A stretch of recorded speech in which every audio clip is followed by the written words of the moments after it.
going on? What's going on? What's going on? Yep.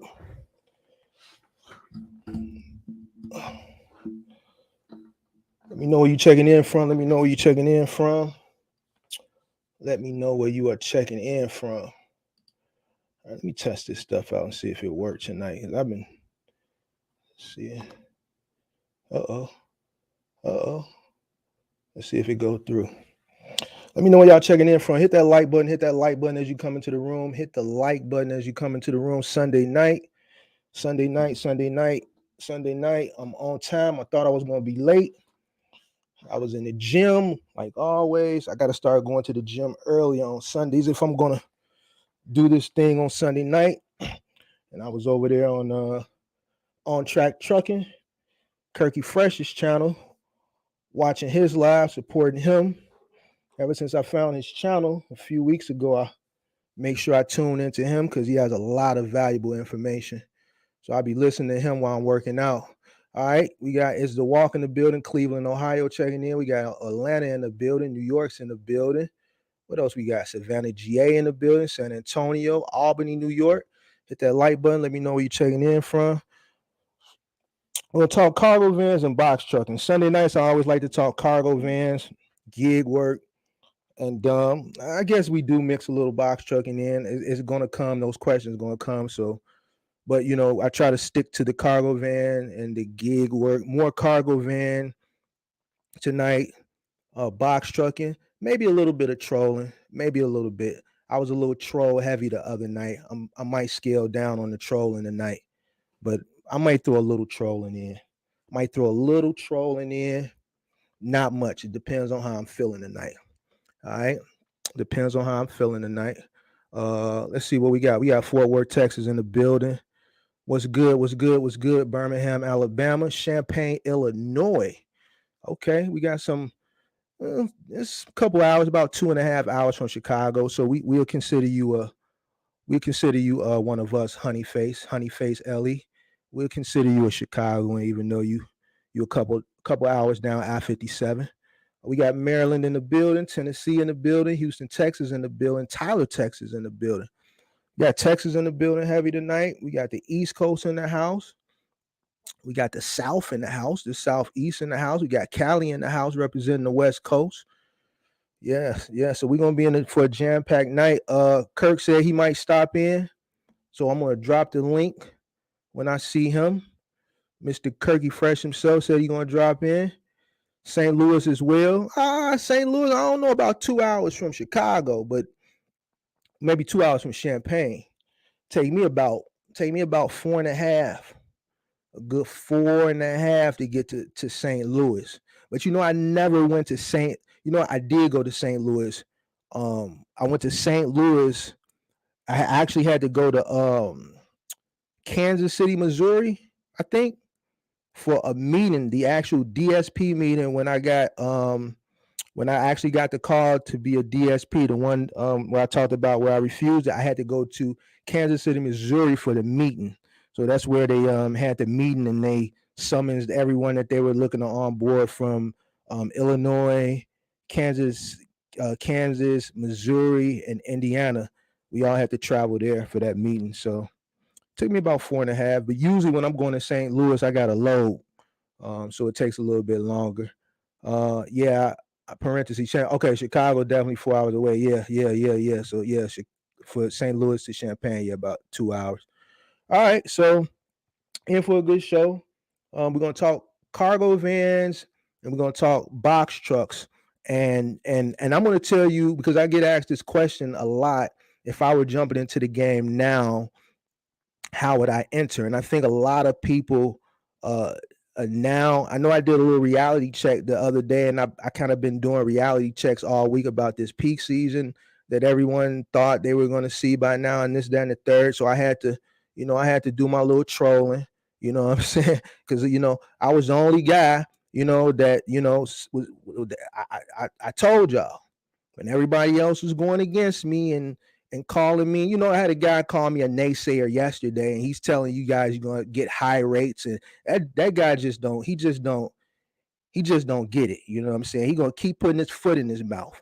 He gonna keep putting his foot in his mouth. You know what I'm saying? That's another subject. That's another subject. All right. What's going on? What's going on? Baxter Logistics in the building. Demond, what's going on? Man, we talking cargo vans and box trucks tonight. Hit that like button, hit that like button, hit that like button, hit that like button as you come into the building. Hit that like button as you come into the building. All right, guys. I think Kirk said he gonna join when I see him. I'm gonna go ahead and drop that. I'm gonna drop it now. And then when he jumps on, if he jumps on, then I'm gonna pull him in. Kirky Fresh from On Track Trucking. I'm not comparing load boards tonight because I'm gonna be heavy probably in the Q&A. I might if I get some time, but I don't know if I'm gonna get a chance to do it tonight. Because I got to talk this cargo van, this box truck and stuff. I got to do some reality checks. The game is changing. I think a lot of people got to understand now that this box truck game that they were sold earlier this year and last year, it might be on a different level than what a lot of people may be ready for financially and skill level. Like entering into the box truck game now, I think it's totally different than entering from a year ago, 2 years ago, 3 years ago. I think if you enter into the box truck game now, or the box truck industry now, I should say, there's a certain level of skill set because of the cost of entry and because of everything that's going on with the economy. That turnaround time, especially if you enter with a limited amount of bread, if you're entering with a limited amount of money, like that risk factor increases even more. I think there's a beginner level, an intermediate level, and an advanced level that a lot of people need to uh, uh, take into consideration when entering. And I'm going to tell you guys how I would enter because, like I said, I get answered this question a lot. And how I would do it doesn't mean that's how you should do it. I'm not telling you how to do it. Matter of fact, don't do what I do. Do what you feel is best for you. The only thing I'm going to give you is just facts and things of that nature. And I'm going to give you parallels based off, my experience, how I got started and things of that nature. All right, so boom. Yeah, I'm jumping into the cargo van first, building business credit, then come back for. So basically, for first, what I want to do is I want to, for those of you that don't know, or haven't heard this story, I'm going to give you a brief rundown of how I got started. All right, in 2010, and it wasn't something that I wanted to do. It was not something that I was looking forward to do. It was pretty much a back against the wall situation, which led to my success in box trucking. All right. So I started basically on Craigslist. All right. There was no gig apps or nothing like that back then. I was doing a gig before gig apps existed. All right. And I was basically doing odd delivery jobs and odd moves with my pickup truck. Now, I didn't have a full-size standard pickup truck. I had more of a luxury pickup truck. My bid wasn't even I had a Chevy Avalanche. So it wasn't like a full-size bid like you would get in a Silverado or F-150 or a Ram, things of that nature. It was a shorter bid, more narrow bid. And I was doing like mattress pickups, mattress delivery, a lot of couch deliveries, things of that nature. Started very small. So I know you guys hear me talk about those 15 trucks, but this is how I started. All right. This is how I started. I didn't start with 15 trucks. All right. I started hustling off Craigslist. All right. Doing $45, $50 pickup and deliveries, not knowing what I'm doing. At the beginning, I was messing a lot of people's stuff up. Gig apps didn't exist. Craigslist was the way to go. I started from there. I started doing small couch, mattress things, dressers, things of that nature. As I started to learn the industry, I went and hired someone off of Craigslist who had more experience than me in the moving industry. He taught me how to wrap things, how to angle things, how to maneuver things up and down floors and through tight staircases, and how to, we need some shrink wrap, we need blankets, we can't keep carrying the stuff down hallways. You got to get a 4-wheel dolly, you got to get some ratchet straps. I'm putting all this into the back of the Avalanche. All right. And then I started getting more and more calls that were bigger and bigger jobs. Next thing I know, I'm moving full dorms, studios, damn near up to 1-bedroom apartments in an Avalanche, a Chevy Avalanche. So I'm playing Tetris a lot. I'm spending a lot of time playing Tetris, but I'm charging $30 an hour, which was nothing, but it was a lot to me at that time. You know what I'm saying? Because I had never made $30 an hour before. All right. So compared to what typical 2 men in a truck type movers that were licensed and things of that nature were charging in 2010 was about $75 an hour, all right, for labor for 2 guys. So once I started getting those larger jobs, I'm like, maybe I should get a rental truck because I'm coming home with about $400 or $500 a day in a Chevy Avalanche. Now we doing 6, 7, 8, 9, 10 jobs a day. All right. I'm out from sun up to damn near 1 o'clock in the morning sometimes. All right. You put an ad on Craigslist back then, one ad. I put that one ad in the morning on my way to do that first job. By the end of the day, I done did 6 or 7 jobs. The phone would keep ringing. A lot of same day jobs. All right. So the following year, 2011, I scaled up. I rented a Penske truck. Same guy who was working for me that I found on Craigslist. I'm charging $75 an hour now. I think I was charging like a $50 or $60 truck fee. I'm still hustling at this point. And it's a reason why I'm telling you guys this story, because I think a lot of people are having these hopes and dreams of what these guys are selling you, which is false reality. And what I'm trying to instill in people is like, you got to crawl before you walk. And I think the entry level of the 26-foot box truck running this middle mile, I think at this point, I think it's an advanced game. So let me break this down. I'm going to make it as quick as possible, and I'm going to actually shorten it up. So 2011, I started renting a truck, right? One truck, doing 1-bedroom moves, whatever, studio, me and the other guy, all right? $75 an hour, 2-hour minimum, doing 3 moves a day. So now I've increased my revenue. I'm still doing more jobs than I should. I'm up from sun up to the middle of the night. I'm bringing home about $1,000 a day, somewhere between, let's say, $750, $1,000. And that's with tips. People tip pretty well when you're moving their furniture, right? When you're lifting heavy stuff that they really could do themselves, they feel bad for you and they give you good tips. All right. Phone's still ringing. I'm still working on Craigslist. I go hire some more guys from the neighborhood, put them in a second Penske truck. Phone still ringing. I got enough for 3 people to run every day, 3 trucks rather to run every day. Go get some more guys from the neighborhood, train them, go get another Penske truck. You talking about I'm renting 16 footers at this time, $250 a week, 10 cents a mile. You see what I'm saying? One move is covering the truck. One move. So I do 3 moves a day. That first move on a Monday morning, that covers the truck for the whole week. As far as the rental fee, the miles, 10 cents a mile, we moving, we not really doing that many miles, so the miles were nuts. So I'm running 3 trucks. Each truck is bringing me about $1,000 a day. All right. So this is how I was able to run it up. So by the time I got to 2013, doing that a few years, got to 2013, bought my first truck, and then 2014, I talk about all the time, was my takeoff. That's when I bought a gang of trucks, bought a few vans, and took off. The point that I'm trying to make is from that 2010 to that 2014 phase, it was a learning phase.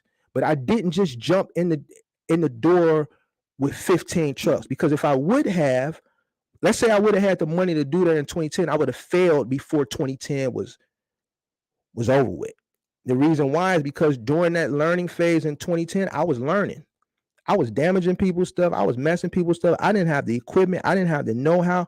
YouTube was very, very young then. What you're seeing now with the interaction that we're doing on YouTube right now, it didn't exist. There was no live streaming. People are using YouTube, and I say this all over again, and it might be, I'm a little bit probably older than some people. Some people might not remember back then. Back then, YouTube was pretty much just used for video file sharing.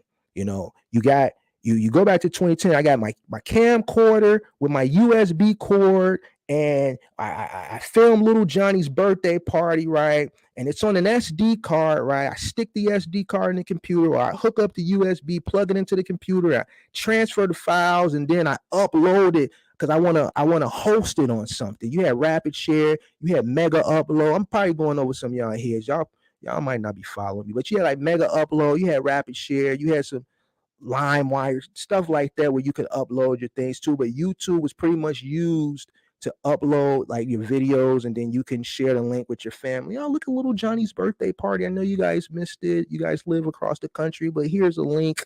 Go look. Here's some footage. This is what YouTube was about before it evolved for what we see it today. So there was nowhere, for me to get the type of information that you guys can come to YouTube and get now. It was all trial and error back then. All right, it was all trial and error. So if I didn't go through 2010 learning at minimal cost, because the people who are calling, it wasn't like I wasn't transparent on the ad. I said, look, guy in a pickup truck will move for $30 an hour. So people knew they were getting what they were getting. And the people who couldn't afford to pay that $75, $100 an hour at that time, who had minimal things, hand-me-down furniture, people who were living with hand-me-down furniture from their parents, or a lot of college students and things of that nature who were on a very minimal budget, this was up their alley. They didn't care about if it was damaged. They didn't care about if it was scratched. They didn't care if it was wrapped. They didn't care because, you know what? They understood what they were getting for that price point. A person who got good furniture, they're not going to hire nobody for $30 an hour. The reason why we can charge $225, $250 an hour, we're getting a certain type of clientele. All right, you hire my company now, $200 something an hour, you get what you're paying for. You know what I'm saying? You're going to get what you're paying for. So 2014 comes around, I scale up. I got the money now. I got the knowledge now. All right. I didn't have to go to no bank. Wasn't no bank talking to me. Banks don't even talk to you. Okay. I didn't come from a rich family. Okay. My mother was a Chicago public school teacher. Okay. Don't know about old man. I know him, but he ain't did nothing for me. Never met my grandfather. Grandmother dead. No rich grandparents. You see what I'm saying? Like, I had to get it out the mud, and it took 3-4 years to grind, make that money, build. No expensive cars, then jump out the window, no expensive cars. Still at the crib. Then go get the big fancy loft like I'm in now, you know what I'm saying?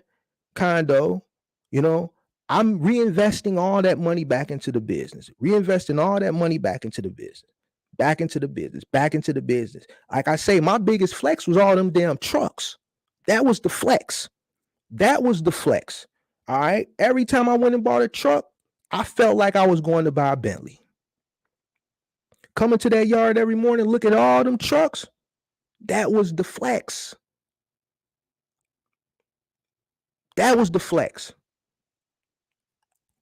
You know what I'm saying? So you got to crawl. My mother always said, you got to crawl before you walk. And I think now is a time where you really need to crawl and learn, because the difference from jumping into the box truck industry back then and now is the cost of entry. And that turnaround time from success and failure is about 3 weeks. Listen, 2013 was the first box truck I bought. I paid $7,900 for it. 170 some thousand miles. $7,900. I went and paid it cash. 2 months later, I went and bought another one. 2 months later, I went and bought another one. April of 2014, I went and bought a brand new one. 2 months after that, I went and bought 2 more. And I kept doing it. And I was still renting trucks too.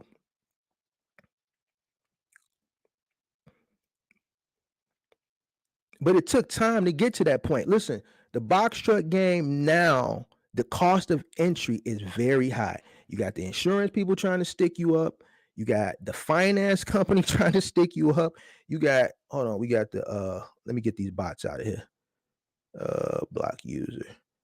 All right. You got The finance company, you got the bank sticking up the finance company. They passing those points along to you guys, right? You got fuel high, rates low, and then you have a learning curve that you have to master like that. Like you don't have the luxury of like days of old, which really wasn't that long ago, where you can come in the game with a little bag of money, but you know, box trucks were 26 footers were somewhere between 25 and 35,000. And rates were okay and fuel was okay. You know, so even if you finance, let's say just 4 years ago, you're under $1,000 for your note. So you got room. Even if you get into a jam, you go borrow 600-700 from somebody. Man, you know, I'm trying to get this business off the ground. Homie, my big homie or whatever, who your homie, your mom, your dad, your best friend, your girlfriend, you know, a person can give you 600 or 700 to make your truck note. But now you got people saying, man, I can't pay my truck note. It's 17, 18, 19, 22, 2,500. You ain't nobody just gonna give you that type of money. You see what I'm saying? So it's a different ball game. So that's what we talking. We talking cargo van and box trucks. All right. So I think, no, let me tell you what I would do. If I were jumping into the game now, knowing what I know, let's say knowing what I know, been through what I've been through already, me jumping in, let's say I'm starting fresh after everything I've done, I re-enter the game. I'm re-entering in with a cargo van. I'm re-entering in with a cargo van. Now, let's say if I didn't know what I know, I'm still entering with a cargo van, because there's that learning curve that I know I need to meet. And this is me. You do what you want to do. Don't do what I do. Do whatever you feel like you need to do. But I'm going to tell you what I'm going to do. I'm going to tell you what I'm going to do. I'm going to enter with this. I know I got a learning curve. I'm going to enter with the smallest cost of entry. Bigger cost of entry, more learning curve, more money I'm losing. And if my bag ain't big enough, I'm going to run out of money. The reason why I was able to succeed, and people will tell you, use other people's money, use other people's money, use other people's money. But guess what? When you're starting a business, other people aren't going to give you their money. So you got to find a way to build your money up so that you can invest and build your own business. No one invested. I took what I had. And I made something out of it. And this wasn't a truck that I shouldn't have been doing this in, but you know, I had to do something. Talking about, I'm paying on a Chevy Avalanche that back then, luxury Chevy Avalanche. I had it customized, everything, but back against the wall. $666 note. This is back then, which was a lot back then. All right. I had to do it out and scratch that thing. I'm moving people's stuff in and out that truck. But guess what? It paid off in the long run. I used what I had. So I'm saying that to say this. Some of y'all have to start out small. You got to crawl before you walk. All right. You have to crawl before you walk. Even if that involves you working for someone else. All right. Saving the money up while you're working for that person and learning the game or learning the industry. I'm trying to get away from saying the game. Learning the industry simultaneously. All right. Or doing some gig work in your car, then scaling up to a cargo van. I think the cargo van is probably the easier way to get in, because you're going to actually learn a lot at a lower cost of entry, so that learning curve isn't going to cost you that much. This box truck thing now is advanced. It's advanced. And a lot of people ain't getting it. Hey, Mark, how did you call peak season? I've been doing this for a long time. I can look at charts. I look at things that, like I said the other day, I look at things that y'all don't look at. If you're going to get into this game, you got to learn logistics from the whole scope. I look at the ocean phase. I look at the middle mile phase. I look at the final mile phase. I look at the intermodal phase. I look at it all. So it's just like I told people the other day, Mark, how did you know? Because the ocean phase, Man, other people saying, black, what is it? Black's peak season starts after black or after Thanksgiving. I'm like, they don't know trucking because that's not true. Peak season starts for the trucking industry in July and August. A person who doesn't know trucking, really know trucking, they'll tell you after Black Friday. That's the final phase of it. Guess what? It's like I said the other day. The shit has to get to the stores, guys. Most of the freight that's in our stores comes from overseas. Y'all think you snap your finger and it just comes from overseas in 2 or 3 days? No, that's a whole month process by itself. Then it hits the rails. Peak season for trucking, middle mile trucking, starts around end of August, September through October, all right, into right around now, middle of November, about November 15th. Skip it, we'll take it all the way to Thanksgiving just for good measure. Ain't seen no signs of peak season. So when I talk about experience, this is what I'm talking about. That's how I knew. Because the lane and what people are looking for, I'm in the first lane, a lane that y'all don't even know about. So I think, you know, it's really advanced now with the cost of fuel, with these rates, you know, and a lot of people ain't gonna get it. It's very advanced. So what we're gonna do is I'm gonna take and I'm gonna try to answer some questions. I see Kirk in here. I'm gonna drop a link, Kirk. You can come on whenever you get ready to come on. If you want to jump on, you can jump on. I'm gonna drop this.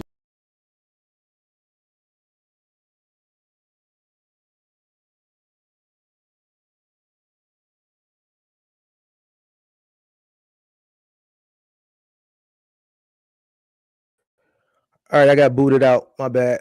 I'm gonna drop this link. Kirk, if you want to come on, you can. I'm gonna drop the link if you want to, and then I'll pull you up. I want to pull up. I made a little small, not a small. What am I finna say? I made a Hold on, let me pull it up. I made a PowerPoint.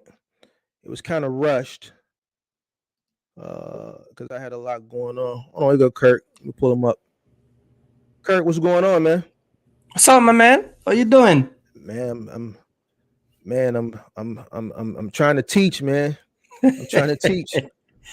Man, it's crazy, yeah? Yeah, man. This crazy. Kirk is the if you guys remember that epic live from about maybe about 3 weeks ago now, where I was like the Jamaican guy that's your top 5 box truck YouTubers. The one that I was talking about, this is him. Oh man, this is him. But when it comes to like freight, that middle mile, whether it's from 26-foot box trucking all the way up to semi, I'm telling you, and that's not my lane. I know it, but when I say advanced, knowledgeable information, and I don't speak like this about nobody. He has it, man. He has it. So for you guys that are really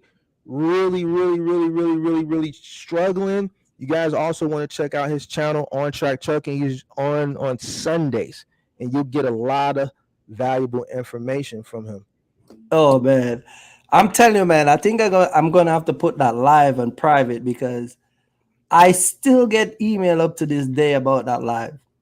Really? Oh yeah, it's crazy. It's crazy, and I think the highlight moment of that live is people analyzing you guys. A lot of people that watched that live didn't even know about you until I did that review. You know what I mean? But I think it was a teaching moment for the box truck community. You know what I mean? And a lot of people get to see a lot of different opinion about this whole box truck thing. But yeah, I just have a moment where we just bring it up and just use people words and just say we don't put nothing or take anything away. Yeah, you know what I mean? Yeah, I think, and this is something I talk about a lot. And I know people get mad, but I tell people, maybe I shouldn't say it. Listen, if you're going to listen to someone, if you're going to take someone's advice, just make sure they have tenure, some type of experience, and just make your decision wisely. Do research, still do your own due diligence, do research, but do research on them. And just watching one video is not going to cut it. You got to watch a person's catalog of content to see how in depth they are in this trucking thing before you make a decision on who you are going to go with. Because the problem is a lot of people go with certain people, then they don't get value, and then they come to the next person. Then I got to hear this story about how they went there first, and then I got to go behind someone else. You know what I'm saying? And right. I think a lot of that just comes with the consumer doing their own due diligence, and you talk about that a lot as well. Yeah, I think one of the problem with our community, we are so infatuated with an idea.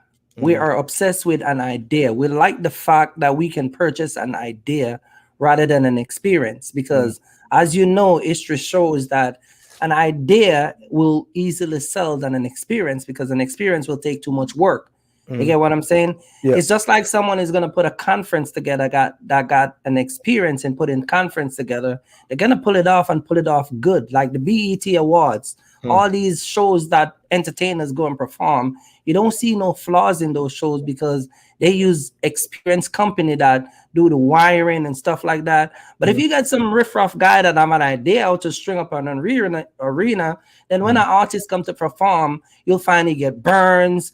The light doesn't go, the whatever doesn't function properly, because that person might have an idea because they have seen somebody done it, or I've ride with a guy one time and I've helped do the hookup and then try to do it on their own. So I think our community has get hip to that. Watching these videos and said, well, this guy been out here, it's 3 months, 4 months, and then he goes back home and then he tells you, come and buy a course and let him show you how to do it. Not realizing that he's selling you an idea. But an experienced person like me and you, we're going to go in depth. Like when we talk about, like I said, going to those people when I used to do final miles, the lady told me I can't use her drill. Can't use the drill because the baby's sleeping. You scratch the wall. It's for $500 for a little scratch that you can probably wipe out with a napkin. Right. You get what I'm saying? Yep. And I think with the fact that we're watching people attracted to an idea, it gives the perception of an experience. It's longer. It's not going to make you who you want to be because of the length of time. So an idea is shorter, but it will still get you the same, part in life as a person with the experience. So an idea will sell you the same thing as, it's just like you go to motivation speaker, they'll say, oh yeah, don't listen to those guys that have been doing this for 10, 15 years. Just listen to me. 2 weeks now, you've been listening to me, you make $1 million. Right. So I think our society is obsessed with the idea of success, but don't want to put the work in to actually become successful. You get what I'm saying? Yeah. So a lot of people, these guys running around, these guys on Instagram that are showing them this lifestyle and this false perception of what it really is, and this is what and they're obsessed with that, right? They're obsessed with that because me, that, like seriously, Mark, like how many times you get a call various hours of the day, drivers just pulling in left, right, and center. You get what I'm saying? For different stuff. Right. You're dealing with people that have experience. Now you can send one of your top guys to go recover a truck or order that was mispicked up or something. I talk about a driver that I had. He works Monday and Tuesday, always get locked up Wednesday and Thursday, but always get to come out on Friday morning to get his check. Right, you get what I'm saying? Right. Then I talk about another Spanish guy I used to have. You get what I'm saying? He will come to work. He will do off the road, go home and check his baby mama, and then come back and say that he can't find the address for off the other loads. you get what I'm saying? And so, but what I'm saying is that at the end of the day, they want to make money and make it shorter. They don't want to put in the work. And I think I'm stern on that and trying to tell people that, look, this is why this whole entire 5 YouTuber thing come about. And I know you didn't come across my channel before that, but even when we go back to this whole entire number thing, when I pull the number up on my channel and I show people, right? Even when I talk about the 5 YouTubers, I was coming from a point of where I was telling people that you name your 5 top YouTubers. You get what I'm saying? Right. Naming your top 5 YouTubers are people that are and people know who those people are, because again, I use the word top because they are some of the most followed people. You get what I'm saying? Right. Because of that whole entire idea thing that they're pushing. Me and you know that renting a box truck long term is not a wealth building concept. Right. It is something that you use to get your foot through the door, but I will never recommend any of my mentees to go and rent a box truck and sit in a box truck for a year or two. You get what I'm saying? Because the profit that you'll be making will be sucked by these mileage and all these other stuff. You get what I'm saying? And so, again, it goes back to this perception of, I was on Instagram, you know, I'm not a YouTube, I'm a YouTube guy. I'm not on Instagram. I'm not into this whole thing. You see, I did the video tonight. I talk about, I pull the girls up, I show the cars. Right. Right. I'm not into none of that stuff. I'm an old man. You get what I'm saying? We like the same age. Right. But what I'm saying, I'm 43. But I'm 42. I don't consider us old though. No, I'm not. I'm just being funny. But what I'm saying is that I'm not attracted to those things, but I'm because I know who I am as a person. I know where I stand. I know my worth. Right. You get what I'm saying? I don't need to be on the social media trying to impress no girls. You get what I'm saying? The other girls got to impress me. I ain't got to impress nobody. Right. You get what I'm saying? And so when I say these things to people, like, if we're gonna come in business and you're gonna do your business, and if you're gonna be a successful person, focus on you. You have to be the better version of yourself. You get what I'm saying? Yeah. And so, like tonight when I was talking about this whole entire LCAT stuff, and people see it funny and laugh and talk about it, but that's what we take our money and buy. I'm telling you, I know guys who have helped start their business. I kid you not, Mark. Guy went to the dealership with his first $15,000 in profit and take out a Mercedes Benz. When I first started my channel, I used to call them Sweet Candy Lollipop Transportation. You get what I'm saying? Yeah. I know guys who, when they start to make a certain amount of money in profit, they would go to these where you think I get this whole entire Miami thing? You get what I'm saying? Go to Miami with your girl and make video and call your cuz and tell your cuz, look at me in high-rising building. You get what I'm saying? And I no, but we talk about this thing, but me and you know, Mark, it takes time to build that wealth. When I go to Miami, you best believe I'm going to Miami. You get what I'm saying? Yeah. When I go to rent a hotel in Miami, listen, my wife and I went to a hotel in Miami. You see the napkin? The napkin. I'm not talking about the antol, the napkin. It is the same thickness as a towel. Yeah. You get what I'm saying? It was $600 a night. Yeah. You get what I'm saying? And I'm trying to let people understand that focus on you, focus on your business, build that wealth. Girls will listen, the girls that are here today, when you 28 and 30, 42, they're still going to be here. They're not going nowhere. And I'm trying to let the people understand that, look, man, just build up your money, get your box truck, come out here. I bring partial. I'm the first one to drop partial on YouTube. The whole entire YouTube network steal it. Partial? Oh man, this guy talking about partial, and they run with it. And I let it slide. I say, yeah, you know, it's for everybody. I'm not trying to take over the whole world with this whole partial thing, because there's enough here for everybody. Right. But when what I would refuse to do is to lie to people and give this false narrative and push this false agenda about being successful the shortcut way. I refuse to do it. People pay me. I got people who pay me right now, their money sitting down in the account for mentorship that one guy can't even get him. Guy pay me and disappear. Right. But their money is there because guess what? I build a trust with the community because of what I said. You get what I'm saying? And so I go on Instagram and I look at all these YouTubers. It's amazing how these people believe these guys. You get what I'm saying? Yeah. It's crazy. But like I said, man, you save some today, you save some tomorrow, and some you'll never save. It's just like I was saying the other day with the Instagram, and it's like I say on a few different lives. Like if you're going to Instagram and you're looking at these guys and you see that their Instagram following is way bigger than their YouTube following, that should be your first red flag. Because Instagram is not a platform. If you're really going to educate someone, it's not set up. You got a 1 minute reel. What can a person teach you in 1 minute? You know what I'm saying? So Right. Instagram is known for cap. Everybody goes over there and cap and rent cars off Turo and do their photo shoots and all that stuff, and then they sell you this false reality, and that's what it is, and people buy into that. They buy into that. If they were really going to show you something and teach you something, I think they would be over here.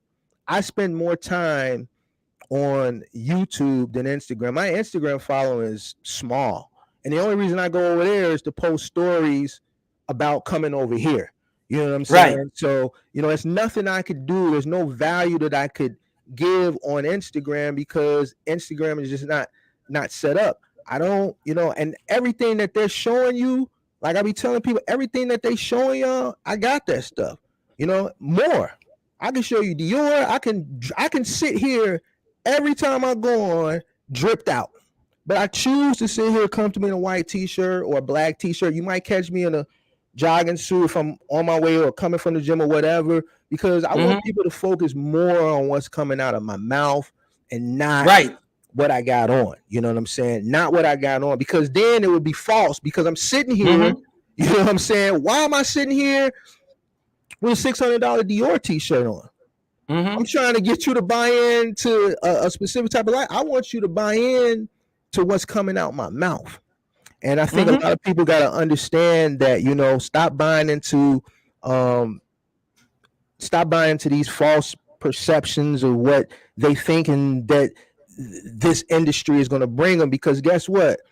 For me to be able to do a lot of things that I've been able to do and accomplish in life, it took years of hard work. Like, man, listen, I'm in shape now.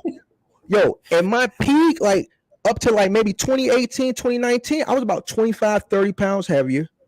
I didn't have time to work out. I was eating fast food all day. I was, stressed out. I always say, yo, I'm not married. I don't have no kids, because through all those years, I was building a business. I didn't have time. And I'm not saying this works for everybody, but the way I was grinding, I didn't have time to build no family. You know what I'm saying? Right. I didn't have it because I was spending my days getting to the bag. Like 15 trucks. You know how many people I had? You know how many personalities I had to deal with every day? It was just, I don't think people understand the work ethic. The work ethic that it takes to get to that. You know what I'm saying? And then everybody that wanted that shortcut to success, I've told this story maybe once or twice. The two people that worked for me that wanted to mimic that success, that pinnacle success that I was at, that they went out and they jumped out. One jumped out with 4 trucks. Went and took out alone 4 trucks. That man was back working for me in 6 months. 6 months. 6 months. Now, how embarrassing is that? Another guy, same thing, back working for me. You know what I'm saying? They didn't want to take that long, hard, lonely, frustrating road to get there. They wanted to compete. And I'm too far gone. You can't take me. I'm gone already. Exactly. You see what I'm saying? I'm gone. And that's why they ended up back working for me. And you got to crawl before you walk. That's exactly. And same dude that I trained had 4 box truck, jump up, put a bunch of Pookie and Ray in the truck. Guess what? Guys running the weight station. Every time they pull up and get an inspection, I told him all the time how to fill out the ELD, told him all the time how to let his driver run. And one day they pulled him over in North Carolina to pull over one of his truck. And you know what? Some of these DOT officers that act like they own the damn state, Yeah. and they keep digging and digging and digging. Next thing you know, his company land under investigation. They put him out of service. In North Carolina that day, they have to go with a tow truck and they terminate his MC number. Because when they finish, they find out that he's been running all 4 trucks, not running in compliance with his ELD and a whole host of different violations. Yeah. Again, you tell these guys, vet your drivers. Just like I tell people, vet your drivers. Don't be afraid to fire somebody if they're not following your company policy. I tell people all the time, do contracts. All these people are accountable. I have a contract where I put in a contract. If you run my truck out of gas, you gonna pay for what it costs to get it repaired. Same thing with my DEF. You get what I'm saying? Whatever you do to my truck is gonna cost you. It's not gonna cost me. You get what I'm saying? And so if you're not holding these guys accountable, people will come and tear down your business, because the fact of the matter is, if they go to these bigger companies, they're gonna follow what they're saying. They're gonna do what the company policy is. But again, it's this idea where you can jump the line, and from months. Listen, I came on YouTube. I started in January of this year. Go watch my history. I said history is best qualified when it's documented. Go watch my first video. I came on YouTube with 2 trucks. I had just sell my Freightliner. I still had 2 Enos, and I purchased a 2022 Enos. Get what I'm saying? All documented on my video. And I show you guys, I show people when I had my 2 trucks, then I show people, and I still had drivers in those trucks, right? I show people when I went to pick up the new truck. When you see the live was posted today, that's my new truck in front of my house. Okay. At the time. All right.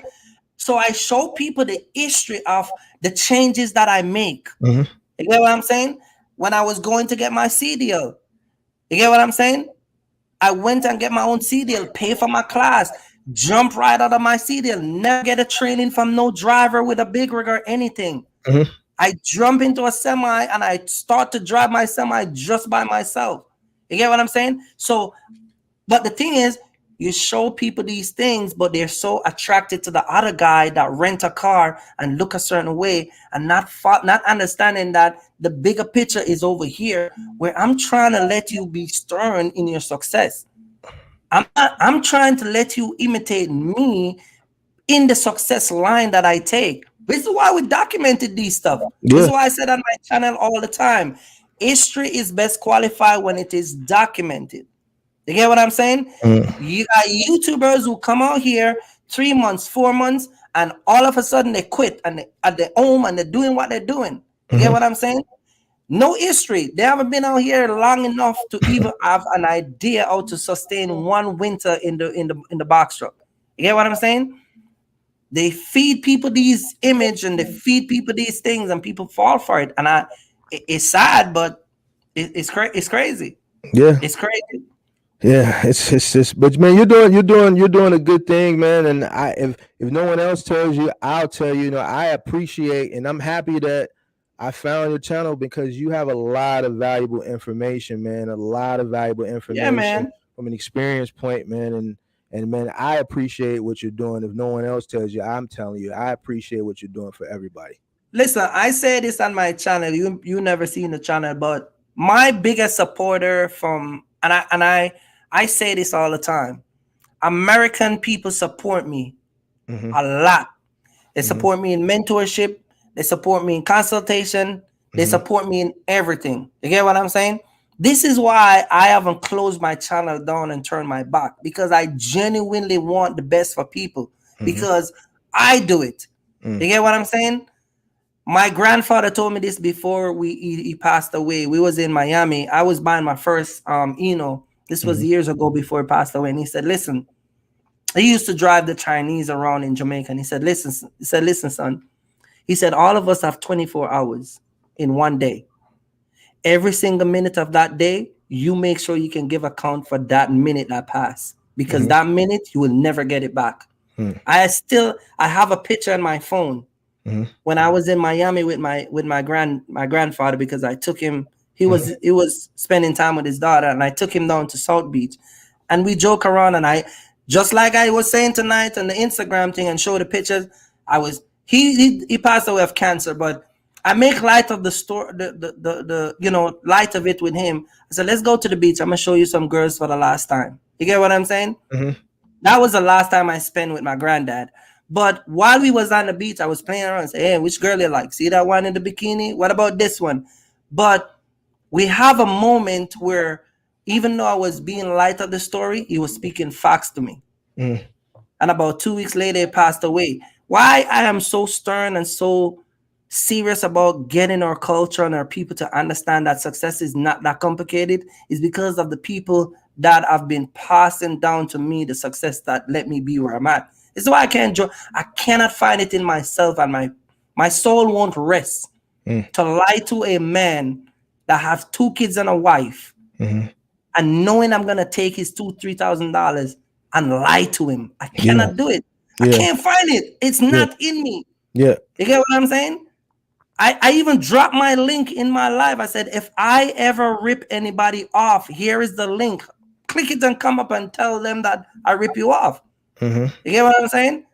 And so to you and other YouTubers and other people that watches my channel, I just want the best for us, because I genuinely know that if we come together, we can do it together, and you guys can make a lot more money than you guys are making. But there's a way to do it. You get what I'm saying? And that's the problem, where we're trying to break that way where you guys can see the light and see that it's not that complicated, man. We're here on YouTube not to make money. I say it all the time. I can close my YouTube channel down. I'm not here to make money off of people. I'm here to inform you and make sure you don't make the mistake that we make. You get what I'm saying? But I'm still going to go, man. I'm still going to go. And you see tonight, I pull it up and I show the Hellcat, the famous Hellcat. Yeah. I show the guys riding around with a gun in the Hellcat. Craziness. You know what I mean? It's different generation, different times we're living in. So anyway, man, I appreciate you bringing me up, man. I know you're going to talk about this whole cargo van thing. And I spoke to a guy yesterday. I told him to reach out to you about this whole entire box truck thing and the cargo van. Okay. And I told him you would be a better fit for him because of, what he's trying to do. So he's going to come to you. He's from the Chicago area. Okay. All right. Appreciate it. But yeah, man, but do what you do, man. And you know what, you do your thing. And, you know what I mean? We be here popping it, man. Okay. I appreciate you coming on, man. Sometimes it get a little heat, but you know what I mean? Somebody got to do it. Somebody got to do it, man. You know how it go. You know what I mean? Yeah. But yeah, man, I'll be here just in the background chopping it up with you, man. Okay, all right. Man. Appreciate you coming on. All right, man. And don't forget to like and subscribe to Mark's channel, man. And like and subscribe to this channel, On Track Trucking. On Track Trucking. I mean? Make sure you share the live, man. Share the live, because we're trying to get the word out, man. All right. The word out. All right, my man. All right, my man. Peace out. Later. Yeah, so you guys make sure you guys go subscribe to his channel, On Track Trucking. He's on every Sunday night. All right, so let me go ahead and get to this because I see the questions popping up. A lot of y'all was like, man, what the hell are they talking about? That's some more advanced stuff. So let me get to this. Let me get to this cargo van stuff. All right, so real quick, I did a very easy PowerPoint just so people can follow. All right, so current cargo van business or box truck business, which is the better business model in this economy? And this is what I'm talking about as far as level of entry, as far as cost of entry rather. And I'm saying that, the box trucking thing for some people may be a little bit too advanced. So maybe this is the easier way to get in, run your money up, and then, advance, because I think that learning curve is where a lot of people are messing up. And with the economy the way it is, if your money if you don't got a certain amount of cash flow to carry you through, it's going to be tough. So let's take a look. So real quick, what I want to go through real quick in this is cost of entry, cost to operate, which is better and what's next. And we're going to make this real quick because I see a lot of questions, and that's why I didn't make it real advanced and long and things of that nature. All right.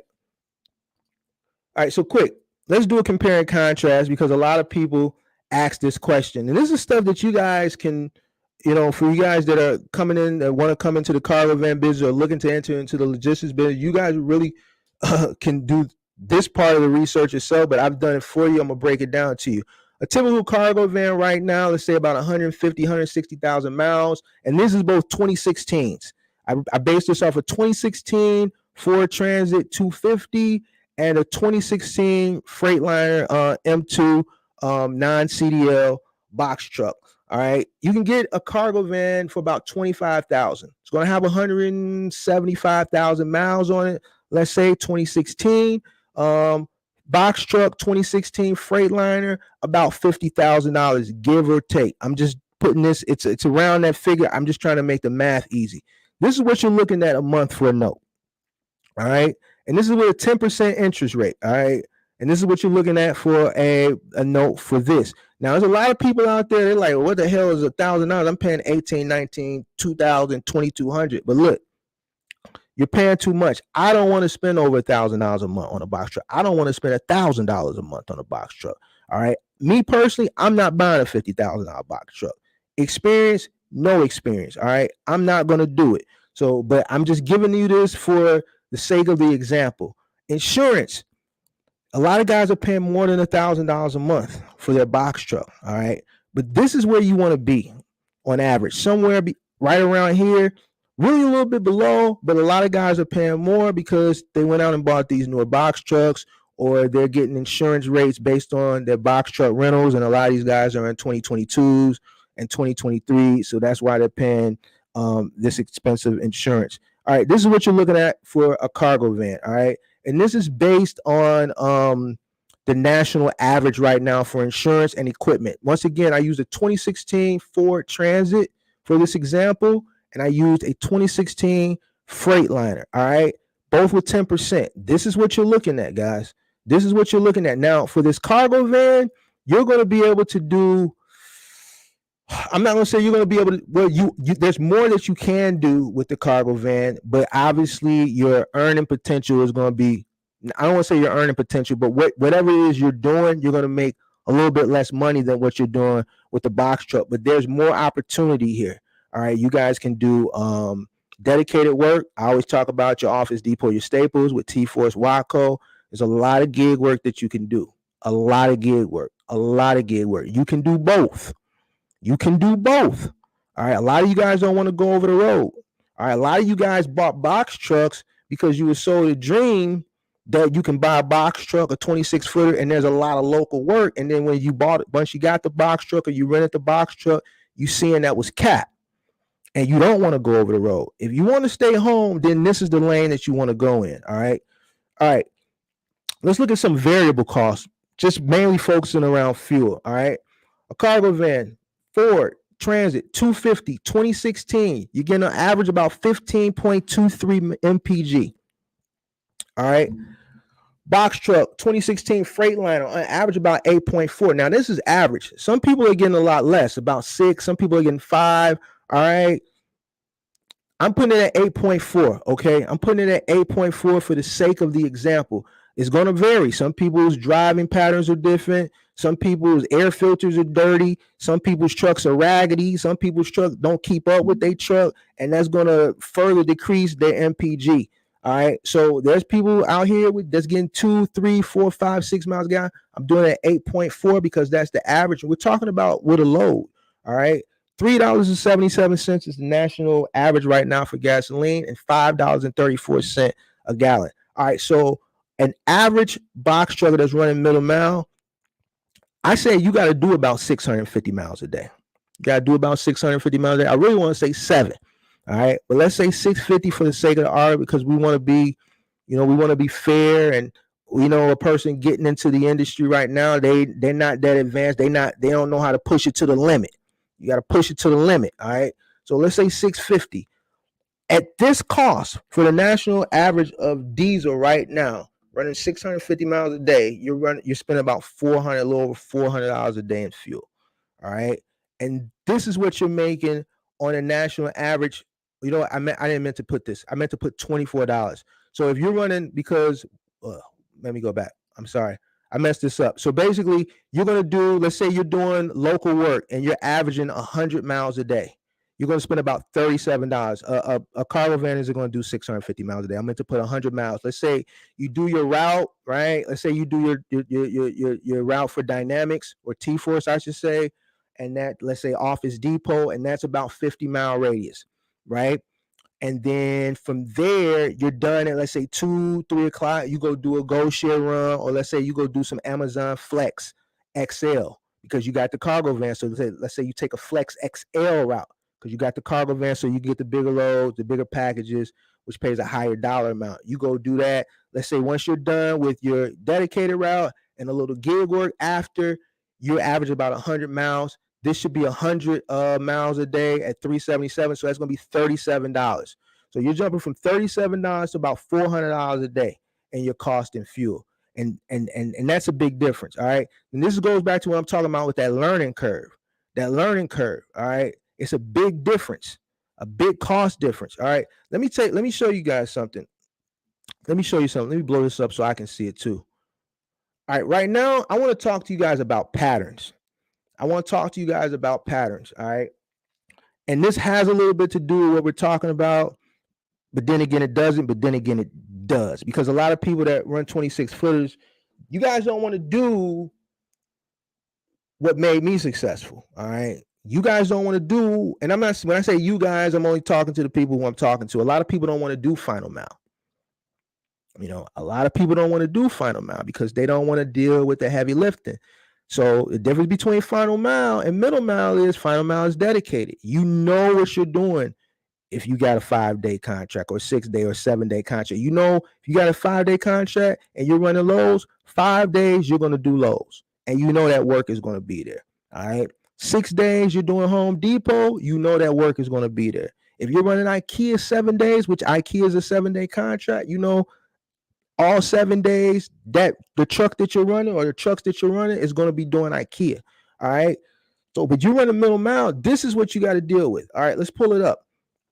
All right. And this is how I'm able to forecast things and call things and how I call peak season.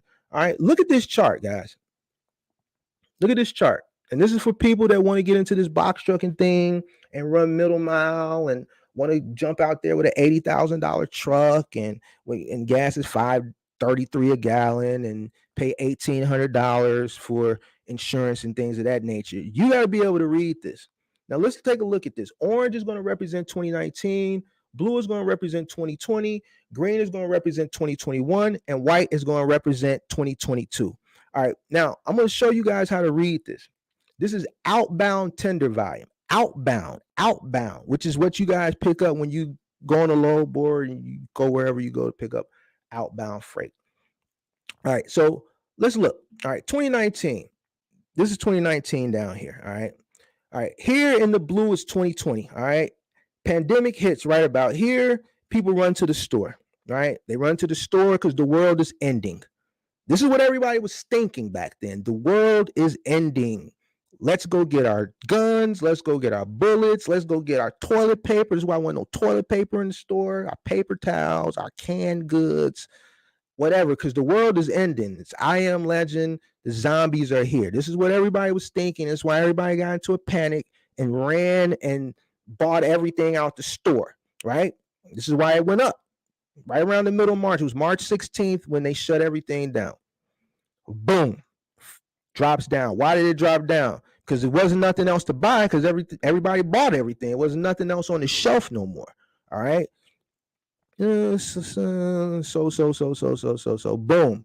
Right about here is when people found out about PPP, idle, PUA, this, that, and the third, and it took off. All right. And then green is 2021. All right. See how many people leave in the room now because they don't want to hear this, but they this all coincides. This is where the freight was high, that volume that everybody was looking at last year and everything was running. And where all your favorite Instagram people and YouTubers were telling you, if you come into the box truck game, you'll get rich and things of that nature. It's all because of this moment right here in 2020. When everybody started getting that money started flowing, and then it kept up like that all 2021. All right, now before we get into 2022, I want you guys to pay attention. Pay attention to the patterns. Even from 2019, 2020, 2021, even though volume was considerably either higher or lower depending on the year, you see the pattern. Look at this pattern, right? In 2019, you saw a dip right here. In 2020, you saw a dip right here. In 2021, you saw a dip right here. In 2020, 2022, you saw a dip right here. Same thing right here, right? Right here in July, you saw the same pattern, even though volume was different. Volume was different. All right. There was a lot more volume, but during these same time periods, you see the pattern is the same, just the difference in volume. I'm just saying, right here is normal, but we know why this jump. We know why this jump. I just explained it to you why this jump. See this pattern? How it's the same? How it's the same? Boom, right here, September, drop, drop, drop, boom, boom. Now look at right here. This is where we are right here. All right. This is where we are right here. This is not normal. All right. This is not normal. This is not normal. Everything else is pretty much steady, steady, steady. You see this? We haven't got to this point yet. But November, this peak season, all this going on, see how it's going down? This is not normal. All right. So I'm saying that to say this. Let me close this out. Let me close this out. The cargo van business has been pretty steady.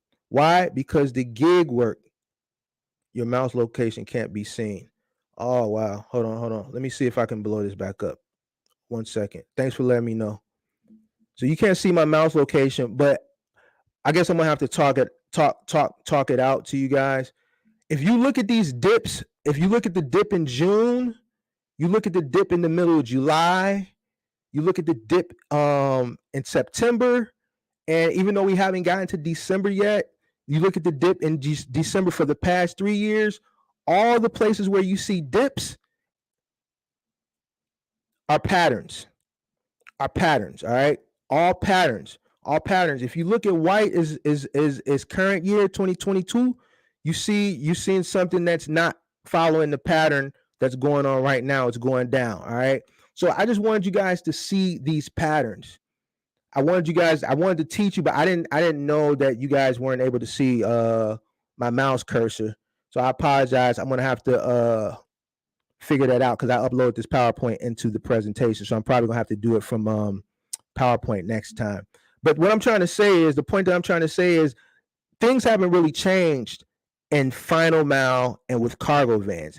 There's more opportunity for people to make money in cargo van with less cost right now. All right. This box truck thing right now for a lot of people is like, a lot of people ain't gonna get it. All right. If you don't have deep pockets, and when I say deep pockets, if you're entering in right now, somebody else may tell you different. They may say, man, he's trying to scare you or this, that, and the third. But I'm really not trying to scare you. You got to have some bread right now. That learning curve, you have to be able to withstand. There's people that have been in the industry that are exiting, or trucks are parked because they can't consume the cost that's going on right now. So imagine entering. There's people that are getting their authorities 90 days. They're not getting no freight. They're spending these exorbitant costs for their truck rental and won't nobody broker them no freight. You get a cargo van right now, I can give you 10 different apps where you can go get money tomorrow. The background check ain't even 2-3 days no more. Instacart background check, as soon as you upload the information, you hit the button, about 4 or 5 minutes later, if you got a clean background and ain't nothing really shady, they sending you an email back saying it's approved. Like, the AI technology right now is superb. We're in 2022. So what I'm seeing, a lot of people are frowning upon the cargo game. When the cargo people get money, they're not worrying about the freight loads and the cost per mile, and the truck game sucks right now. It's trash. They're getting to the bag. All right. And while they're getting to the bag, they're learning the They're learning the logistics industry, and it's not costing them that much to learn it. All right. You get into this, you're spending that 18. I had a consultation with a young lady earlier in the week. She's probably on here. 1,800 she's paying for the truck rental. All right. I forget what she's paying, something thousand for the insurance, and the truck ain't moved. Truck ain't moved. She ain't been able to get a load.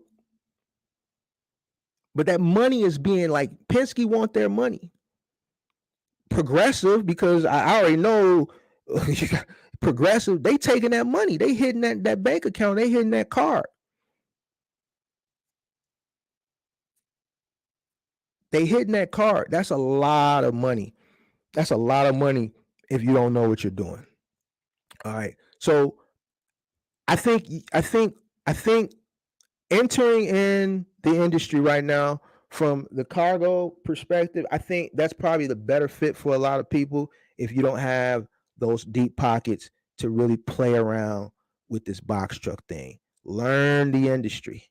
Learn it from a smaller cost of entry, and then scale your way up. You can find something from a cargo van. You might want to go get another cargo van. From there, you might want to go get a 16-footer. And then you may want to jump up to a 26-footer. By that time, you've already built your money up. You've built your money up the same way I did it with a Chevy Avalanche. Chevy Avalanche to a 16-foot Penske truck to buying my own trucks, to multiple 16-foot Penske trucks. Then I jumped in with the 26-foot Penske. Then I started buying my own trucks. All right. But I was making the money. All right. Rental trucks weren't that much back then. All right. Everything is higher now. Everybody's trying to get over on everybody. All right. So I think the cheapest way to get in is with the cargo van business, guys. Now, that's my advice. Doesn't mean take it. Do what you want to do. If you want to go jump into the box truck business, we talk about it all the time. You know what it's going to take. It's going to take a lot of money. Don't let nobody sell you a dream on renting a truck. $1,200, $1,300, $1,400, $1,500, 35 cents a mile. Then you go get the truck and you haven't been active 90 days. Don't nobody want to give you no freight. So now a lot of people sitting around for those 90 days, just paying those fees and ain't got no loads. Listen, in the last 5 weeks, and I said this the other day, in the last 5 weeks, over 10,000 authorities have went into deactivation, with more to come. In the last 5 weeks, over 10,000. Over 10,000 in the last 5 weeks. All right. And this is from box trucks up to semi trucks. All right. So, I think the cargo van business is not a bad business, and like the cost of entry is very minimal, and you're off and you're running within the same week. All right. So we're going to get into some questions. Real quick, let's take a look at what we need to look for coming up. This is what we need to look for coming up. January, we need to look at the spot market. I know it's going to be a slow spot market for you box truck guys. So you guys that are looking to get into the industry still, you might want to get into that cargo van business first, because the spot market is going to be slow. You think it's bad now, it's going to be worse in January. All right. Consumer buying is going to be down. It's already down. It's going to be further down. All right. February, we're looking at a repeat of January, but we're looking at tax season. We got people coming into a little money. And I'm going to tell you what's going to happen. A lot of people are waiting on that tax money so they can get into the box truck business. How do I know? Because they're telling me, man, Mark, I'm going to come see you in February for your mentorship. You know why they're telling me they're going to come see me in February? Because I'm smart. I know that's when they're going to get their taxes. All right. So now as far as freight and rates, I don't know. There's still a lot of uncertainty. March, tax season, a lot of more people. So we're going to see a tsunami of people exiting the box truck game within the next 60 days. December, January, and then come tax season, we're going to see a bunch of new people coming in. All right. April through the rest of the year is still a lot of uncertainty. I read an article. I know I posted the article about C.H. Robinson firing all those people, which is a kind of a strange time, don't you think, for one of the largest brokerage firms to be laying people off right in the height of peak season. And FedEx, a bunch of contractors are throwing in the towels. A bunch of contractors have been throwing in the FedEx contractors have been throwing in the towel because they're operating at a loss. We're talking about FedEx contractors. I was going to do another news article on that yesterday, but I said, I'll just mention it tonight. So really consider, with what's going on now and what's to come, what is the better lane? Final mile, we know the peak that's going to peak up, the peak that we are going to see is going to be pretty much final mile. That middle mile, peak season, that's over with. Stop listening to these guys. These guys are talking about stop listening to these uninformed people telling you high rates, and I'm telling you no, because you would have seen them already. All right. So, you're going to see the peak. It's going to be final mile. Them guys that are running in these cargo vans, running these apps, they're going to check the bag. They're going to check the bag because they're going to be getting all the high rates, doing Instacart, dropping off turkeys and hams and Christmas dinners, dropping off TVs for Black Friday, dropping off whatever else people go get for Black Friday, big 85, 90-inch TVs and all this other stuff. All those groceries people are going to be feasting on, because I'm telling you another thing. I went to Walmart yesterday and I did a social experiment. I was in there to do my grocery shopping like I do every Saturday. But I said, I pulled up, it was Saturday. I said, okay, there's quite a few cars in the parking lot. I want to see actually where people are shopping. The grocery aisle was packed. The health and beauty aisle was packed. The health and beauty aisles where people get their lotion, their toothpaste, their Listerine, and your soaps and things of that nature. And the grocery aisle. I went back to the toy aisle. I went back to the sporting good aisle. I went back to the tool aisle. It was empty. It was empty. The whole parking lot, all those cars that were in parking lot were buying groceries and soap and that type of stuff. Essentials. All right. And that's what these gig guys are doing. And that's why they're still rolling.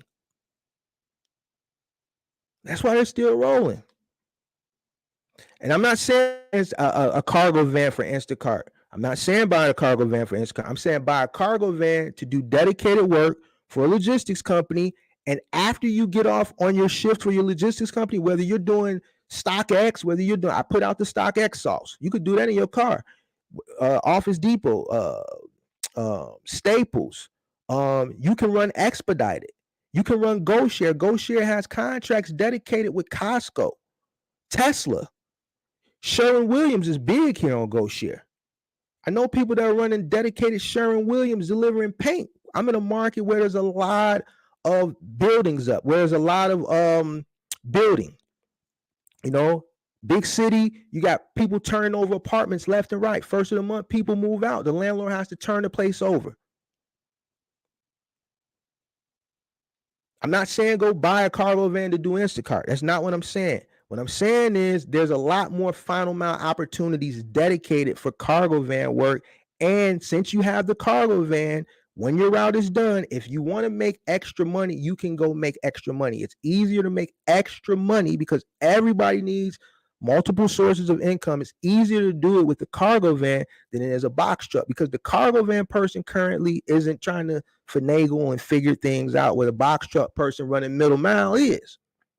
So would you rather make a little money or no money? Would you rather make a little money or take a loss? Would you make, what I'm saying? It's about mindset. It's about, listen, everybody's not going to get rich. And it's bad that a lot of people put that perception as far as box trucking out there in the area, Bandman Kevos and all you guys telling you to go rent a box truck to do Amazon relay, and I'm not even faulting them. If you fall for that, then that's on you. You got people telling you they're parking their trucks. The rates are the rates, the fuel is the fuel.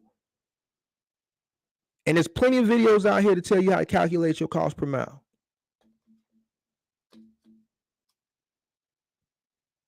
So if you want to continue to go invest, and I'm not telling you not invest, what I'm telling you is if you're going to invest in a box truck now, what you're up against and what's coming up in the future. It's bad now. It's going to get worse in January. So while you're waiting, you could be making money. You don't have to go buy a cargo van. You can go rent a cargo van. Renting a cargo van is a lot cheaper than renting a box truck.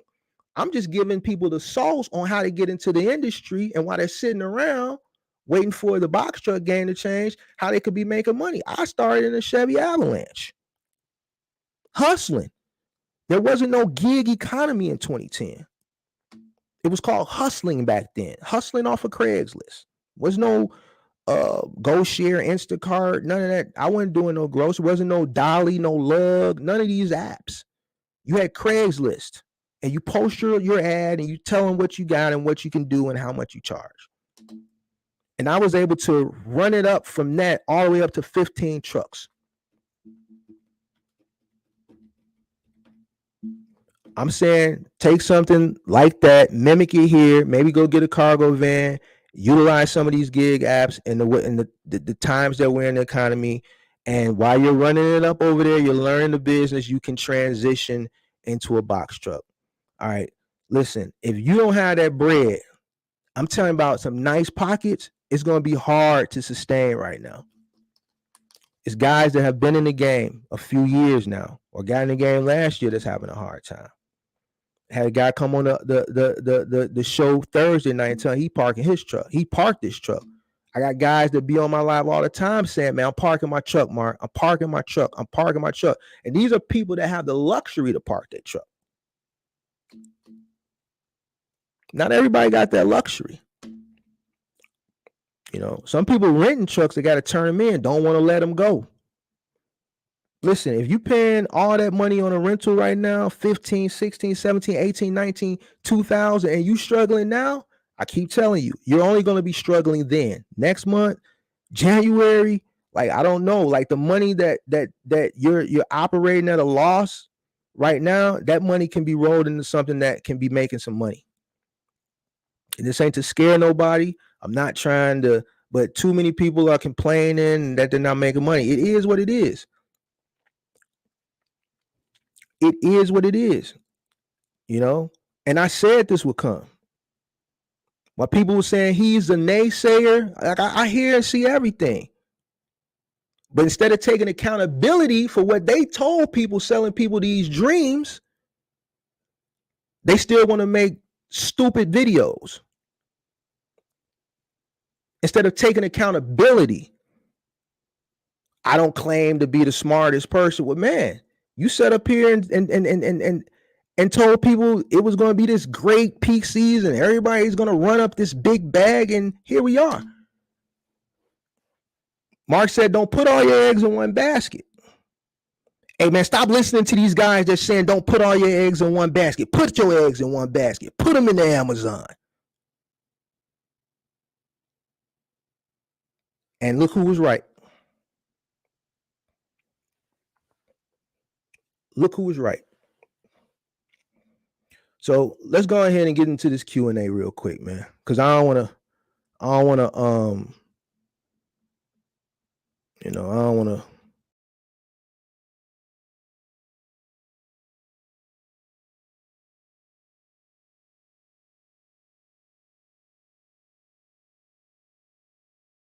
Check. All right, they keep kicking me off. All right, let me scroll back up to the top.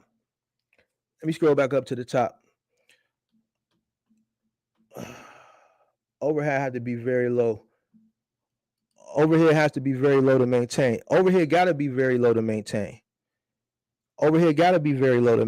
But that's the thing. A lot of people's overhead is not low, you know, and what's happening now is very hard for people to get their overhead low because, man, listen, that rental truck thing, listen, they already etched in stone what they're going to do, you know, so it is what it is over there.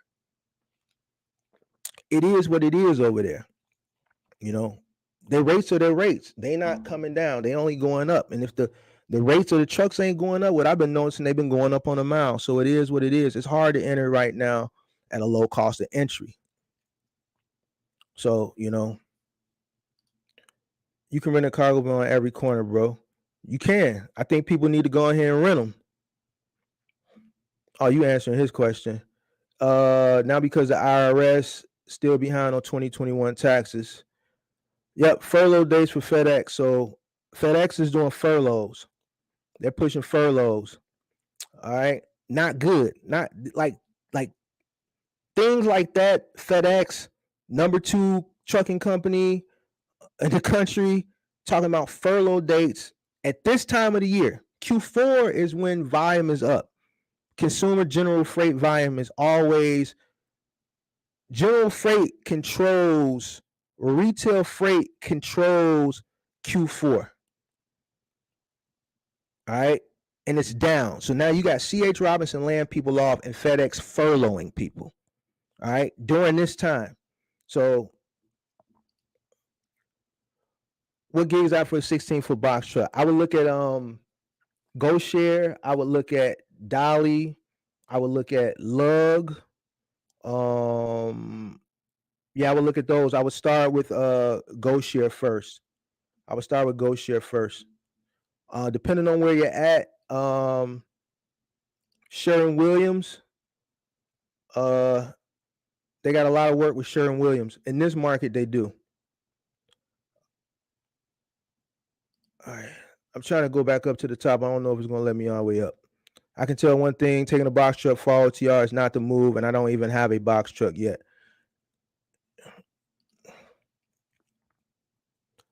Yeah, the 10K mentorships, you know what? I'm going to listen. If people got 10K to pay in a mentorship, then that 10K that's on them. That's on them, because a lot of people that are paying 10K in the mentorships don't feel like they getting the value. And you know what? I don't know if they getting value or not, because I don't have to pay 10K for a mentorship. So I don't know what they getting. You know what I'm saying? But I feel like if they feel like they're not getting value, and I say this all the time, I got to place the blame on the person. You know what I'm saying? You got to do your due diligence. You know what I'm saying? You can't, you got to hold yourself accountable for that. You know, but you know, if people out here scamming people for the 10K, then that's a whole nother thing. In my opinion, that would do anything to stop Black people from getting rich in this country.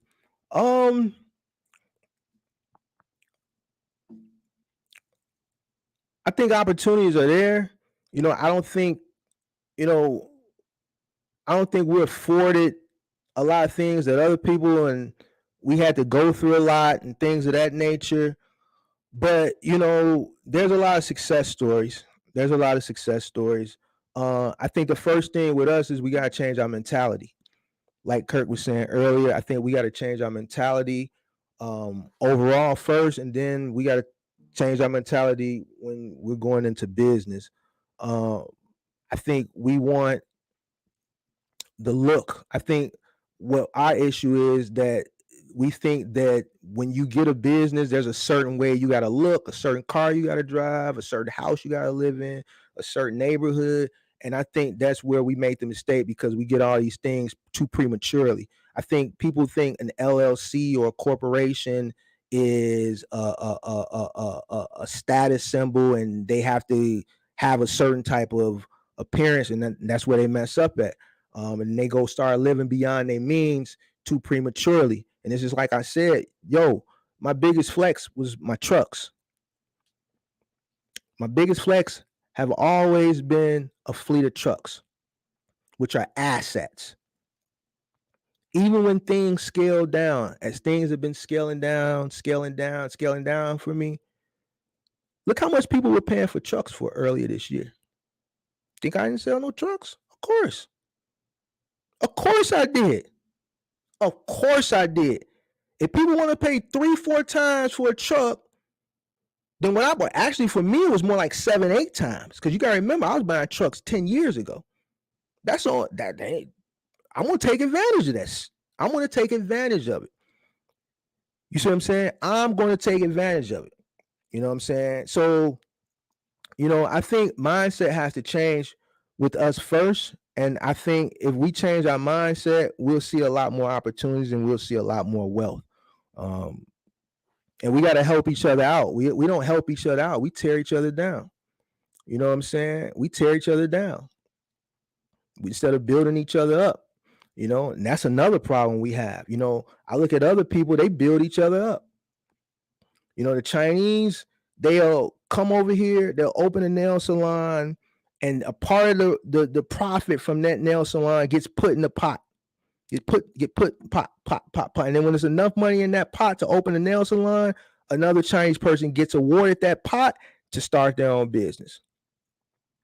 We have to build a generational wealth ourselves. We're not going to get reparations and things of that nature. So we got to change our mindset and we got to change our approach. And I think things will turn around.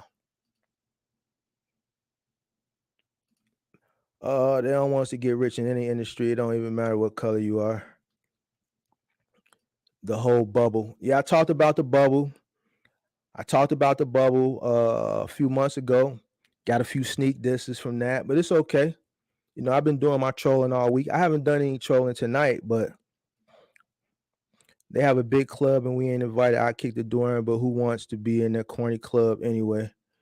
Let's see. 660. No, I would have ran. It's that number. Let me see what we talking about. I used to work. Any questions? All right, here we go. How much to start a cargo van business? I think you can go rent a cargo van for about $250 to $350, depending on the rental company you go with. And then you're looking at, now somebody told me they the rate that they were presented with from, I forget which rental truck company, was 28 cents to 35 cents a mile. Listen, 10 to 15 cents for a cargo van. 10 to 15 cents. If they're charging anything higher, don't do it. All right. So a cargo van is going to be a lot less than a box truck, somewhere between $250 to $350. All right. I would say no more than 15 cents per mile. Insurance is going to be a lot cheaper too. So to get started, I would say all in, equipment, everything, factoring in having at least a month of capital. But remember, if you get a cargo van and you get that dedicated work, let's say you go do Office Depot, Staples, or let's say you do like medical supplies, things of that nature, you got that van, you can always do extra stuff. You can still make you another $100, $200, $300 after that, because you can sign up with GoShare and Amazon Flex XL and things of that nature. Take you maybe a 2-3 hour block on that, make you another quick $75, $100, things of that nature. So I think all in, you probably can get cargo van business $2,500. Get you a few blankets. You don't need a pallet jack. Get a set of ratchet straps, especially if you're doing, you're gonna need a mag liner. That's gonna be about $300. You got to get a mag liner. Don't get a standard hand truck. You're gonna need a mag liner if you're doing like office supply. So you figure that's another $300 right there for the mag liner. See if you can find one on OfferUp or Facebook Marketplace. Used. You don't need a 4-wheeler if you're gonna be doing office supplies. So I say $2,500. I think you could do it with $2,500. I know I could. You know what I'm saying? So you should be able to do it too. And that's including your LLC, your corporation, your insurance. Insurance is gonna be a lot cheaper, and with your rental.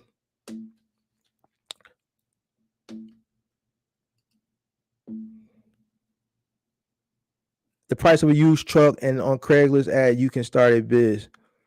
That's how I started my biz on Craigslist many moons ago. I heard it's a bunch of spam and stuff on there now. I haven't been on there in years, but I did it. So, and guess what? It took a lot of hard work. It wasn't easy, and success didn't come overnight. It didn't come overnight. And I think a lot of people want overnight success. All right. And listen, you're going to have to work hard. You're going to have to sacrifice a lot. You know what I'm saying? You're going to have to sacrifice a lot. And I think people ain't willing to sacrifice it. Listen, some of you guys got to come up under them females. You know what I'm saying? Some of you guys, because I'm seeing more females out here getting to the bag than men. It's a lot of females I see doing jobs I've never seen females doing that are doing it. When I see Amazon DSP come to my building, it's always females. I see female garbage men. I see female everything. Females that get into the bag. All right. So I think a lot of dudes, like when I be talking to dudes, they don't want to go over the road and all this stuff. Like I say, man, y'all gotta go get to that bag. Y'all gotta go get to that bag. Stop worrying about what's going on back at home and get to that bag. I'm telling you, Kirk said it early on his channel. Listen, you go get a bag of money, the girl's gonna come. Because the women get into the bag because they got the kids. They have to get to the bag. So I think mindset, man, like man, people gotta change their mindset. You definitely can start a business off one of these apps. Wasn't no apps around, but I was able to start one off Craigslist way back many moons ago. Let's see. I found a way to cut down on the cost of fuel and deadhead, dropping off and picking up on the way back home. 30 to 5 miles back home. All right, cool. Go ahead and hit that like button, hit that like button, hit that like button, subscribe to the channel, putting that work in. Let's play. Everybody has that trip bag, Lambos, beachfront, Airbnbs. You know what? But there's always a new regime of people coming in that see that stuff that fall for the old trick bag. It's just like I talk about on here all the time. Somebody said, man, Mark, you know better. You from Chicago, but not everybody is from a big city. It's a lot of people in middle America that's just green. They gullible. You see what I'm saying? Some of these guys, all they need is a person a day. That's it. Not everybody is hip to the scam. Not everybody gonna be hip. You see what I'm saying? There's a lot of people that are gonna be green. You know, so not everybody knows how to build well. It takes college for that. You know what? I disagree. I went to college and it was a waste of time. And I'm not saying don't go to college. All right. I feel like it was a waste of time for me because the only thing that I really took out of college that I was able to apply in my business, career was economics, micro and macro, right? One thing stood out from one professor I had. He said, always use other people's money. A lot of the stuff that I learned, you gotta remember, I'm 42. I started freshman year of college was 98. All right. The things they taught back then really don't apply to business today. Like I had to take international business. None of that mean nothing today. You have to be able to adapt as time moves on and technology advances. Like the things they teach now in school, game animation and coding and things of that nature, they weren't teaching that back then. My first major before I switched it to business was computer, what do they call it back then? Computer engineering or something. Like we was on DOS prompt, and some people don't even know what I'm talking about. DOS prompt. Like that's what we was on back then. None of that apply today. So I hear what you're saying in some aspect, but then with the way time moves, like none of that stuff that I learned back in 98 and 99 and 2000, 2001 in college, a lot of that stuff don't apply today. You got to adapt. Even now, it's about adapting. I've been telling people to look into building businesses that are automated.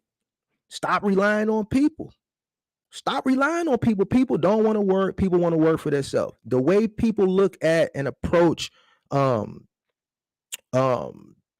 working is different than how they thought about approaching it 10, 15, 20 years ago. 20 years ago, go to college, graduate, get a job. People don't look at that now. The 2000s changed that mind state when all your Mark Zuckerbergs and all them were college dropouts and became billionaires. If you look at jobs now that were typical, let's say jobs now that let's say 20 years ago would have required a college degree, they don't require. That's not a requirement on a lot of jobs now. You know, I think I agree with you But then again, I think if you have the right people around you, you know what I'm saying, that have done it, I think that's a good tool to have. I think mentors, you know what I'm saying? I think a lot of research, you know, a lot of people don't have. And then here's the thing, like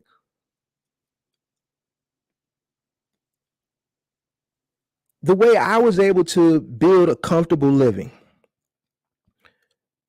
the way I was able to build a comfortable living is because of mindset.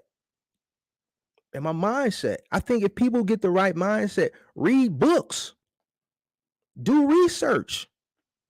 It's not hard. It's not hard. The reason why I say college was a waste of time and for me is because I really didn't get nothing from it. And the stuff that I got from it that I was able to apply, if I would have did some research, I would have got it. You know what I'm saying? So there's a lot of people nowadays that don't go to college that make it. You know what I'm saying? I think building wealth has a lot to do with the people you surround yourself with and the information you obtain from doing research and your mindset. You gotta have the right mindset. You gotta have the right mindset. New to the game, but I wanted to follow the van blueprint of dedicated day and gig work in the evening.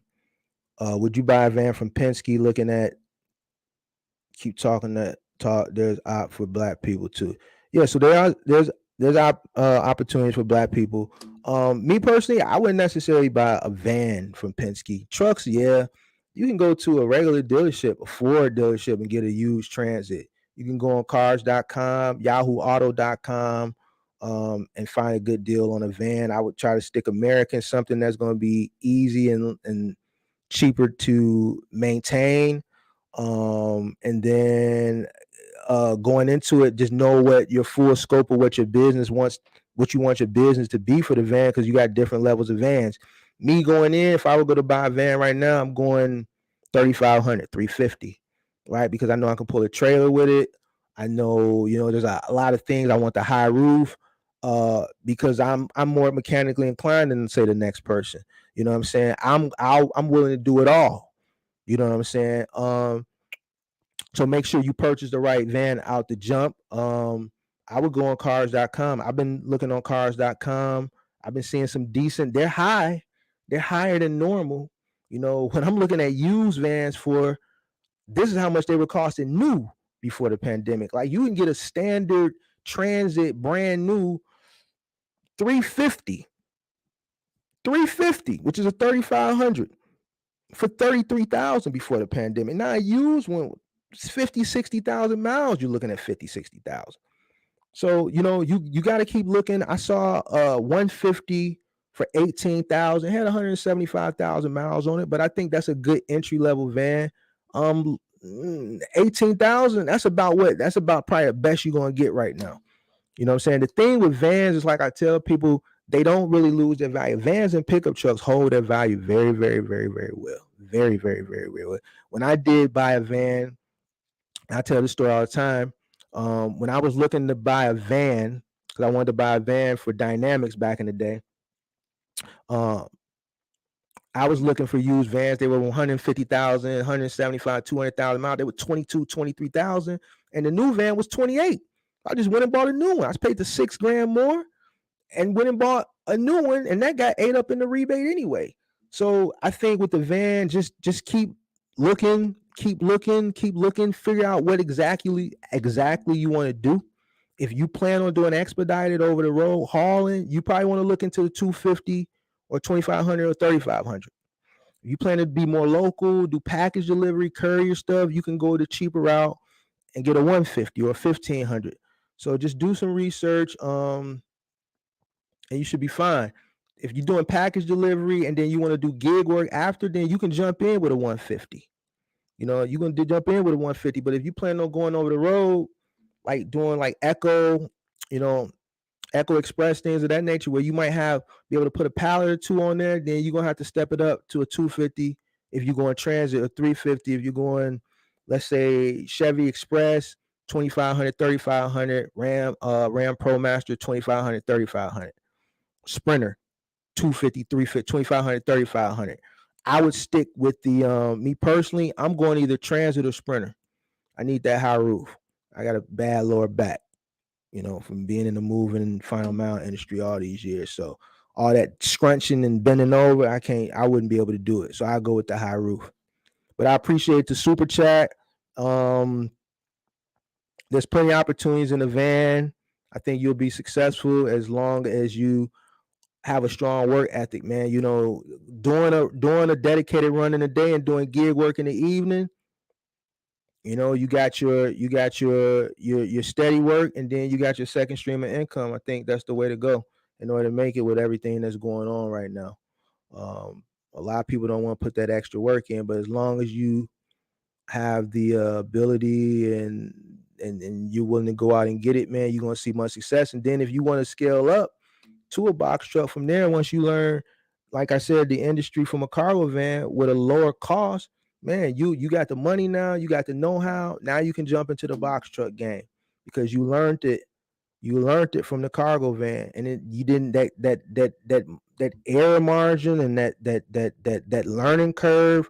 It didn't cost you that much, as if it would have been if you would have jumped in with a 26-foot box truck. Let me see, man. I don't know why. Let me see. All right. Stop trying to get people in the cargo van business. Is saturated. I think everything is saturated right now, to be honest with you. Everybody trying to get into everything. Don't know. Listen, here's another thing, guys. Everything is saturated. If people don't want to work for other people no more, it's obvious. When you talk transparency, I've been transparent about my company. If people wanted to work for people, old Marky Mark would still be running a bunch of trucks. But everybody wants to be their own boss. No one wants to work for anybody anymore. Everything is saturated. Why do you think cargo people are going? The whole reason of me talking about cargo vans is because people are saying, man, Mark, you know about the cargo vans? You talk about a lot, but I gotta get a cargo van. You can't get a box truck. The cost of entry is too high. The rental truck companies are pushing people to the cargo van business. Why? Because they put these requirements on box trucks that they know a lot of people can't meet, and they put them on there purposely because they don't want them to meet them, because so many people that got PPP money and jumped in last year screwed them over, and they still looking for these trucks. These people cars have been getting declined. If people that have cash flow and money and are parking their trucks, what do you think the novice that jumped in without doing any research or anything, you think that they're operating at a loss too? And their cars is getting declined, and they won't bring the truck back. This is why they're putting these stipulations, and this is why the rental truck companies is putting these requirements on, because people done ran off with the trucks, man. The rental truck company is saying, all right, well, you don't have 2 years in business, you don't have a brick and mortar, all these goofball requirements that they putting on there, but they say, you know what? We don't have those requirements for a cargo van. And people are saying, really? Oh, man. Oh, well, let me go back and do a little research, and then I'll come back. So the rental truck companies are pushing people over to the cargo vans. Everything is saturated. Everything is saturated. So it is what it is. It is what it is. Let me pick up back up where I left off. Hit that like button. Hit that like button. All right, boom. It's hard to find work with your box truck if you don't want to use a lowboard. I disagree with that, Brandon. It's easy to find work, but the work that is easy to find, people don't want to do it. I tell people all the time, listen, the final mile game is plenty of opportunity over here. Don't nobody want to lift nothing. So if you don't want to lift nothing, you want that easy dock to dock stuff, then this is what you got to deal with. You got to deal with high fuel. You got to deal with all that other stuff that everybody is dealing with that's failing. If you want to stay local, you want to make about $5,000 to $7,000 a week, all right, then, come pick up a refrigerator or something. But don't nobody want to do it, so it is what it is. It is what it is. It's plenty where I can point you in a bunch of different directions. I told people about the curbside final mile. Man, people jumped and took off to that, to the point now, man, they done filled up their last few slots. I put people on the RL carriers. They don't got no more openings now. It's like when I put people on this stuff, you got to run to it. But, I put people on the final mile. Don't nobody want to run to it because they don't want to do it. I built my money up. I built my business up off moving and final mile, moving game. I could show people the moving game. People don't want to do it. You want to make $300 an hour, $250 an hour? I'll show you how to do it. I'll show you how to do it. Times how many trucks? I'll show you how to do it. If you can find the people to work. If you can find the people to work, I'll show you how to make $200 to $300 an hour. If you can find the people to work, you start off with one truck, a crew, come to me and I lay it all out for you with the moving game. You know why I don't put up moving vehicles? Because people don't want to do final mile. And guess what? Moving is going to be a little bit more difficult than final mile. But when you talk about the bag, I show you guys the bag difference between middle mile and final mile. Let me show you the bag difference between moving and final mile. You ain't burning that much fuel. You're making a whole heck of a lot more money, but you working. You working. And that's another thing. A lot of people don't really want to put in that work. People don't want to put in that work.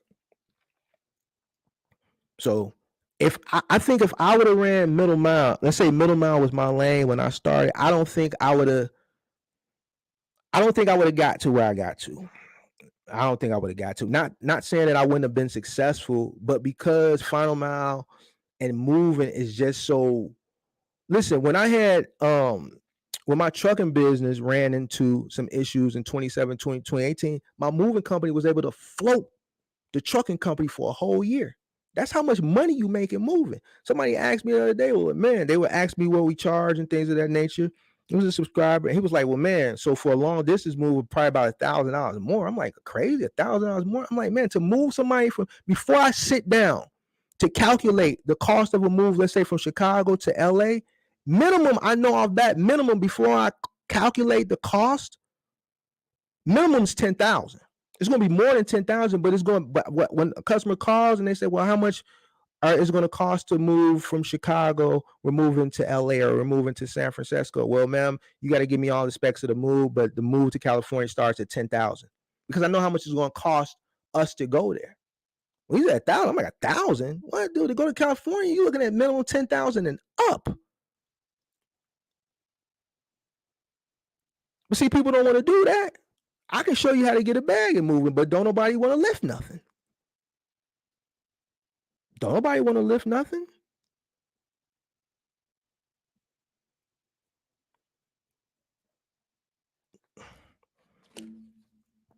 Man, I charge people to take a dresser. I charged a lady to run a dresser from here to St. Louis, 4 hours. Charged her $2, $2,000. And you know what? She paid it. Don't nobody want to lift nothing though. There's money out here. There's plenty of money out here. They trying to bring that trap lifestyle to the transportation industry. Listen, man, business, people gotta leave the street in the street. You know, business is business. You know what I'm saying? And yeah, you're right. I think a lot of people, you know, they don't know how to. And Kurt was talking about this on his show earlier. Some people just don't know how to turn it on and turn it off. You gotta be able to turn it on and turn it off. You know what I'm saying? And I think a lot of people have a hard time understanding that. And then another reason, and I say this all the time, another reason a lot of people are not making is because they're robbing from the sustainability of their business. They don't know how to pay themselves. They don't understand. And I tell people like this when I do consultations and I try to find the root of the problem and we break things down. It always leads to this one thing. So, all right, so this what you call, yeah. So then after I calculate all my costs, I had $1,000 left. So then that's what I made. I'm like, that's not what you made.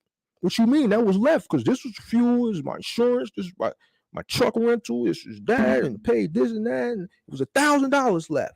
All right, well, how much did you pay for much did you pay yourself out of that $1,000? $1,000. That was what's left. Okay, so then what did you pay the business? What did the business make? What you mean? I am the business. No, I don't work like that. So then when the breakdown happens, you don't have no money. You don't understand why you don't have no money because you've been robbing from the sustainability of the business. A lot of people just don't understand business. I think people need to educate themselves on business first. Like this ain't like a lemonade stand. Jumping into the box truck game, this ain't no lemonade stand where you get the lemons and you squeeze them, you pour some water in there, you put some sugar in there, and you stir it up. It's a lot more complicated than that. And I think a lot of people think it's a lot easier than what they think it is because somebody's telling them, you get your rental, you get your DOT, your LLC, your MC, your BOC3, you get you some insurance, you sign for this load board, and then you just go on the load board, whether it's Amazon, DAT, Selectus, or whatever, and you just pick a load, and then you just go pick it up. And they think it's that easy, and it's not. They don't tell them about the economical factors and the fuel and just the different variables that play a part into this. One, they don't tell them this stuff because they don't know this stuff. If they knew this stuff, they would have been on the same page that I was on 3 months ago, 4 months ago, 5 months ago, 6 months ago, when I was telling everybody that everything that's going on now was going to happen. They would have been on that page. But see, they weren't on that page because they don't know. They don't know better. They know how to tell you about cost per mile, rate per mile, that easy stuff. Because they hoping and praying and wishing too. Wishing up on a star because they struggling and praying on this peak season to hope and pray that it's going to be like last year so that they can take that money and pour themselves about the whatever hole they done dug themselves into. Instead of just, being quiet. But I was telling people back then, prepare yourself, get prepared, prepare. Don't do this, don't do that. This is coming.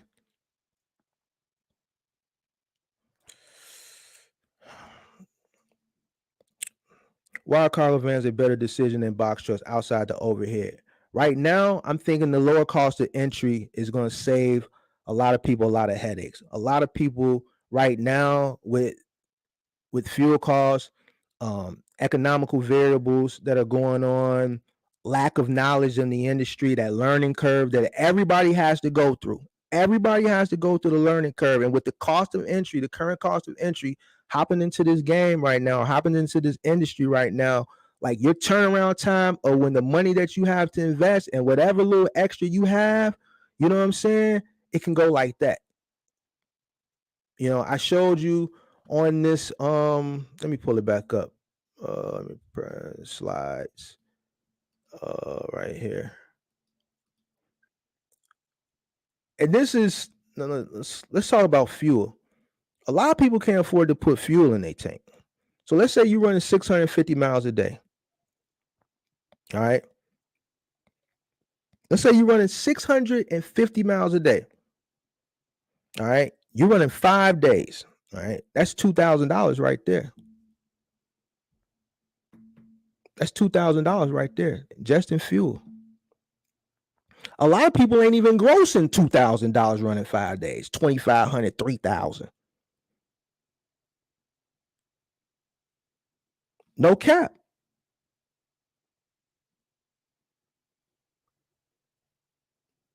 No cap. I know because I talk to people every day. People ain't grossing $2,500, $3,000. But if you put 650 miles a day, 5 days, you're looking at two grand in fuel.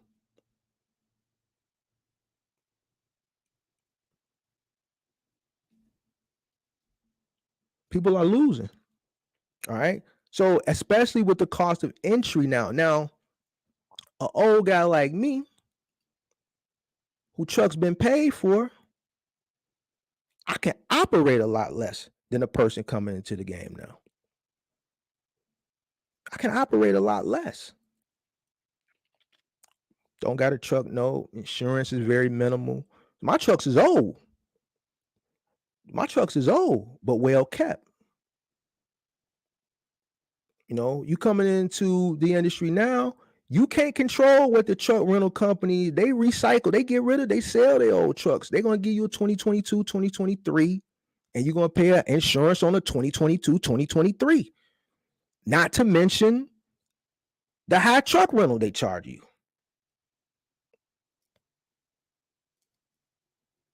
That $450 a week that I was paying back in the day, which included 1,000 to 1,500 free miles, them days is over with. Them days over with. Them days over. I don't see them days coming back no time soon. So this is where we're at with it. You know, I'm not finna sit up here and if you guys notice, the box truck industry been quiet because people just don't know what to tell y'all no more. So they're just not gonna tell y'all nothing. I just want people to be accountable for what they said. You know what I'm saying? And you got some people still preaching this. Come on, man. Instead of coming up with solutions, I'm coming up with a solution. Look, if you're not making it here, let's come on over here.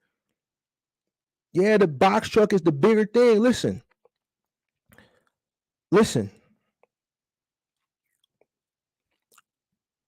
Before I went out and bought that $100,000 luxury car, I started small. I didn't jump into a big luxury car. All right. And then when I did jump into a big luxury car, I had about 12, 15. I probably had my full fleet of trucks then. And guess what? I didn't even buy the goddamn thing. The business leased it. I'm not spending Mark is not spending 100 and some thousand on no car. Mark is going to let the business lease it, and the business is going to write it off. I'm writing off the lease. I'm writing off because the company car paying for the fuel. And guess what? I'm writing off the depreciation at the end of the year. I remember one year, I had a 750 Li, and the depreciation was 9,000 on it. You know what my CPA said? Man, goodbye, Mark. Yeah. The Beamer got $9,000 appreciation. Yeah, it saved you a lot of money. Yeah, I'm different. Mark doesn't own any luxury vehicles. The company does. The company doesn't even own them. The company leasing, and that's another thing. You leasing it, you renting it. Listening to these rappers and stuff. Man, we don't lease nothing. We buy everything, man. Come on, man. Stop. You don't believe the hype. Don't believe the hype. Man, I could tell you a lot about business, man. A lot of tricks in business. People will send you off. Even the rappers will send you off. They'll promote.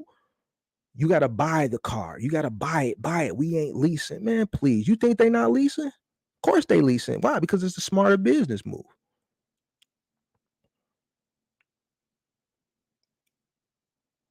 It's the smarter business move. So getting back to doing a parallel to what he's saying, like before I started jumping buying these big luxury cars, which were a tax write-off. You know why you see these big corporate CEOs, these rich millionaire CEOs, right? Driving these Phantoms and stuff like that. These old white guys they so old and rich that their hair is white and silver. You know why they got these big Phantoms? Because they're making so many millions of dollars. They need bigger write-offs. They don't care about the vehicle itself or the look of the vehicle. They just need a big ass write-off. I go to luxury car dealerships to get luxury cars. Even when I go pick my mom's luxury cars, like we'll be looking at like G-Wagons and stuff. Like it'll be 2022 and we're looking at a 2018 or 2017 G-Wagon. Oh yeah, this just came back. I ain't interested. You sure you're not interested? It's 2018. It's only got 2,000 miles on it. Only 2,000 miles? Yeah, some corporate guy, he leased it 3 years ago and obviously he never drove it. Tax write-off.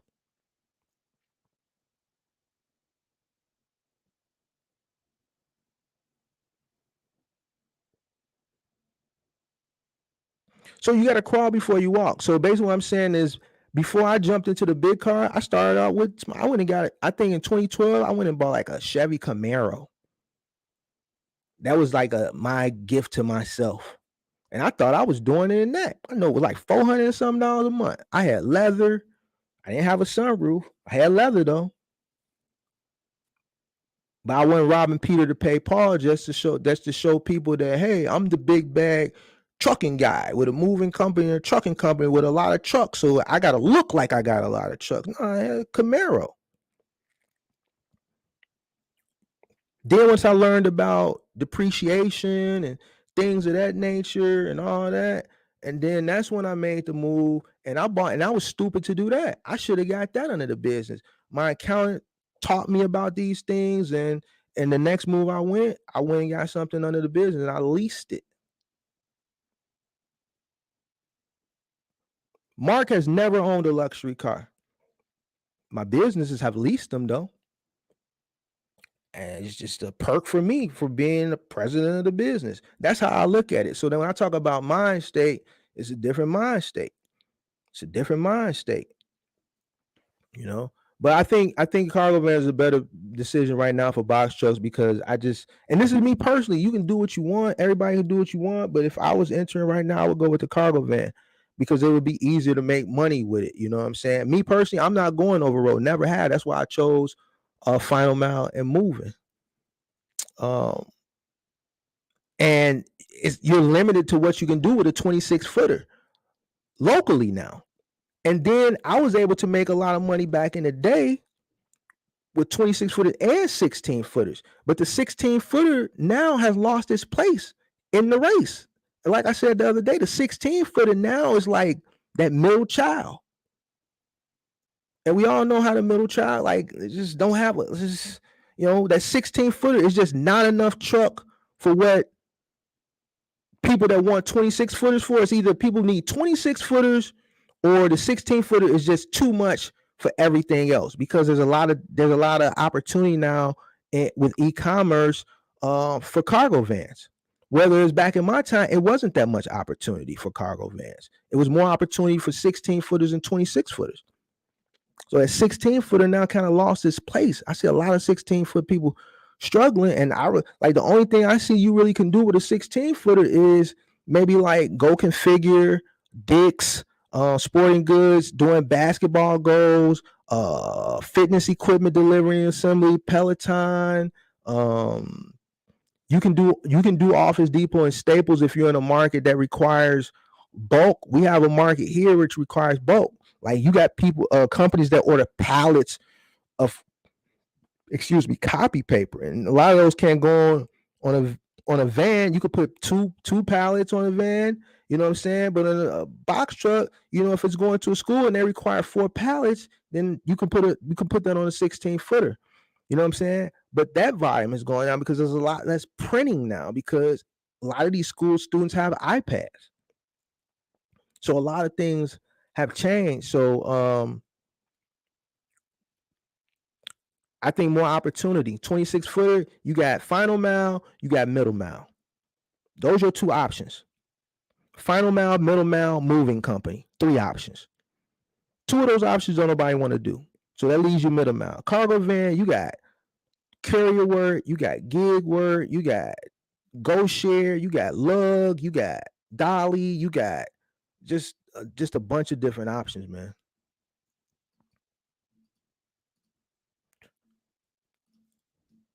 I need everyone to hit that like button. Subscribe to the channel. Shout out to Kirk for coming on earlier tonight.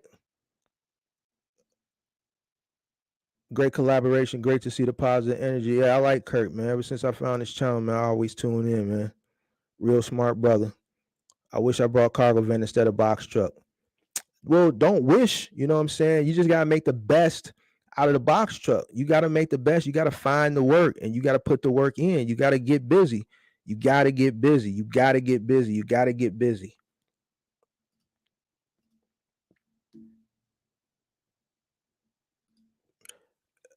I appreciate you, Kurt. Thanks for coming on. You're welcome at any time. Well, Ms. Red No Pit, these ain't reasons why now. I thought you was gonna say something. Lower maintenance, that's just a given. ELD really ain't no big swing in cost. Parking, you got an opportunity to make more money. It's just tough right now due to the economy, but I think if you put in the work, you'll be okay.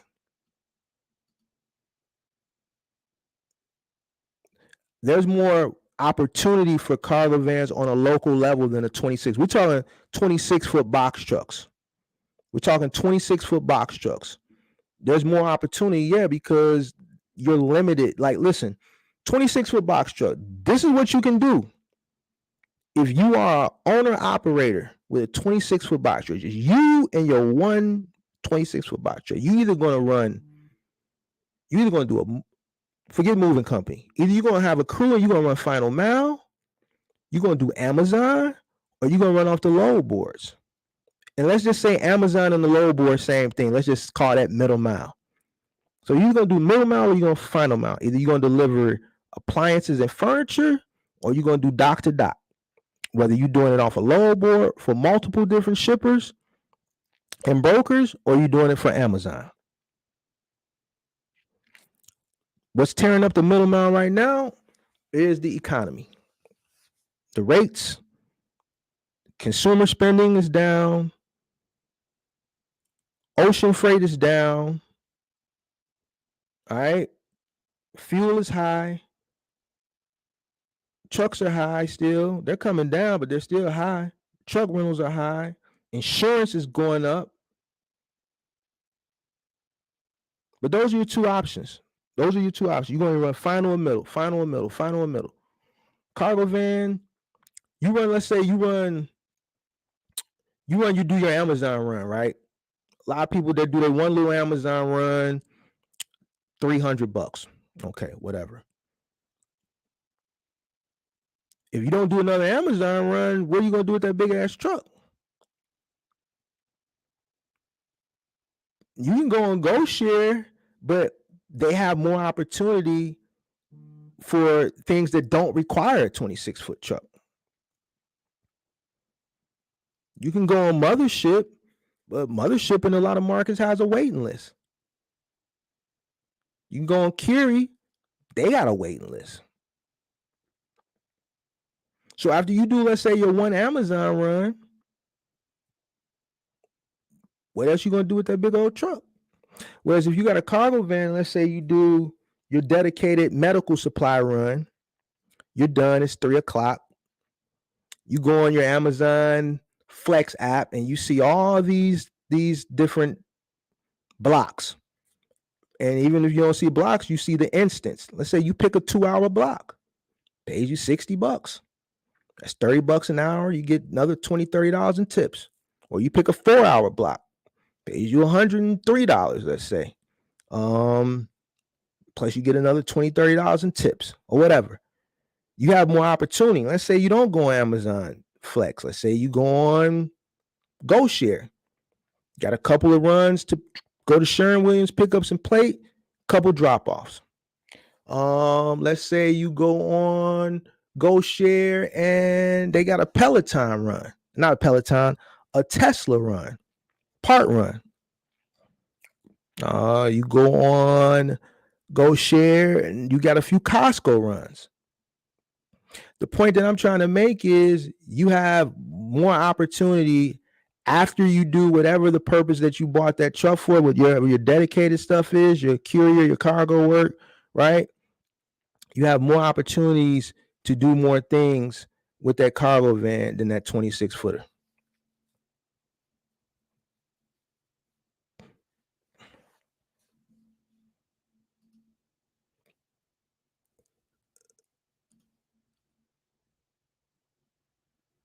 That's another thing. Penske want a lot of money for a deposit for these trucks now. Somebody actually told me they told them 10. So the game has changed. The industry, the trucking, listen, the box truck industry has changed. I don't know if it's going to ever go back to the way it was. I can't say, the rental truck companies are getting stricter and stricter and stricter, and you got to blame that on the people who jumped in earlier this year, last year. They made it this way. And I'm not talking about everybody. You got some people that really tried, and when they didn't succeed, they did the right thing, took the truck back. You got some people that's at Amazon Relay right now loading the truck with you, next to you, in the bay over, whose car been getting declined probably for the past 2 months, truck on the run. Truck report, place reported stolen. Just they ain't got, and state trooper ain't got up on them yet. No cap. This is why these requirements were never in place until this year. And this is why. I tell people, man, Mark, how hard is it to? It ain't hard. I used to go, hey, Julie, yeah, this is Mark. We need a 26-foot truck. We got a special project we working on. We're gonna need a rent a truck because we need an extra truck. Or you know what? Hey, Julie, I need a truck for the summer. I just want to have a spare truck in case one of my trucks go down. I just want to have a truck sitting here so we're not without.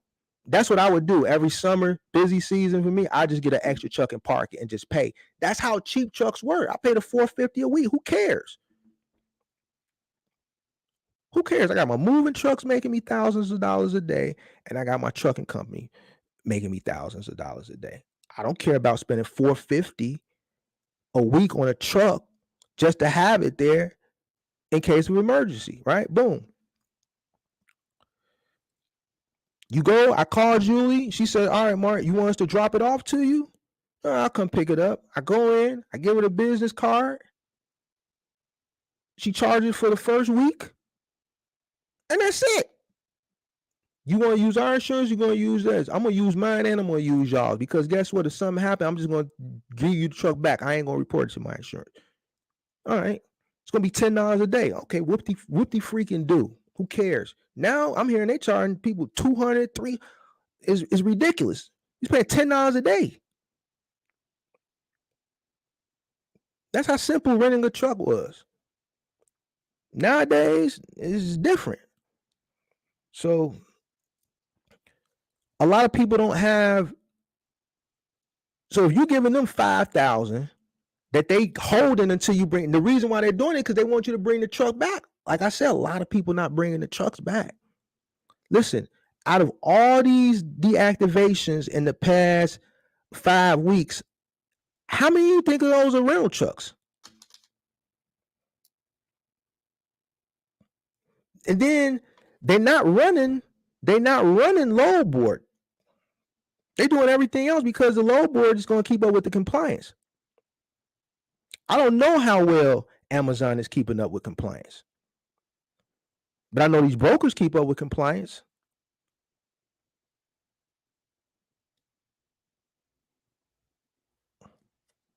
So a lot of people can't enter the game, man. The cost is just too high. You paying $1,800 to Penske a week. You're paying $5,000. You gotta get them $5,000 that they gotta hold until you bring the truck back. You're paying them $1,800 a week. You're paying them whatever.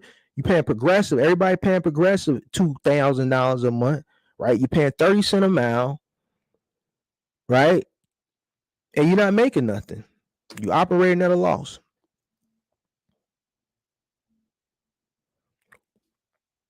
Man, Mark, what can I do? Man, go get you a cargo van.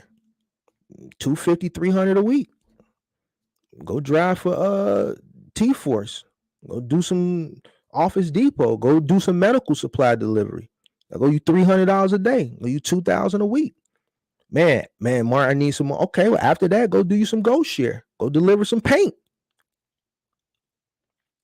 Go deliver this Tesla part. You can deliver parts for Tesla on Ghost Share. Go deliver some Costco.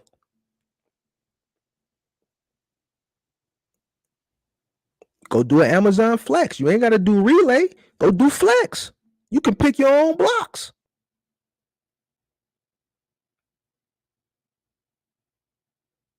And it's local. So now your 300 then turned into 500 a day. And you home. So now you're making somewhere between $2,500 to $3,500 a week. And you still home.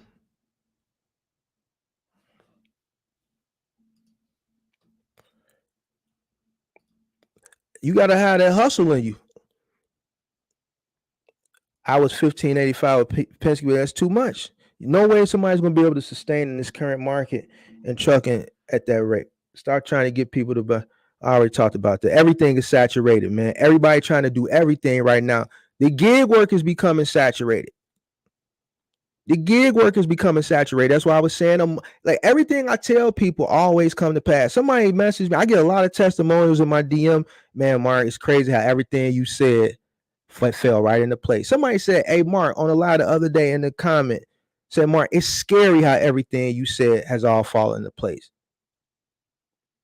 I've been preaching people months ago, yo, start signing up for these gig apps. Start signing up for these gig apps. Start signing up for these gig apps. And now everybody, man, Mark, we're trying to sign for that gig app you was talking about. But now they said they're on the waiting list. I told you this was going to happen.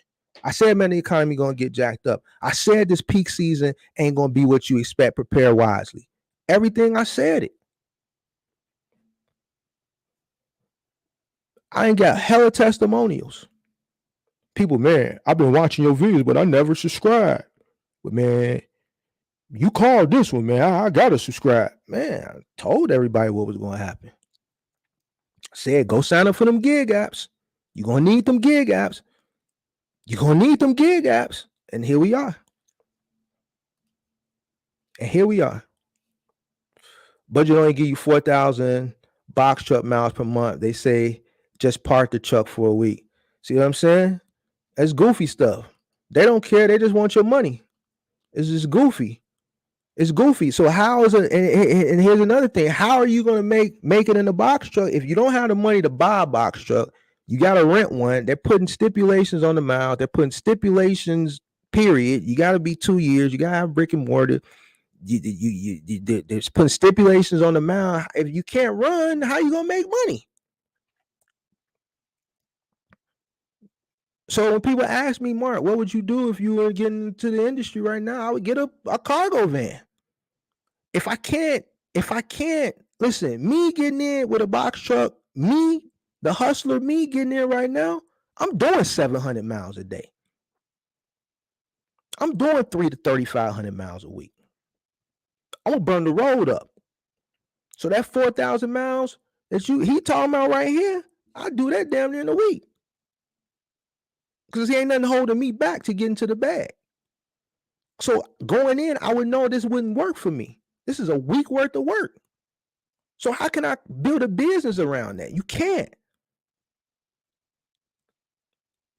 So once again, how are you going to build a box truck business with everything that's going on with the economy and then the places you have to go to get the truck because you don't have the resources to purchase your truck? You got to go the rental route and they're telling you, yo, this is the only miles we're giving you. How do you expect to build a business around that? When I be trying to beat people upside the head to get them to understand this, I just don't get it. Here's another option. Get a cargo van. Even the rental truck companies are pushing people to the cargo van. I'm telling people now, look, I'm giving you sauce on how to get it in your car. I said, yo, T4 is giving you a guarantee of $225 a day to deliver for stock X. I had 2 people ask me about it, 2 or 3 maybe. Your personal car, $225, guarantee. You delivering for stock X, you delivering for American Eagle combined. In your personal car. I'm giving people the sauce.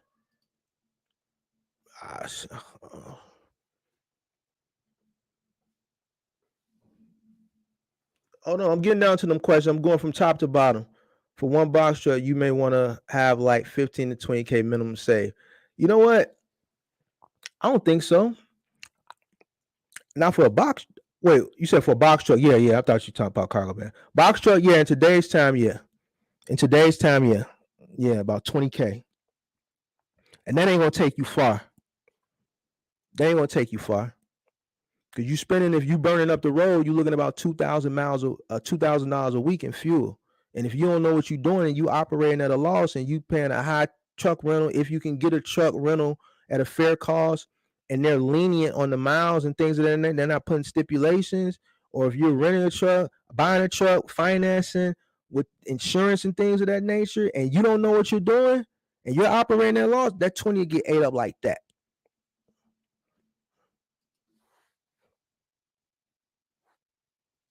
Yeah, brokers returned me down when I started back in January. Yeah, they ain't. However, you can maintain less competition.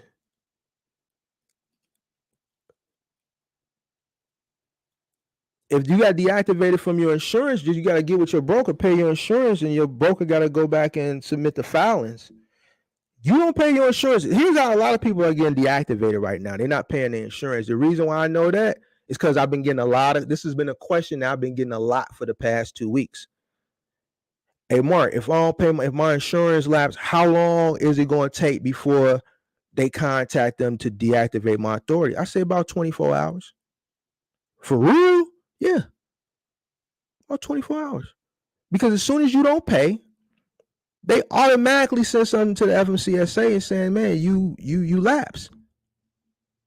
And they send it takes about a day. They have a portal. Like all this stuff is done electronically. They have by law, they have to let the FMCSA know. So if your insurance lapses at 12:01 during that business day, either artificial intelligence or a human, I don't know who does it. If it's AI or a human, within that next business day, or that same business day at 12:01, something is getting sent to the FMCSA. Within 24 hours, you're going to go from authorized to not authorized. You can't be out here running in a federally regulated industry, and you're not licensed, you're not authorized to do so. That turnaround time is like that. What about gig apps with a 16-footer? Go Share, Dolly, Bellhops, that's another one. Like, yo, if you want to start a moving company and you don't got a crew, Bellhops is like, yo, we got the movers. They'll meet you at the move. You sit on the truck. Just bring your truck. The contractors will come. They'll load the truck. You just sit there. We're paying you for the use of your truck, and we're paying you to be there. Once the contractors load the truck, you close your truck up. You drive it to the drop-off. If it's local, you park it, and the contractors drive their personal vehicle over there, and they'll unload the truck. Now you're getting paid for the use of your truck and you to sit there. If it's a long distance move, you get paid more because you're taking it cross country or where it's going. It's opportunity. That's another opportunity. That app is called Bellhops. Right. So FedEx is furloughing people, I think, starting this month or next month. You know, which is not good. This is high volume time, guys. High volume time, supposedly, right? And FedEx is furloughing people. I'm reading that other FedEx contractors have already thrown in the towel, and then you got C.H. Robinson doing layoffs. You know, not good. What can you rent a cargo van? Budget, Enterprise, Penske, Ryder.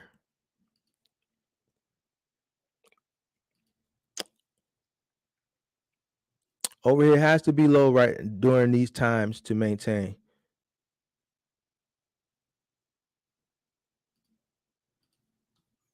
What are some of the tools you need for a sprinter final mile?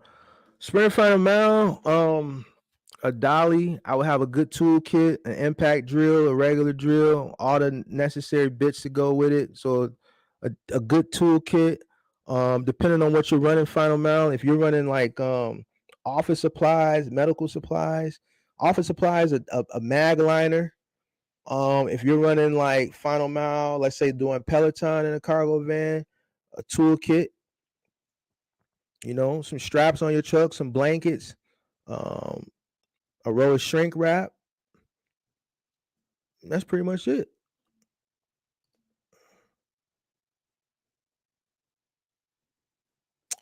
That lets you know what's to come by these job cuts during Q4. Exactly. With all these job cuts that are coming, Q4 has always been known for retail dominates Q4. It dominates Q4, and FedEx's largest quarter, you know, by volume and by dollar compared to the other 3 quarters is Q4, right? Because people are shipping Christmas gifts, all right? Volume is very low. And I know I keep beating the dead horse, but you know, you guys got to remember who called this. I called it. Everybody else is hate. You know, I'm still getting hate. Like some people just can't let it go. Let it go, man. Let it go, man. We see you over there, but man, let it go. You was wrong. You was wrong once again. And I was right once again. Was it like 5? I'm 5-0 right now. Like, man, some people just need to just like when you gotta pick and choose your battles wisely, man. Man, pick and choose your battles wisely, man. For real. 3 years in the game versus 14 years in the game is different. You can't it's different. It's different. We on 2 different levels. You know who I'm talking to. Go ahead and make your little video. Them boys selling box truck kits and standing on Atlantic couches popping bottles with the money. Hey, man, he said Atlanta, so I already know who he talking about. Hey, man, listen here, man. Hey, man. Hey, man, they doing a meet and greet like every other week, ain't they? But, man, that's on the people, man. That's on the people.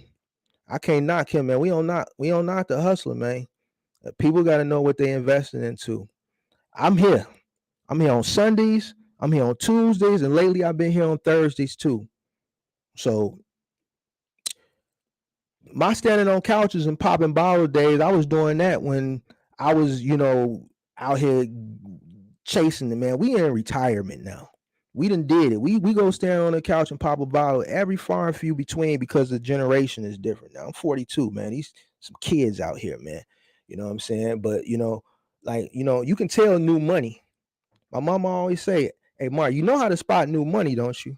See, I know how to spot new money, and this is just a lot of new money. People getting some new money off selling these. Well, hey, that's on the people though. That's on the people, man. Are you still to be CEO of a mutual fund?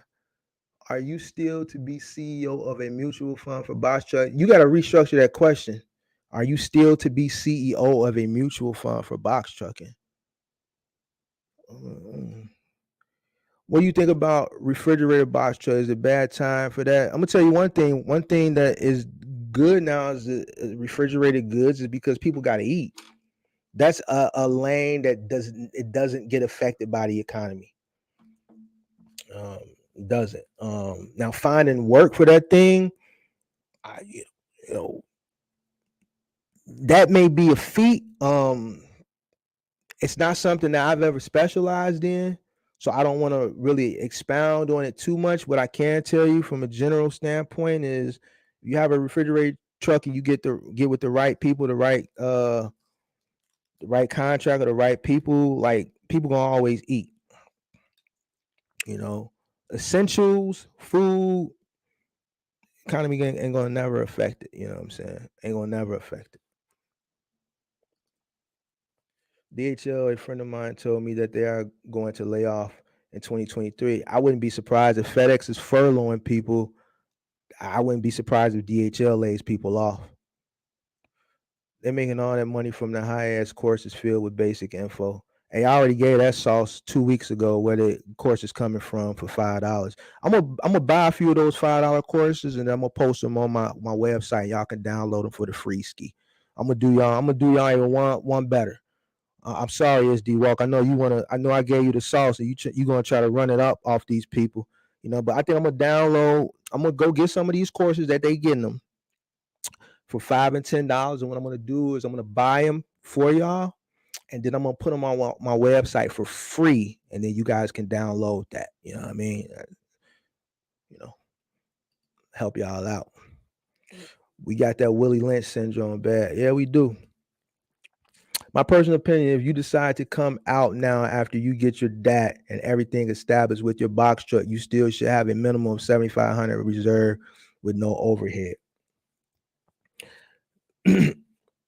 Me coming into the box truck game, knowing what I know, man, I would want to come in with about 25,000. About 25,000. That's me personally. Yeah, man. I just, I and that's me because there may be times where my truck may just be parked.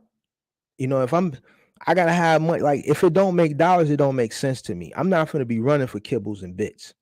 You know what I'm saying? With some of these expenses now, people running for kibbles and bits because their expenses is just burying them. You know what I'm saying? So I said, man, me coming in, I gotta have about 25. I was wondering, is there any way you could talk about cargo van contracts or dedicated contracts?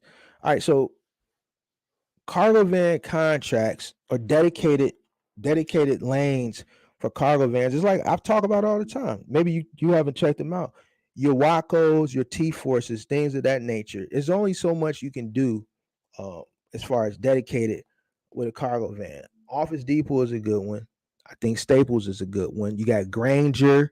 You know, you can go if you want to do not appliances. If you want to do fitness equipment, that's a dedicated lane. Peloton was really popular like last year, as far as and the year before last, because everybody was home. But now they suckless like a lot of other retailers. Like their stocks is tanking, their sales are down. Last time I looked, Peloton was down like 28, 32%. But there's a lane to do dedicated for fitness equipment. Now that's going to be delivery with assembly, final mile. Your dedicated for cargo van is going to be final mile, whether it's from a small courier item, right, up to, let's say, office supplies, up to fitness equipment. Those are your dedicated things. And that's pretty much about it that I can think of. You can get some contractual things if you can get like a contract maybe with your state, but you're going to need a fleet of vehicles. You're going to need a fleet of vehicles. Like I talk about the lottery. You're going to need a fleet of vans for that. Now that's something dedicated, but that's something that you don't just get overnight, and that's not something you can do with one van. You got to have an infrastructure built out for that. Me starting off with a cargo van dedicated, I'm gonna go get with a logistics company. I'm gonna go do them office supplies. It's light duty, it's easy. You're in the right market, you get the right route. You can make you some good, decent money. You can make you somewhere about 300 if you get the right route. 300, 350 a day. You know, some markets you're not going to get that. I got a guy who's struggling right now down in Georgia with that. They just don't have the volume down there. They don't have the pieces. All right. So you got to figure it out. Now, I'm not saying go buy a cargo van to do gig work, you know, but I know people here that are making $300 to $500 a day doing gig work. You know, market plays a big factor. All right, market plays a big factor. So let's say you got Waco in your market, you average about $200 a day doing staples, and then you can supplement that by doing Amazon Flex. You know, you can supplement that by doing Amazon Flex or something else. But your contracts and your dedicated is going to be limited. You can also run expedited, but that's going to take you over the road. It's going to take you over the road. Also, another dedicated, I always forget, is your medical. I like to talk about the supplies instead of the pharmaceuticals because the supplies pay more, because it's a little bit more lifting. Obviously, items are heavier. Some are lighter than others. Walking cane, walker, crutches, a wheelchair, oxygen tank, up to a hospital bed. Now, this pays about $2,000 a week on a 5-day schedule. All right. So averaging about 150 miles a day. All right. But that's 2,000 miles a week, a lower cost of entry, 150 miles a day. You're in a cargo van, you're home every night. You're bringing home $2,000 a week. Your costs are a lot more minimal than a box truck. So you're looking at office supplies, you're looking at medical pharmaceuticals, you're looking at medical supplies, and then you're looking at small courier work. Now that small courier work, obviously your pay is going to be a lot lower than obviously your office stuff, and then obviously your medical supplies. But you know, that's another dedicated. When you're looking at LaserShip, I've never done anything with LaserShip. I mentioned them. Did a video on them. A lot of people say they suck. I guess because of the pay. Because when you're dealing with like parcel stuff, your price point is going to be small. Your price point is going to be small. All right. So you'll probably come out more, from what I've heard, you'll probably come out more doing Amazon Flex than laser ship. Now, laser ship I heard is good if you're building out scale. Obviously, the more vans you run, the more money you make. But we already know the issue with that is finding people. So those are your lanes for dedicated for a van. I would really look into that medical supply. The box truck bubble video, I learned a lot. I appreciate it.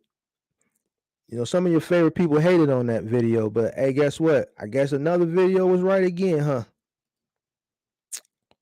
When I was looking at cargo van rentals a few months ago, they gave like 2 to 3K miles included in the rate. Exactly. So they were giving 2 to 3,000 miles at the rental trucks for the cargo vans. They're probably not doing that no more. Would you buy a 2017 250 medium roof Ford Transit for 22,000, 160,000 miles on it, listed for 28 3 months ago?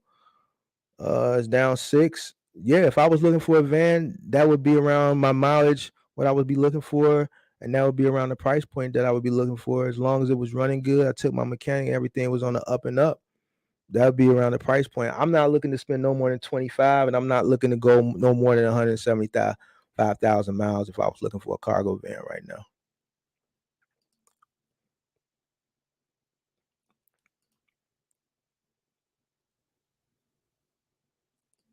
Let's see. College too slow for society. You don't need, like, and I'm not deterring nobody from going to school. You know what I'm saying? I'm just saying nowadays, like, you got people that are becoming millionaires from sitting in their bedroom playing video games on stream. Like, it's just, you know, when I went to college, we were in a different time. I went to college, graduated high school June of 98. I went to college September of 98. Like, college then and college now, like college now, if you go to college, you're going to learn some cool stuff like video game animation and all that cool stuff. Like, man, none of this stuff existed back then. College was boring. And I'm saying I didn't get nothing out of college. I feel like it was a waste of, and I didn't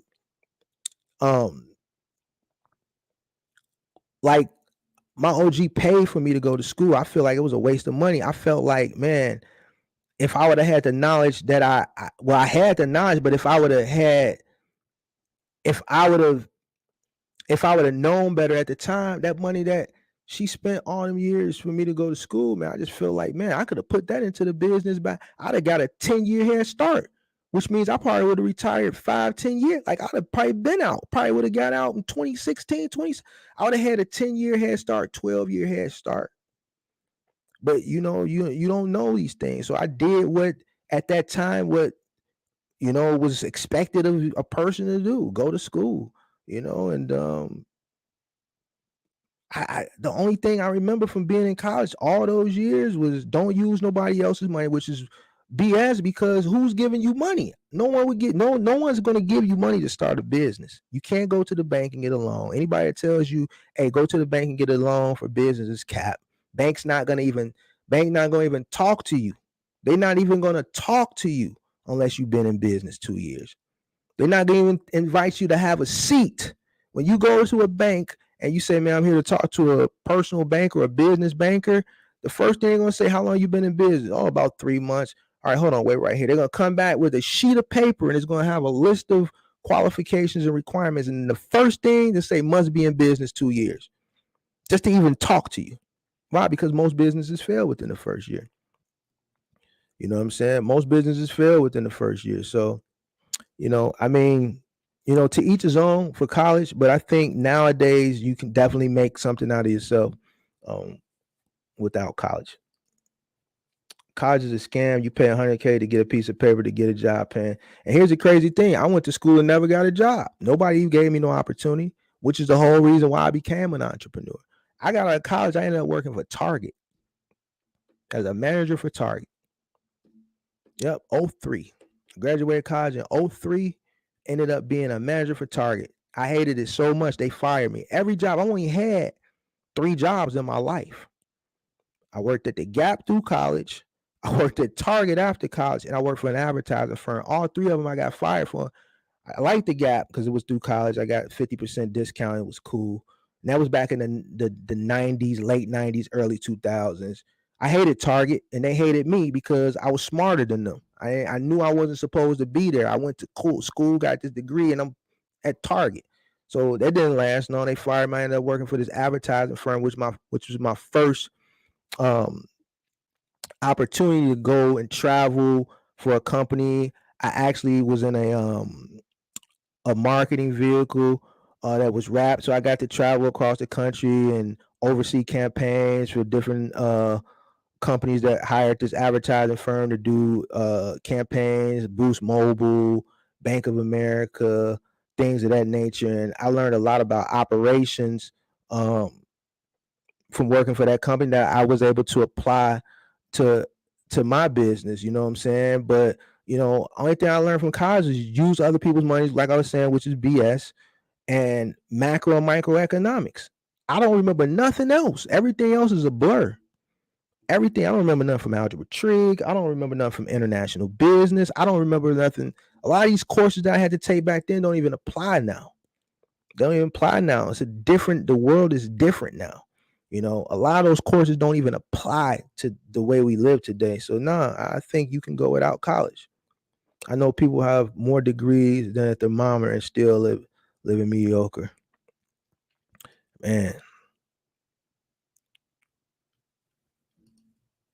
good show. Keep doing the gym, the industry. Appreciate it. Hit that like button. Hit that like button. Subscribe to the channel. I'd rather go to 2-year school versus 4. Let's see here. I paid 5,000 over MSRP, and that was a hookup for what, a box truck. If you buy a van, be sure to get the highest roof and longest you can buy them. A long haul expediter. My wife and I team drive about 3,000 miles per week. Yeah, that's what I say. Get the high roof and get the longest van. You're gonna need it. Yeah, that's the only way I would do it. And I wouldn't. I'm going 3,500. I'm going 3,500. How do I start from scratch with my car, 2019 Camry or pickup truck? Sign up for every app you can, and you can go to T-Force. They got the StockX account. You can deliver sneakers. So there's plenty of opportunities for courier work in your personal vehicle. Sign up for every single app you can that delivers your GoShare, your Instacart, your Amazon. You probably come out best on Amazon Flex, and if you can get with Walmart Spark. I heard Walmart Spark is the shit, but it's hard to get in there. I heard they paying like $19.50 a stop. Average 5 to 7 stops. That's $140. So, Walmart Spark, your Amazon Flex, sign up for every app. Then you got some logistics company that allow you to run medical, not supplies, but like pharmaceuticals or whatever in your car. And like T-Force has a medical side, and they also have a side with general merchandise that you can do in your car. So American Eagle and StockX, and then they also got the medical pharmaceutical. Now I hear the pharmaceutical doesn't pay well. It doesn't pay nothing like the medical supply, but they don't house medical supply there. You want to look at Spoke Logistics if you want to get into medical supply. And there you go. You're in. Once you sign up and you go through the onboard, you're in. And just make sure you sign up for every single gig app you can with your car.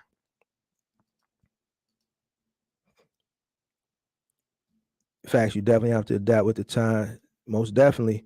My van is a Ford Transit high roof extended gas power. We are loaded about every day. Got plenty of work.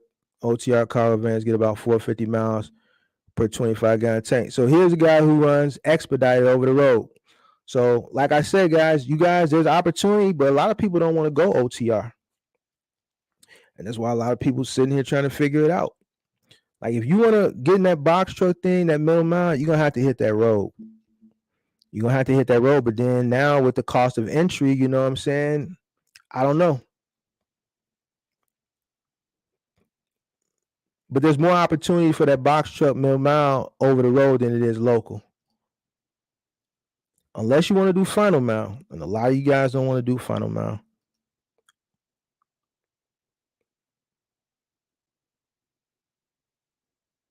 right? Everything is oversaturated. A lot of people, if you go look at all the authorities that were started during COVID, and then you go look at the authorities now, so you seen authorities going up, and now you see them going down.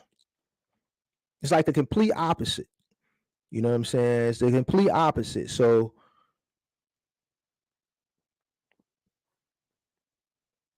it is what it is. Everything I said, everything I said was going to happen has been happening. There are a lot of cargo vans in the game, but there's plenty of working loads if you're willing to go anywhere to grind out the mount. Yeah, I mean, listen, guys, and I talk about it all the time. Cargo van, I'm mounting TVs on the wall.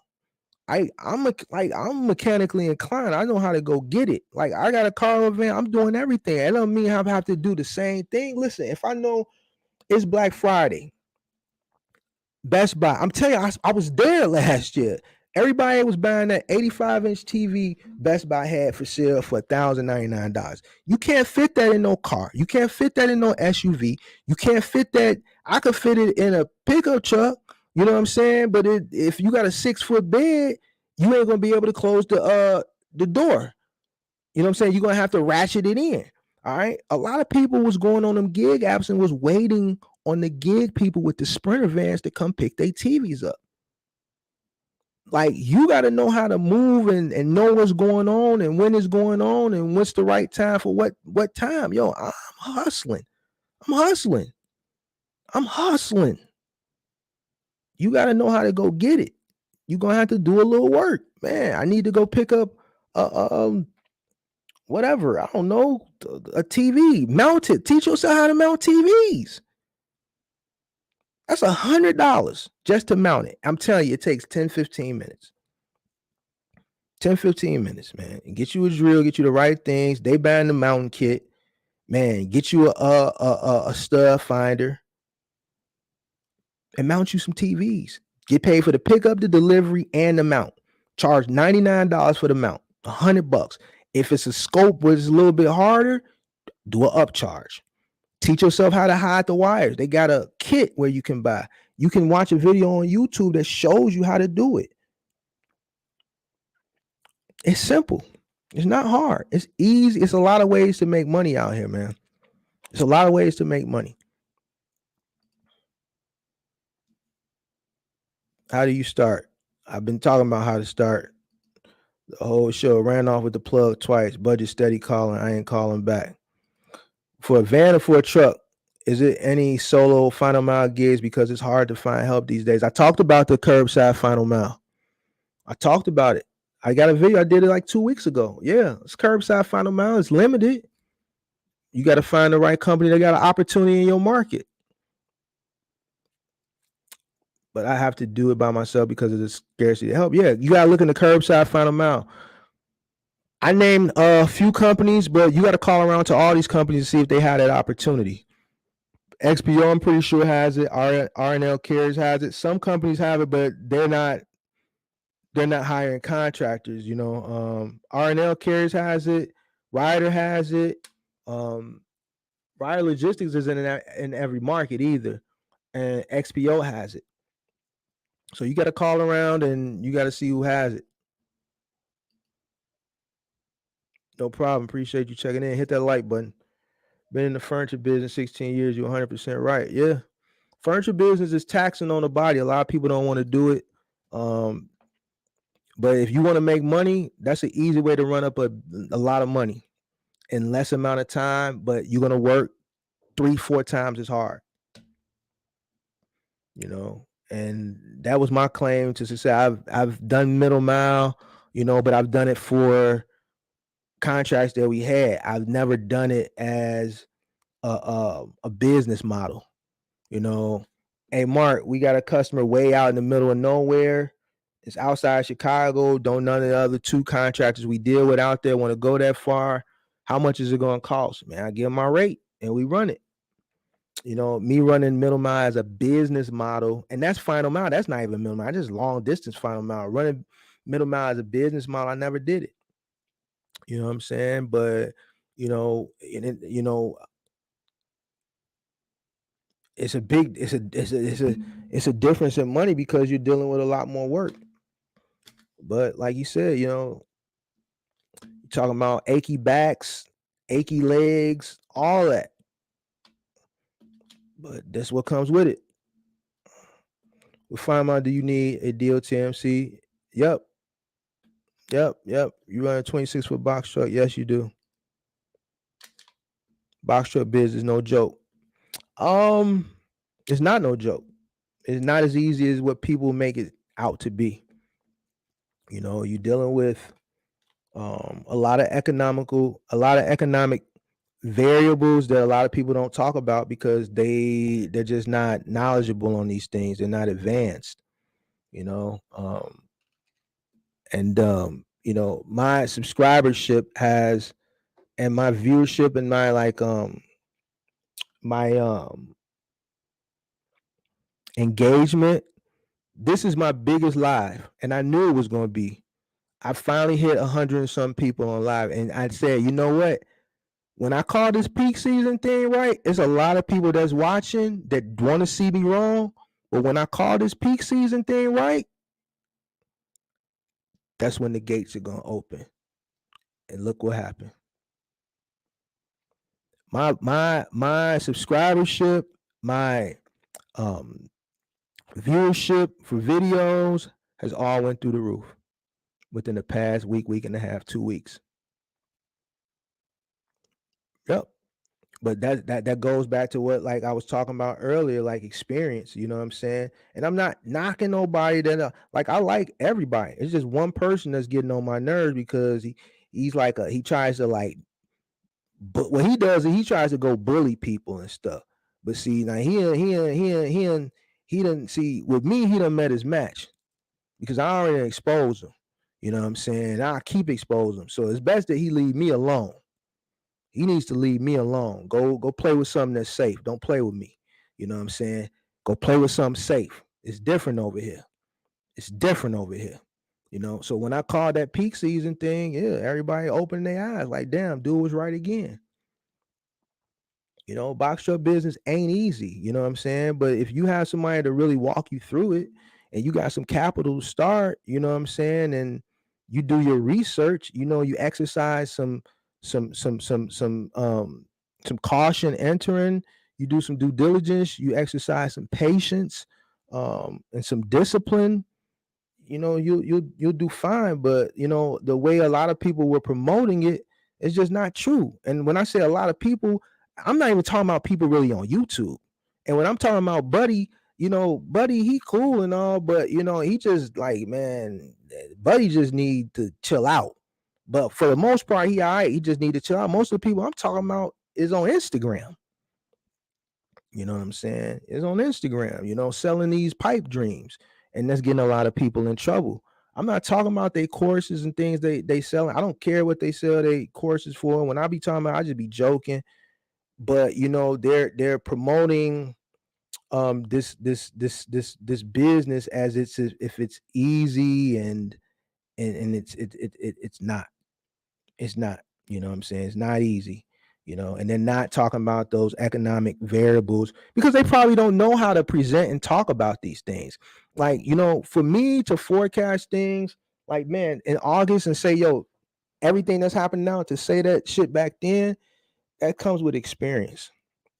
It comes with knowing how to read charts, knowing every phase of the business. Every phase of the business, and they don't know it. They're going to tell you about cost per mile, rate per mile, and how to talk to the broker and things of that nature. And, when they really should be saying, yo, you might want to exercise a little caution because it's going to be a slippery slope coming up in the next 3 months. See, this is the stuff I've been preaching. But all I get is, man, why are you so pessimistic? This is what I was getting. I ain't getting that now. I'm getting a lot of praises now. But, why are you this? Why, man, that naysayer and positive energy. Listen, man, this is business. This is business. This is business. You got to forecast. You got to be prepared.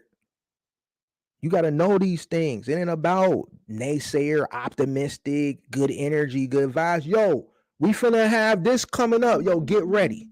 Because if I got the knowledge and I know how to look and forecast and see the stuff and I keep the information to myself and I don't forewarn people, am I really doing a good service to the box truck community? And I actually know. Some of these people don't know. They thinking this shit gonna be the same way it is. Like a lot of them guys that got in last year, man, they thought when they got in that this is just what it was. And I say this all the time, man. Good thing I wasn't on YouTube last year because a lot more people would have hated me. Because I'd have been laughing. I'm like, man, you gonna be broken 8 months. You gonna be broken 8 months. You gonna be broke. Oh, you just took out a loan. You just leveraged your house. Are you gonna be broke and homeless? You gonna be like, man, they would have hated me. You just bought a what? A 2015 Freightliner for 90,000? Oh man, you crazy as hell. Yeah, they gonna come pick that up in about 9 months. They gonna come get that boy in about 9 months. They would have hated me. But it's the truth. It's the truth.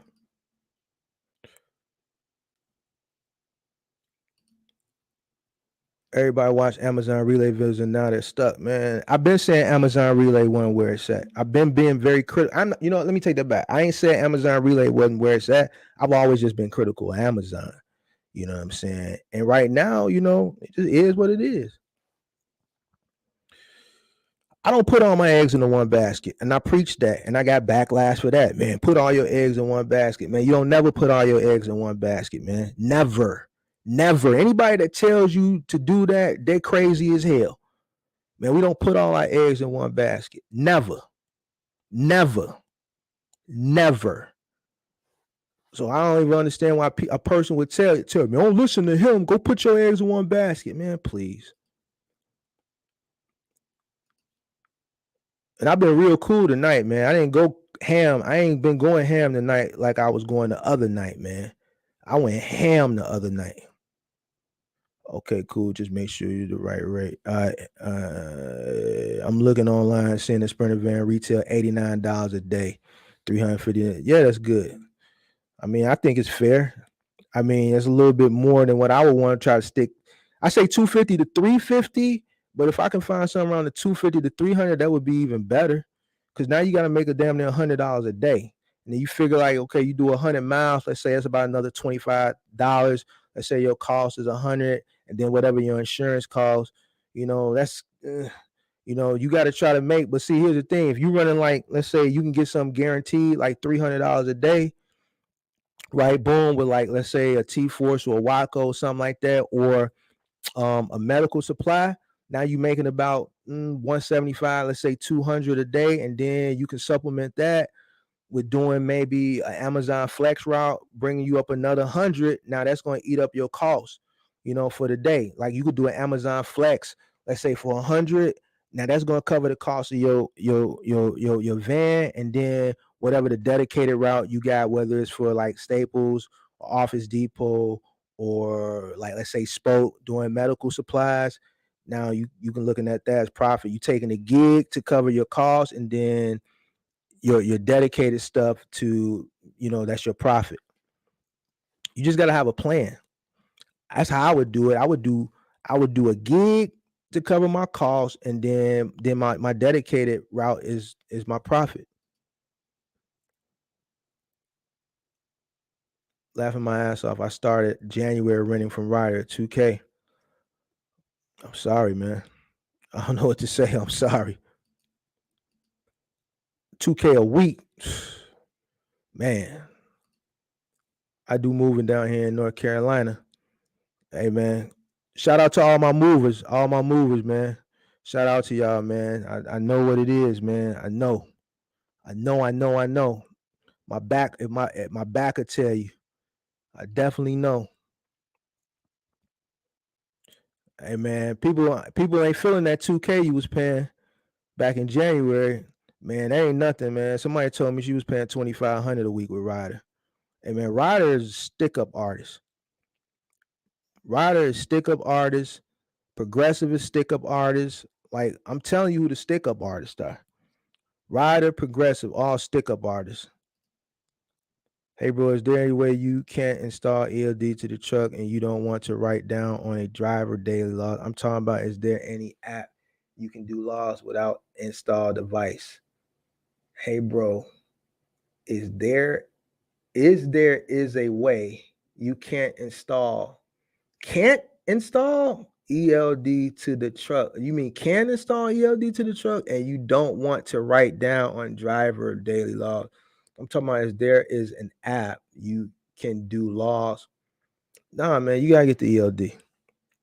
You gotta get it, man. Gain experience was running on nothing but vibes.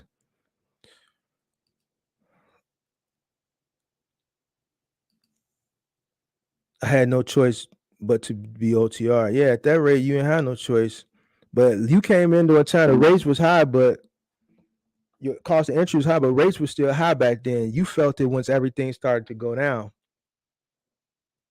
By the time I did insurance, rental payment, gas, I was running on just vibes and experience. Wow. Hey, bro, is there a way you can't install ELD to the truck and you don't want to write down your driver's long time? I was there an app. Didn't you ask me this or did? Oh, yes. Let me see. Over 60K down the drain. You know what I'm saying? Ashley Rosales lost 60K with an exorbitant rental, exorbitant probably insurance and everything else, and 60K gone. I'm sorry that happened, but we gained that experience though. I mean, that's a positive way to look at it. See, people ain't too the responses. I made the mistake of doing a consultation with an Instagram box trucker who had amazing reviews at the time. And you know you can buy reviews, right? I ain't give you that sauce, but you can buy reviews.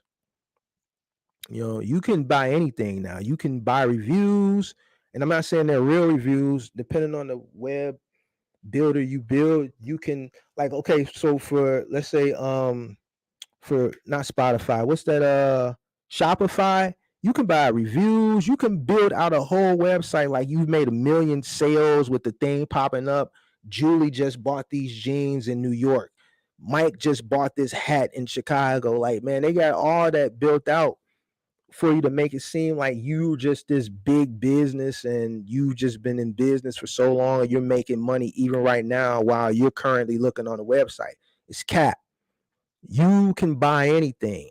You can buy anything. I've showed people in the how not to be scammed in the box truck industry live I did maybe 2-3 weeks ago. You go watch that live. I showed the cap, not the cap, but the sauce for the courses and stuff. Like, man, like people ain't building these courses. They buying these courses from somebody in Nigeria or somebody in Pakistan for $5 and $10. You can buy anything. Anybody can build anything and make it seem like there's somebody that they're not. Everybody. Ain't nobody excluded. The only way you're going to be able to tell if somebody is authentic and genuine and really knowledgeable is if they're doing what I'm doing every Tuesday and every Sunday and sometimes on Thursday or whatever other night I feel like going on. By sitting here talking, giving a presentation, answering questions, and things of that nature. And this is all based off experience. It's based off experience, you know. It's based off experience, you know.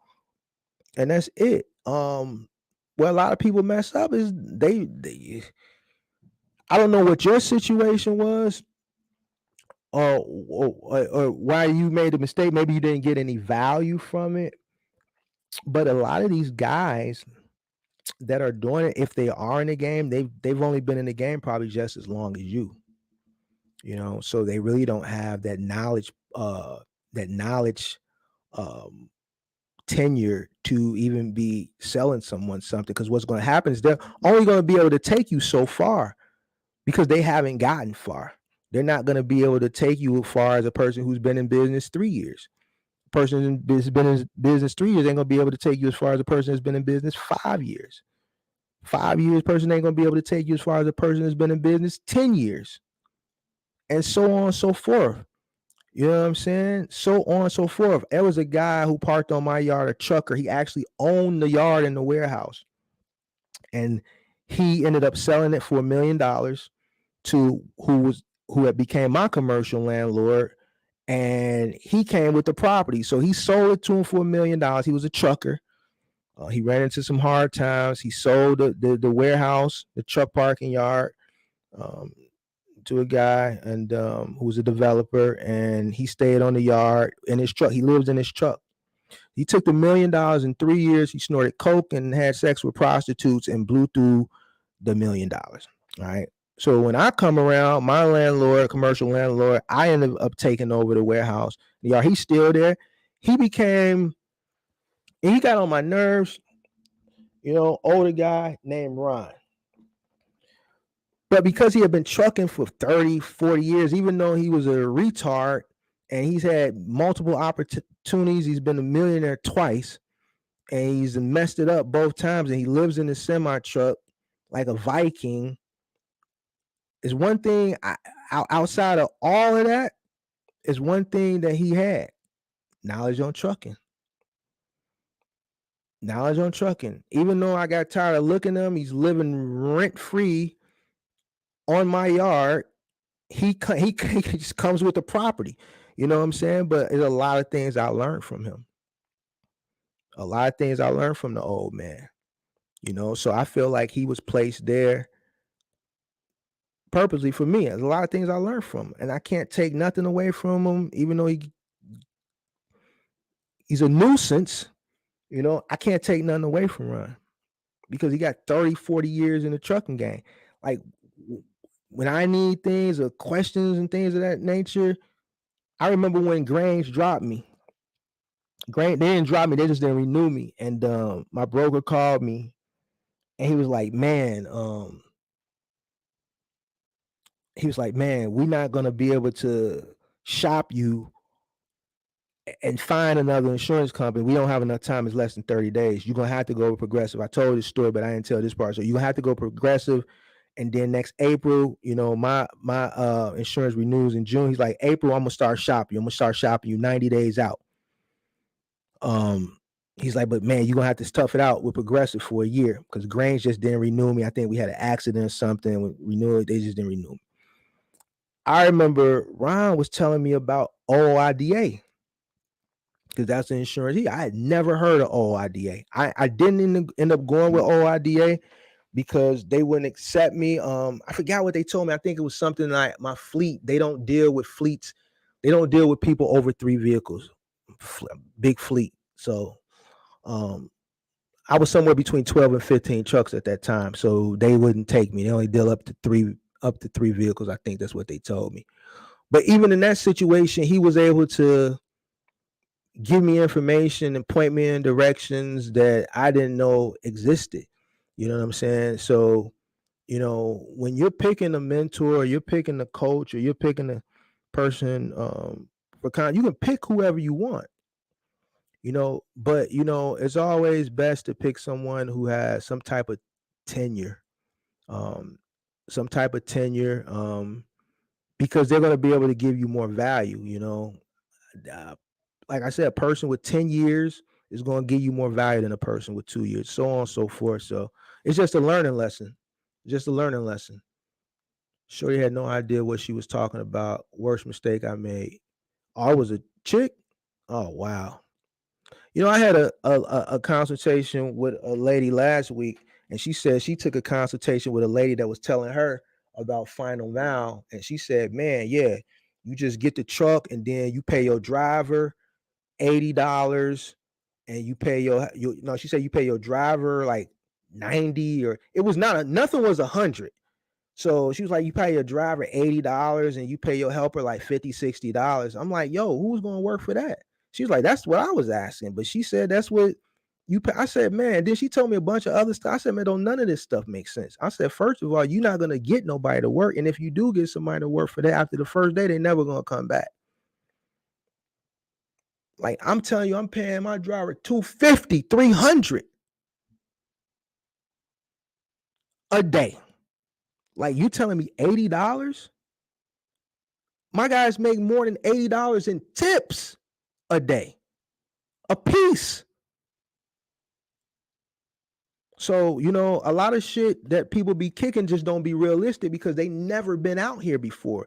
They're just watching someone else's content or downloading a course that they got, and then they're repackaging this stuff and then they selling it to people. And that's how they getting over people. Listen, my back is fucked up. And I'm sorry for cursing, but I just hate the fact that here's a guy who built a moving and final mile business with these two hands and this back. And even though 10 years I came off the truck in 2013, I had to get back on the trucks when the pandemic happened because of the lack of employment. But from 2013 to 2020, I was in the office. But all the work I did from 2010 to 2013, and then coming back out on routes intermittently 2020 up until now, yo, I'm telling you, the damage is already done on my back. My back will tell you the story. So I take it offensive when people get to talk about final mile and this, that, and capping. Because look, I'm gonna tell you, it ain't no joke. You're gonna make a lot of money. I made a lot of money. But I humped. It takes a lot of work. And to tell this lady that $80 is gonna get her a driver and a mover, and that's cap. That's insulting to a person like me. That's insulting to my back. That's insulting to all my workers back. That's insulting to my worker in 2016 who was carrying a radiator down and fell through the stairs. That's insulting to people who really do this type of work day in and day out, carrying this heavy shit. Up and down flights of stairs, third floor, floors. People ordering these big stupid ass armoires and stuff. Man, threw my shoulder out on an armoire earlier this year. Man, this thing was old, vintage, and heavy. Had to carry it with the piano straps. Still through my shoulder. And I go to the gym every day. And it had to go up a flight of stairs, up a tight flight of stairs in a bi-level home with a narrow stair. And we had to not scratch the wall. So even though I got the straps, I got all that weight on my shoulder. I'm trying to keep my back straight. My lower back is already down. See, shit like that be pissing me off. You know what I'm saying? It be pissing me off because I know what this really entails. From a person who's done it and ran a successful business, and people have gotten injured. I've gotten injured. I had a guy go through stairs. The weight of the movers, the weight of the radiator, and the faulty stairs. He went through the stairs. The phone call I got when that happened, worrying about not getting sued in that situation, paying hospital bills. Like, nah, man. Nah. It ain't cool. It ain't cool. I hate the fact that people out here selling this bullshit, right? And don't know what they talking about. $80 for a final mile driver? Nah, $80. What type of person, you got a $5,000 refrigerator, a Samsung French door refrigerator with the YouTube screen on the front of it, $4,000, right? And if you knew that I was paying somebody $80 for the whole day to deliver, you would be nervous. You probably wouldn't even say no, because a person with skill set ain't gonna do this type of work for no $80 a day. And that's how you know. A lot of people out here don't know what they're talking about. They're just selling people dreams. Selling people dreams. You running final mile. My final mile cost is in upwards of $500 a day for labor. For labor. I pay movers up to $60 an hour and still finding a hard time finding people. $60 an hour, $80 a day, and I got guys making $60 an hour? Nah, man, it's an insult. It's an insult. It's a woman I'm not going to air her out, but I hope the newcomers know. It's probably the same woman that my client talk to, hey man, I got 45K. Do you think it's a good start for a cargo van business owner operator? Yeah, I think you can start with 45K. I think that's more than enough for a cargo van business. A lot more. You got a lot of cushion now. Financing a truck currently, but it's way too expensive to operate. Might opt out, live and learn. This was a dope experience. So you went from renting for 2,000 a week, then you went and bought, and you saying it's still too much to operate? Forget all these needy stuff, please. Money where I follow. Is it because of gas prices? Gas prices, the economy, consumer buying, mainly because of consumer buying. Listen, when you're running like Amazon and you're running certain things like general consumer freight, it's all based on consumer buying. I said that earlier this year. You want to know what direction the industry is going to go in? Just pay attention to consumer buying behavior. All right. When consumers buy more volume, more freight, more money. Consumers buy less volume, less freight, less money. People ain't spending money. I gave the reasons why people ain't spending money. You know, I can keep beating a dead horse, but I'm not going to do it every live. So, gas prices is one thing, but most of it is because of consumer buying behavior. People are not spending money. People are not spending money. People are not spending money. All right. People are holding on to money. People are holding on to money. People are holding on to money. We went through this, the other day. People are, conscientious of how they're spending. Inflation is kicking people in the ass right now. And another thing, besides all the bullet points that I gave y'all on why peak season was going to be the way it is, like y'all got to also remember that everybody bought everything last year. Everybody got a PlayStation. Everybody got this. Everybody got an Xbox One. Everybody got a massager. Everybody got a massage chair. Everybody got this. Everybody got that. Everybody got everything last year.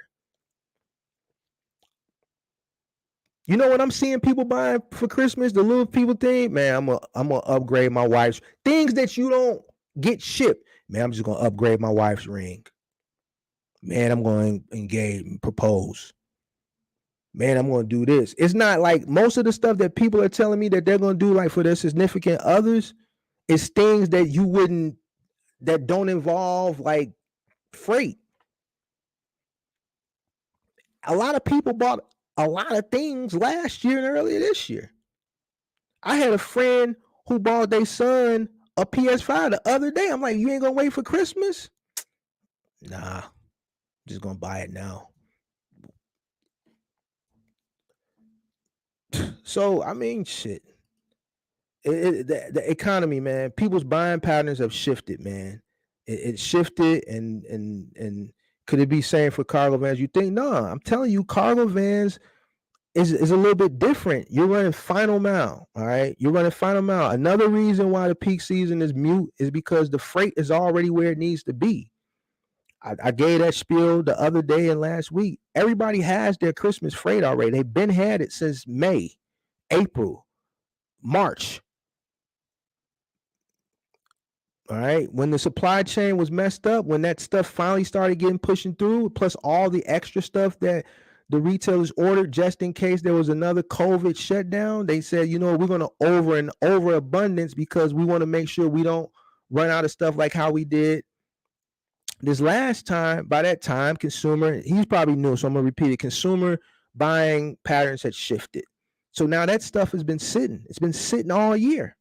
So there was no reason to order stuff because they don't have room for the stuff that they've been had. So that's going to be your retail goods for this peak season. So that was a reason why peak season was muted for the middle mile, right?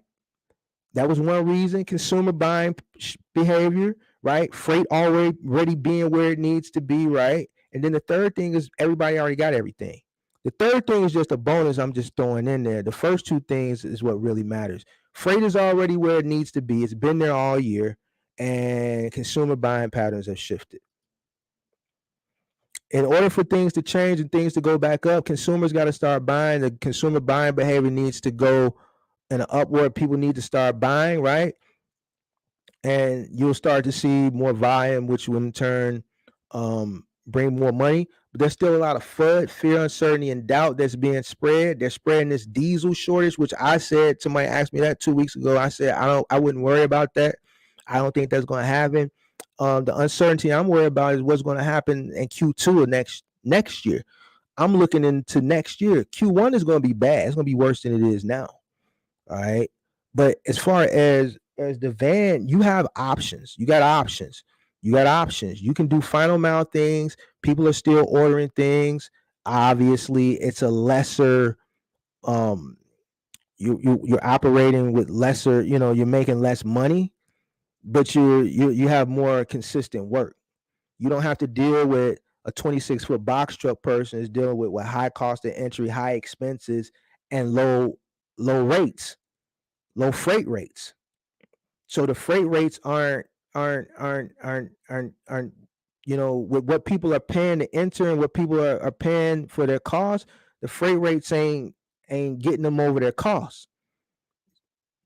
With vans, you really not dealing with that. The final mile for courier van work is the same. Those rates haven't changed. You're getting paid per piece, per stop, or per route. You got other gig options that you don't have. So you have other ways to supplement your income with a cargo van. You can do expedited. You know what I'm saying? Your operation cost to do expedited with a cargo van is a lot cheaper than a box truck. Yeah, you're making less money because you're in a van and you're taking overages, right? But if you're running something from state to state, it's costing you less than it's costing them. You know what I'm saying? The national average right now for fuel in a cargo van is $3.77 per gallon versus $5.34 a gallon for diesel, and you're operating with damn near double the MPG at damn near $2 less almost. So you got to make the right decision as far as as far as uh uh um as far as the economy is concerned. Economically, if I'm jumping into in this economic crunch that we're in right now, I'm not going to jump in with exorbitant costs and stipulations. So you got exorbitant costs and stipulations. That's just a double negative. You can only do 3,000 miles. You can only do 1,500 miles. Like there's too many rules, and the rates are bad, and the costs are high. So I'm gonna do something where I can do what I need to do to get where I need to get to. Okay, I hate that it took 60K to learn, but hopefully your new experience bring you more than you lost. Hopefully it does. Think you need MC or DOT for final mile cargo? Most cases you don't. Some states you might need like a state license. Like here, you need an Illinois Commerce Commission number. So Texas, I know you need a number. So you need to look at your state regulations with a cargo van, because some states require you have it even if you're in a car. If you're doing commercial delivery of car, you got to put a placard. You got to get an ICC number here. Do you have to have DOT? I just answered that. 100 people in the room. Congrats to Mark. Oh yeah, we finally made it, right? It took me calling peak season to get to this point. Shout out to everybody that Hey, look, when I was trolling people earlier this week, man, it wasn't like I wasn't making fun of people, but I had to troll some people, man, because a lot of people doubted me. And I just had to let it be known. You can make over 4K a week with Final Mile. And if you get in with the right logistics, you can get discounts. Right. You can make 4K, you can make 5K, you can make up to 7K a week. I've had accounts making up to 7K a week. I've had guarantees in Final Mile. But Pitt, a lot of people don't want to do Final Mile because they don't want to lift. They don't want to lift. And I'm not saying, that's a bad thing. If you don't want to lift, you don't want to lift. Like me, I never wanted to go OTR. So that's why we did Final Mile. I had some killers on my team. I had a bunch of killers. And when I say killers, like I'm saying they was some killers with the furniture. They wasn't scared to lift. These were some beasts. These were some beasts. These are some strong, hardened men that didn't mind carrying furniture. I provide them an opportunity that no one else would provide, especially with the type of money you make in the moving industry and the final mile industry, especially with tips. You know what I'm saying? Moving final mile ain't for everybody. It's not for everybody. You know what I'm saying? It's not for everybody. It takes a special type of individual because you're doing this day in, day out, all day. You know what I'm saying? And you got to be cut like that. But if you cut like that, or you got some killers on your team that's cut like that, you're gonna make you a big old bag of money. And that's just is what it is. You're gonna see a big old bag of money with a moving company or running final mile. So I feel like if I do Amazon, I'll do decent only because it's 6 centers within 20-mile radius. That's one good thing, but you got to understand about the consumer buying behavior. Consumers got to buy. If consumers ain't buying, or like somebody said the other day, consumers got to be consuming. They got to buy. So if consumer buying is down, then even though you're in that little whatever you say 6 centers in a 20-mile radius, now you got everybody that's still running Amazon fiending for the scraps that are around because ain't nobody buying. You know what I'm saying? So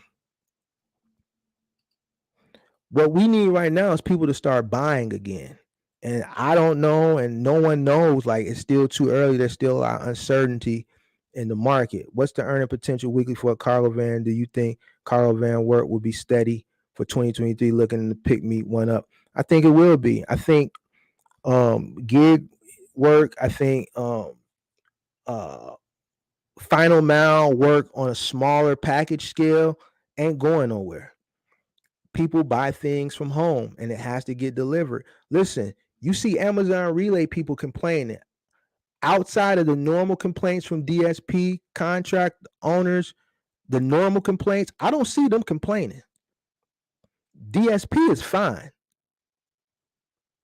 Middle mile missed peak season.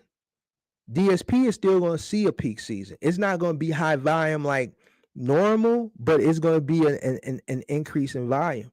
The reason why the peak season is on mute now, it's like I've been telling these, people, everything is where it needs to be. And I've been telling people that for months ago, but now people are seeing, damn, dude was right. DSP is going to see it. You might see some Amazon Relay running some stuff to the post office. You might see an uptick in post office stuff, but like the peak season that people have missed out on all this so far in November, all last month, that's over with. The real winners for this year's peak season are going to be final mile couriers, right? Final mile couriers and gig workers. Watch what I tell you. Watch what I tell you. Watch what I tell you. I ain't told nobody wrong so far. Watch what I tell you. $2,600 for Progressive insurance right now. That's too much. Get out of Progressive. I always promote no Progressive. Don't do Progressive. I got people I got testimonials where people's like, man, Mark, I'm glad I listened to you. I went and found a broker. Man, I'm saving over $1,000 a month now that I got out of Progressive. Over $1,000. Over $1,000. Progressive, if you're paying $2,600 a month for Progressive, that's ridiculous. You need to find a broker and have them find you somebody else. That's too much. That's too much. That's too much. It's too much, Ashley. DoorDash, I don't talk like food apps. When we talk gig apps, we talk about courier gig apps, freight gig apps like your Go Shares and your Amazons and your Lugs and your Bellhops and things of that nature. I don't really get into the food thing. We talking about courier apps, your Mothership, your carry, things of that nature.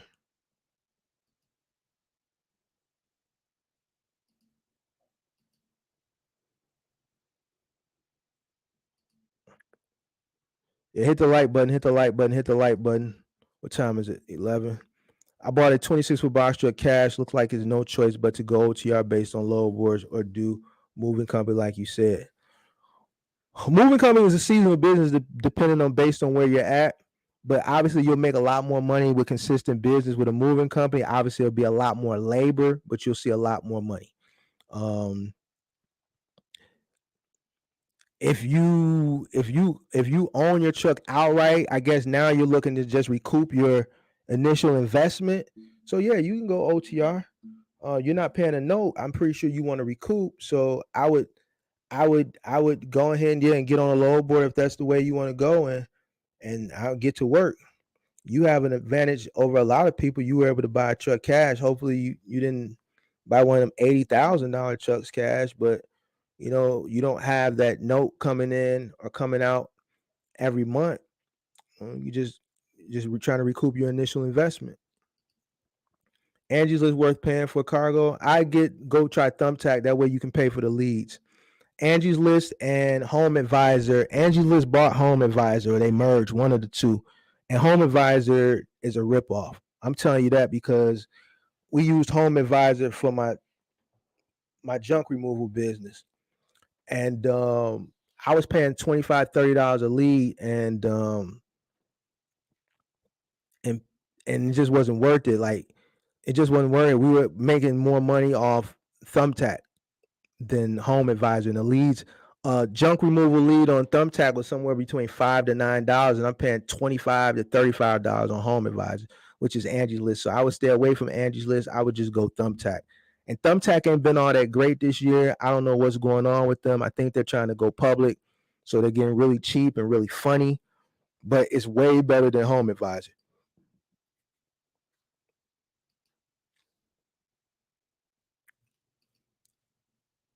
Let me see. When you go OTR, do you get? When you go OTR, do you get hotel? To each his own. Some people sleep in their truck. There's a lot of back and forth. Is it legal or illegal to sleep in a truck? And from my research, I guess it's legal. Me personally, I'm not sleeping in no truck. I gotta lay in a bed. So if I was running OTR, me personally, I would have to account for my hotel. I can't sleep in a truck. I got a bad back. I need to sleep in a bed. I need to stretch out, roll over, all that good stuff. So me personally, I ain't sleeping in no truck. Now, um, if another person want to sleep in the truck, that's their prerogative. It's gonna save them $100 some. But me, I know the importance of a good night's sleep, because guess what? If I sleep in that truck and then I gotta drive 11 hours the next day, and now my back is all hurting and all this because I couldn't sleep properly and things of that nature, it's gonna make for an excruciating work day the next day. So I understand the importance of a good night rest, and I'm not cheap when it comes to my health and my comfortability. So that goes to a each his own type thing. However you want to do it. You got to cut costs. You got to cut costs where you got to cut costs. But comfortability and a good night's sleep ain't somewhere I'm gonna cut costs. I might eat a cheaper lunch the next day, or stop and make me a sandwich instead of stopping at the truck stop at Denny's or something. Make me a sandwich. I might cut costs that way, but I ain't cutting costs when it comes to my back.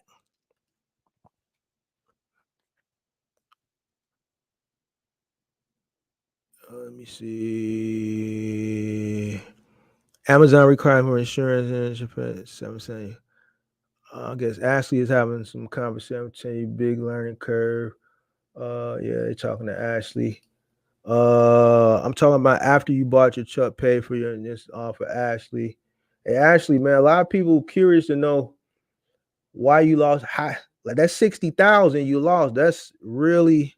Rody have some good ones sometimes too. Yeah, so Rody, we're trying to get on Rody so we can build some content around it, but I don't know. We're having a hard time getting on Rody. But UPS owns Rody. Somebody asked me about Rody too about a week or two ago. I think Rody is going to be a force to be reckoned with. I think UPS, since they bought them, they just haven't taken the time to redo the app and build their infrastructure and merge their infrastructure in. I think they have a plan for Rody, which is going to be similar to what you see with Amazon Flex. And I think UPS is going to build out a gig-based opportunity using the Rody app in the near future. So you guys probably want to download that app, sign up for it, and be in the mix of it before it gets too packed and they do that old waiting list that a lot of these apps tend to do. What's your opinion on car hauling? Car hauling is something I looked into many years ago. I think it's a good lane. I actually read an article now that while the rest of the trucking industry is failing, car hauling is still rocking and rolling. So there's a lot of liability with car hauling. Your insurance is going to hit a lot different too because you're dealing with cars. You're dealing with, depending on the car haul you get, depending on how many cars you're dealing with. So if you get like a 4-car hauler, say a 3-car hauler, and you're hauling uh 3S580s, you talking about, let's say, 150 a piece. Now you looking about 450, let's say a $500,000 sitting on your bed on your car hauler. You got 3S580, so you got about $500,000 worth of freight. You know what I'm saying? So, and you're responsible for loading it, unloading it, tying it down, things of that nature. Um, I think it's a good business. It pays really well. You got to go OTR with that. Um, I think, if you're in the market here, like there's guys here because we got the Ford plant here where they build the if you're in a market, let's say, where you can get a contract with a manufacturer, like let's say if you're in Detroit, even better. Or you're somewhere around Detroit, you'll be able to get something more local or more regional, even possibly local. Like I know guys that run the Ford here because they build the Ford Explorers here at the Ford plant here in Chicago on the southeast side, and it's guys that just run local. They run to the plant, pick up 3, run them to dealerships, local dealerships.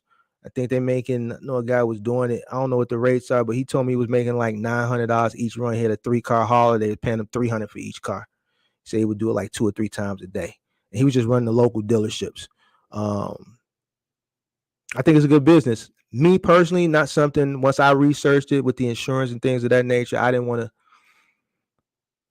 I didn't want to be responsible for cars. You know what I'm saying? I like the general freight. I like the moving things that are cheaper to replace, things are cheaper to fix, and the insurance wasn't gonna kick me in the ass. So, but overall, it's a good business. It pays very well. And for some reason, I don't know. I was just reading an article earlier today on this. That whole economical thing that's going on with all the other um different industries of freight, it hasn't affected the car hauling market. I appreciate you, Emperor. Thanks for tuning in. Hit that like button. Hit that like button, guys. Hit that like button. Hit that like button. Subscribe to the channel here every Sunday. Well, here most Sundays. We've been here every Sunday recently. Definitely every Tuesday, the Mentors Podcast, and we just talk. We talk trucking, cargo vans, gigs, ideas, money making opportunities. It's a rough time right now in the trucking, box trucking industry, and just helping provide solutions to help people get some people out of these jams, helping people forecast into next year, getting prepared, and what's to come. Like this is the rocky road that we in right now. This ain't the beginning. This ain't the end. It's gonna get worse. Not speaking negative. People say I was speaking negative 2-3 months ago, and wasn't really speaking negative. Just speaking facts, speaking truth, speaking knowledge. We got to get ready for January. We got to get ready for February, guys. It's going to be a rough January. So make the most you can right now. Make as much money as you can right now. And I actually ran into a channel earlier. He's a semi truck channel, and he was speaking some of the same stuff that I be talking. I'm gonna answer the rest of these questions. I want to play him. I want y'all to go turn him up too. I've never seen any of his videos. I might be speaking too prematurely and basing it on one video, but everything that I be saying, this guy was saying. He talked about YouTubers being held accountable for giving people certain type of information, and he talks about how you got to have multiple streams of revenue, make your money, don't spend your money because it's going to be like we in for a rough ride. Yo, it's finna get ugly. If you think it's ugly now, it's about to get ugly. And I'm telling you, it is. So stack your bread. No frivolous spending, guys. No frivolous spending right now. None. No frivolous spending. Do you recommend starting with the car? If listen, I told a story earlier about how I started and how I built my success. I started with my pickup truck in 2010. If you don't have the resources to start with a cargo van, if you don't have the resources to start with a box truck, which I wouldn't recommend right now, because I believe it in order to succeed right now entering, you need to have some advanced knowledge or have someone who has advanced knowledge that's going to walk you through it. And all you have is your car. I think a car is a great way to get started. And that was the whole purpose of this live, is to give people other opportunities, other solutions to get into the industry and to start making money. Yes, I think you can start with your car. Yes, don't feel bad. Nobody's going to look down on you. Yes, start with your car. I found an opportunity with T-Force with StockX delivering sneakers, a guarantee of 225 a day. You can deliver pharmaceuticals. All right. You're not going to get routes that pay as much as a box truck or a cargo van. But here's the thing, it's an opportunity for you to make money. It's an opportunity for you to gain knowledge in the logistics industry, and you're building towards scaling your business into a cargo van and then later into a box truck or however you want to do it. So yes, there's opportunities. I think Atlanta is paying a guarantee of 225. All right, and this is coming from a mentee. I've confirmed that they do have the account. I haven't confirmed the rate, but he told me they're getting a guarantee. He's getting a guarantee of 225. If that's true to deliver sneakers in your personal vehicle, I think that's damn good. So yes, if a car is what's available to you right now to get started, I say go for it. OTR is paying so trash. I hear that a lot, but my it's down. People are making it, but the people that are making it have very minimal overhead. Everybody operates their truck uh differently. I got a graph that I want to pull up. I'm gonna show you what the average cost people are operating their trucks for currently. Hold on, let me see if I can pull it up. Let me see if I can pull it up. I'm gonna see if I can pull it. I want to show you guys something.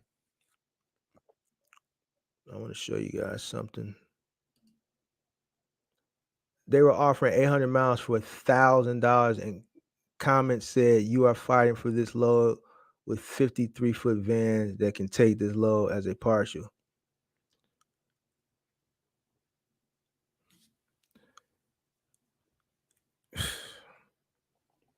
Yeah, so I'll come back to that. Let me show this real quick. Hold on. Let me show this.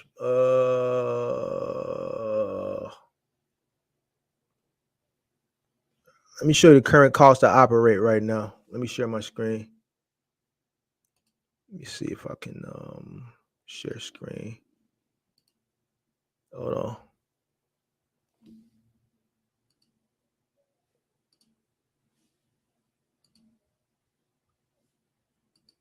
All right. All right, so look at this. I know you guys, can you guys see my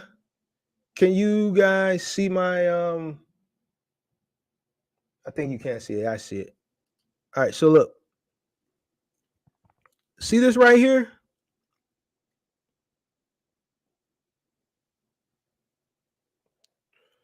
We're right here. All right. This is the forecast for the break even cost to operate on average right now. The break even point. Break even. Now, there's a lot of people that are operating way higher than this. Way higher than this. This is for the average person. Break even point. All right. So I want you guys to look at this. And these are graphs that you guys can look at. Some of these charts and graphs you got to subscribe to, like Sonar and things of that nature, but you guys want to look at the free ones. It's blurry. Oh, let me see if I can blow it up. Hold on. Let me remove myself. Hold on one second. Let me remove myself. How do I do that?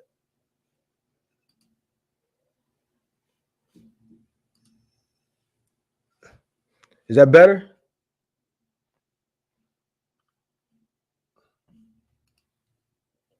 Is that a little better?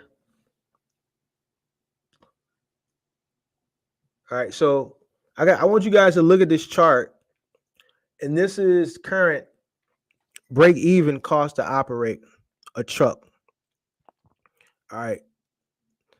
A lot of people are above this number. A lot of people are there, and this is the break even point.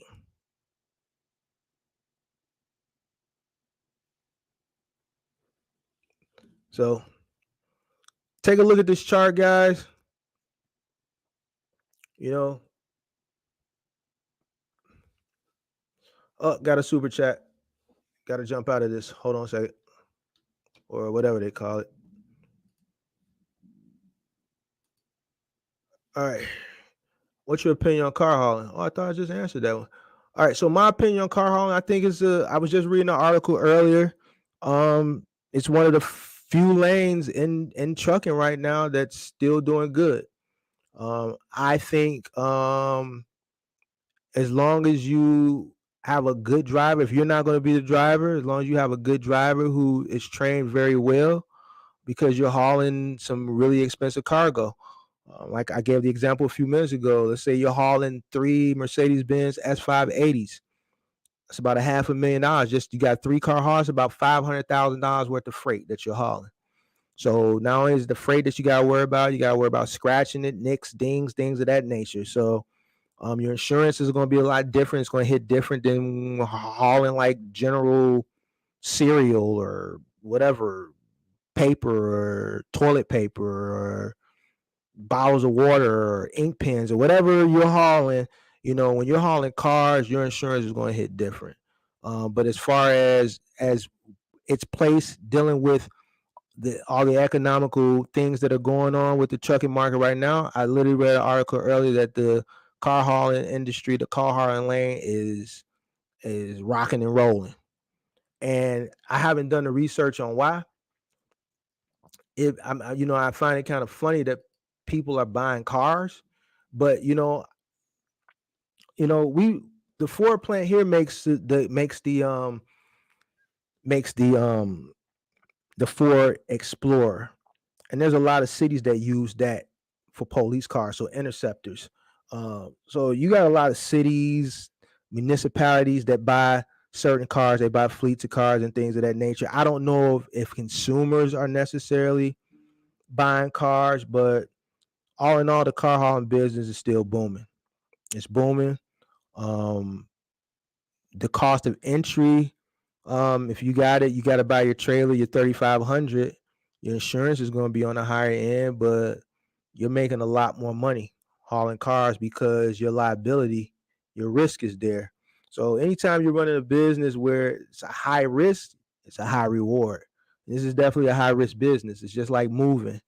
High risk to injury, high risk to, you got bigger price point when you're dealing with final mile, like certain appliances and things of that nature. So the risk is higher, damages and things in there. That's why the reward is higher. The car hauling business, same thing. There's a high risk factor, so there's a high reward factor. So I think it's a good business, good business model. As long as you enter it right, you should be fine. You should be fine. Let me see what I picked up. Car hauling. Appreciate the super chat though. Answer don't starting with a car. Let me see this. Offer handyman. Let me see. Definitely appliance repairing, HVAC, plumbing are good trades. I talk about this all the time. You know what? The kids nowadays they not doing vocational things. They don't want to be plumbers. They don't want to be electricians. They don't want to be mechanics.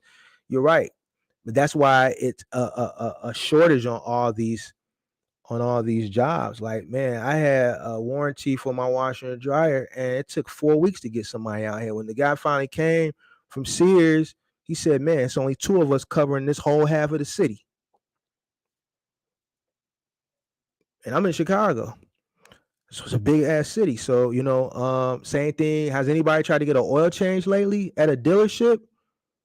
Like, man, getting into the dealership, it's hard to get an oil change. Their they're lacking mechanics. People aren't like the new generation Z or whatever that generation is called. They not trying to do nothing in vocation, no vocations. They want to be streamers. They want to play video games and stream and do whatever else. They ain't trying to stick their hand down nobody's toilet.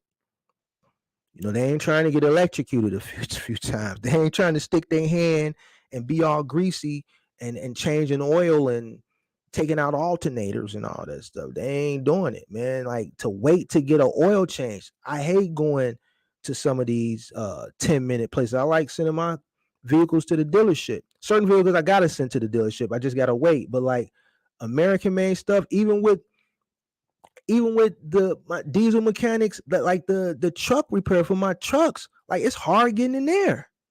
The place where I go to for repair my truck, he said he only got 2 mechanics right now. 2. It's rough. It's rough, man. I don't know what's going on, but man, everybody want to work for themselves, which is fine. But like the new Generation Z, they just not interested in vocational trades at the moment. Average insurance for cargo, I haven't owned a cargo van in a few years. I would say about probably $350 a month on average. Yep, I wish I would have done my first consultation with you when I first started. Yeah, I wasn't on YouTube back in January, but yeah, I'm sorry that happened to you. They rather have you soothe people with their lies than hurt them with the truth. And but now people saying that the truth, listen, me being truthful, going through everything I went through my first few months of YouTube, telling people what I was forecasting and things of that nature, dealing with the backlash of people, dealing with the backlash of certain YouTuber, singular, dealing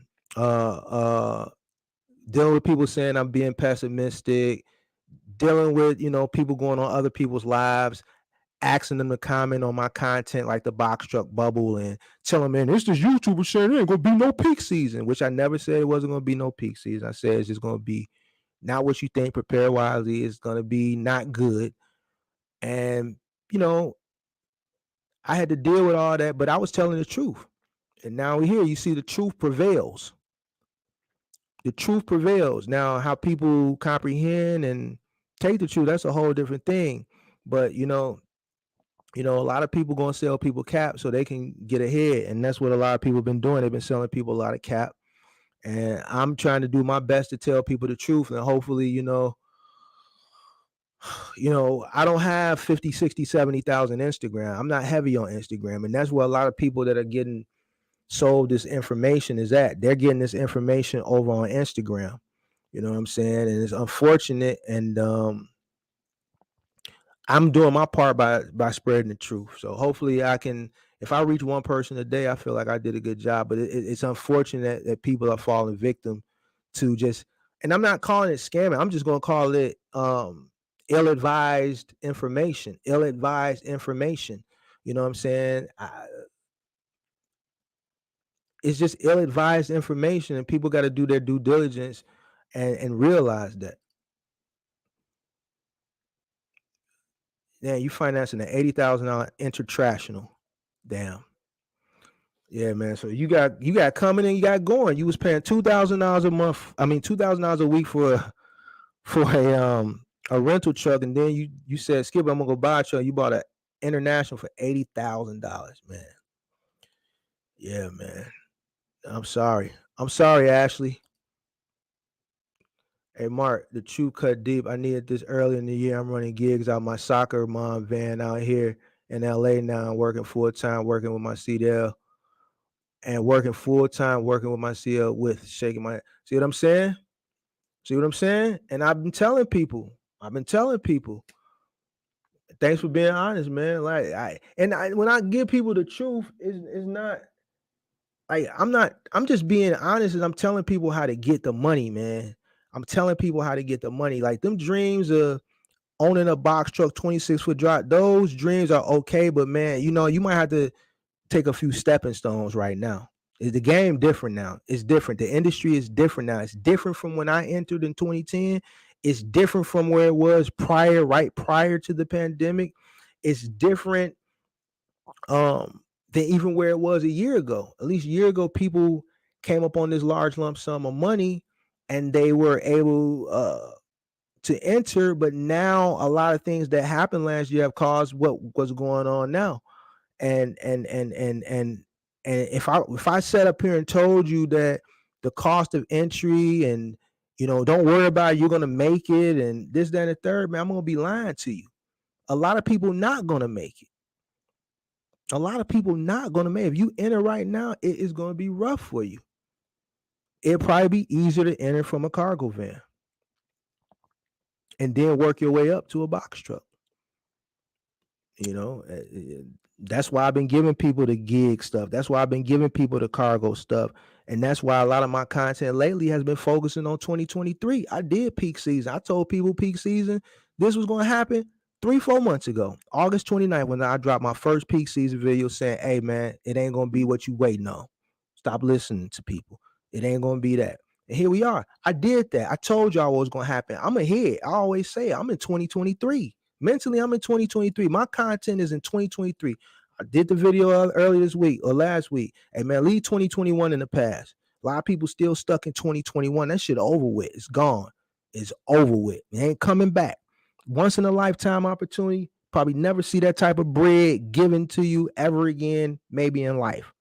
Just given to you. That money was given.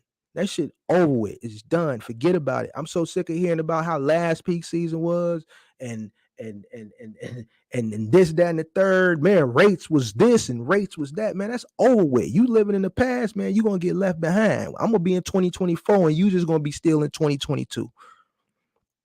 And that is what it is. Find you somebody to listen to that know what they talking about.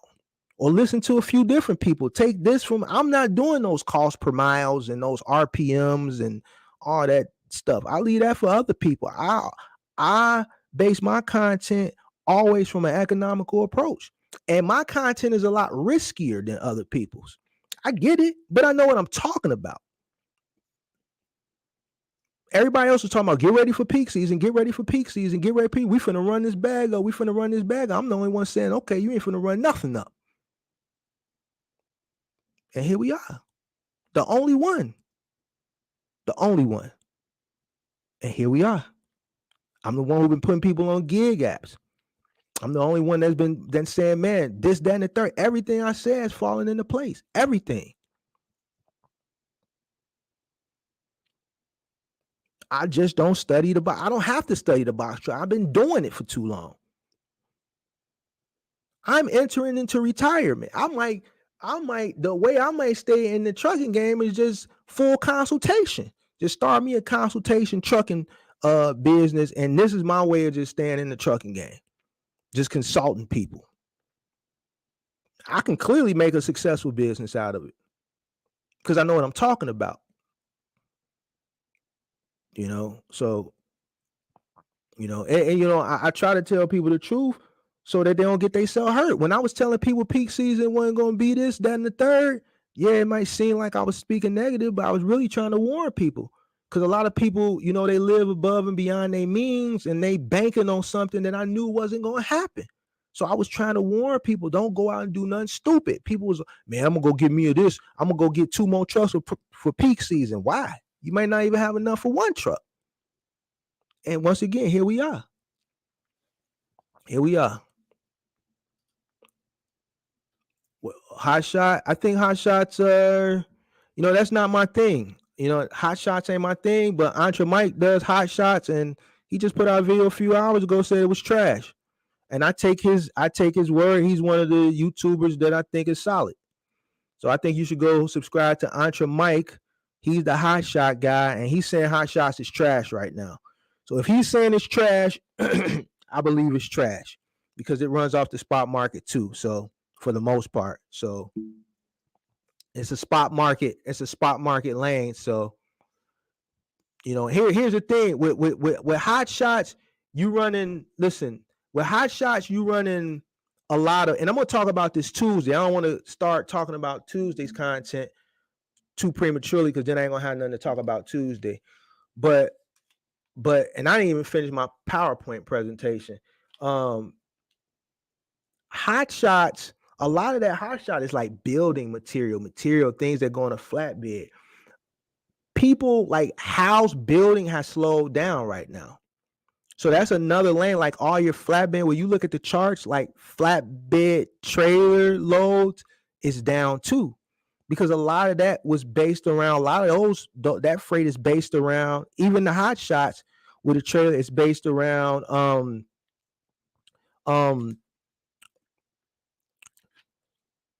construction on new property, construction on new houses. And man, the interest rates are high now. So ain't nobody breaking ground on building no new house right now with the interest rates that they are. So that's why hot shots, I believe, is bad because man, most of that stuff is based on well, I won't say most of it, but a lot of it is based on like home stuff, building materials and things of that nature. So of course that's going to be down. So hot shots is the same boat that general freight is on the box truck and then on the dry van side. 53-foot trailer. Hey, do you suggest buying FedEx or Amazon routes? I wouldn't buy an Amazon route. I definitely wouldn't buy an Amazon route because Amazon can let you go for whatever reason, anytime for no reason at all. I did a video on that about 5 months ago. FedEx routes, you could buy a FedEx route, but FedEx is furloughing people next month. Let me show it real quick. Hold on, guys. Let me pull this up. Because I didn't report on it, but skip it. I wouldn't like. I think it would be very risky. You got FedEx contractors that are calling it quits, and then you got FedEx furloughing. So, all right, let me share my screen real quick. We'll go over this real quick, and then I'm gonna let me pull it up real quick and share my screen. Hold on. All right, let me share screen window.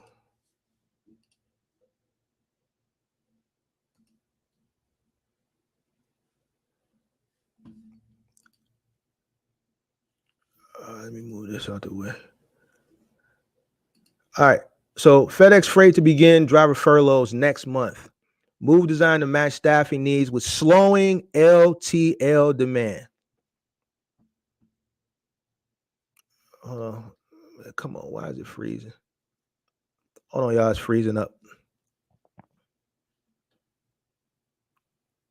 Why is it freezing? Hold on. Hold on, y'all. Let me see why it's freezing. Let me reach. Oh, there you go. All right, let's just run through it. Why is it? All right, there you go. All right. FedEx Freight, the less than truckload arm of FedEx Corp and the nation's largest LTL carrier, said Saturday will furlough an undetermined number of drivers starting in early December. The furloughs are scheduled to last about 90 days. So early December, that's going to take you pretty much into Q2, which I said Q1 was going to be bad. See what I'm saying? During which time affected workers will continue to receive health benefits and will be allowed to file for unemployment benefits in their respective states of residence. Some eligible employees will be offered permanent transfer opportunity to other markets to have hiring needs. The furloughs are expected to affect a small number of drivers, and not all facilities will be targeted. Because of previous experience with furlough, with the incentives we are offering, we are expecting employees to volunteer to meet the business needs. They're expecting people to volunteer. We are expecting employees to volunteer to meet the business needs. Wow. Yeah, I'm not finna read all this, but I mean, I've shown people where to go to buy a FedEx route, and you can get some FedEx routes for about $250,000 up to $1 million plus. You know, I've seen some FedEx routes here locally for about 250, 300,000. Me personally, it's not something I'm interested in. Um, but I mean, it is an opportunity. You know what I'm saying? It's not something I can expound on because I've never owned a FedEx route. But I'll tell you one thing: buying an Amazon route is risky because Amazon, they'll let you go for any reason. So you could buy a route, and that route can get terminated, but you still held to the contract of you buying from whoever sold it to you. FedEx, from my research, does have something in play that if a new buyer comes in or they want to terminate, let's say, a contractor, they'll give them a time period to sell their routes before they just snatch the account from them. So FedEx has something in play that if you were to get one, and it has something for the seller too, if they were to get terminated, there's a transition period that they're allotted to stay on and sell, or if a new person buys it, they won't get ousted because they're underperforming. Amazon doesn't have nothing like that. So if I were going to buy one or the other, I definitely buy FedEx. The Amazon routes that I've seen for sale are minimum like 750,000, and your margins are about 10% or less. So that's about as much information I can get on that that I know, because I've never owned a FedEx route.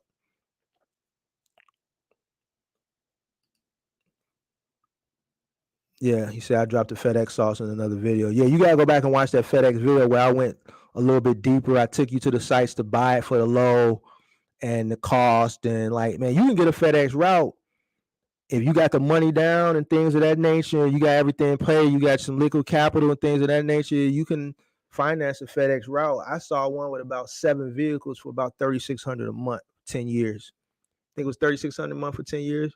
Don't quote me on that. It was 3,000 something. But yeah, you gotta go back and watch that live where I dropped that FedEx information. I took you to the site to buy it and everything for the low. How do you get financing for Amazon DSP if they don't usually do SBA loans? Me personally, I wouldn't finance. You're gonna run a risk. There's too many DSPs. Like, not every DSP lasts. Amazon will get rid of you for that DSP. I dropped that sauce too, and the video, you gotta go look through my catalog of videos why I turned down a $2.1 million Amazon DSP. And I went through an article of DSP contractors that are currently suing Amazon because they had superior ratings, because Amazon rates DSPs, and these DSPs had superior ratings, right? And Amazon just ended them. They can end you for any reason at any time without warrant, 30-day notice. They make you sign a non-disclosure, and if you sign a non-disclosure, they'll give you a $10,000 severance. Obviously, the ones that spoke out in this article didn't take the severance, 10,000, because they're suing and they want their story to be heard. I wouldn't take out a loan for an Amazon DSP. That's me personally. You do what you want. You know what I'm saying? That's just me. I have a little bit of insight with Amazon. I actually got contracted to be a DSP, and during the onboarding,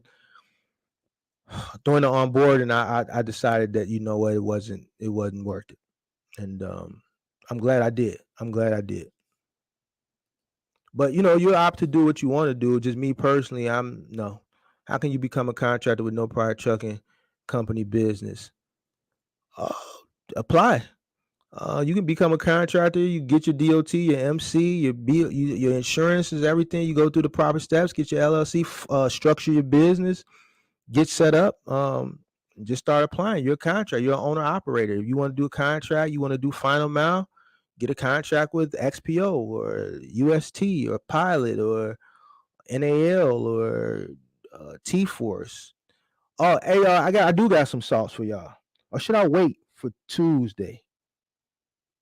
Skip it. Whoever in here now, they'll just get the sauce, and then I'll redrop it again on Tuesday. T-Force also has the Home Depot. I'm not sure if every T-Force, they have a final mile curbside for Home Depot. That's it. That's all I'm gonna say. Do with that information as you may. I'll expound more on it Tuesday.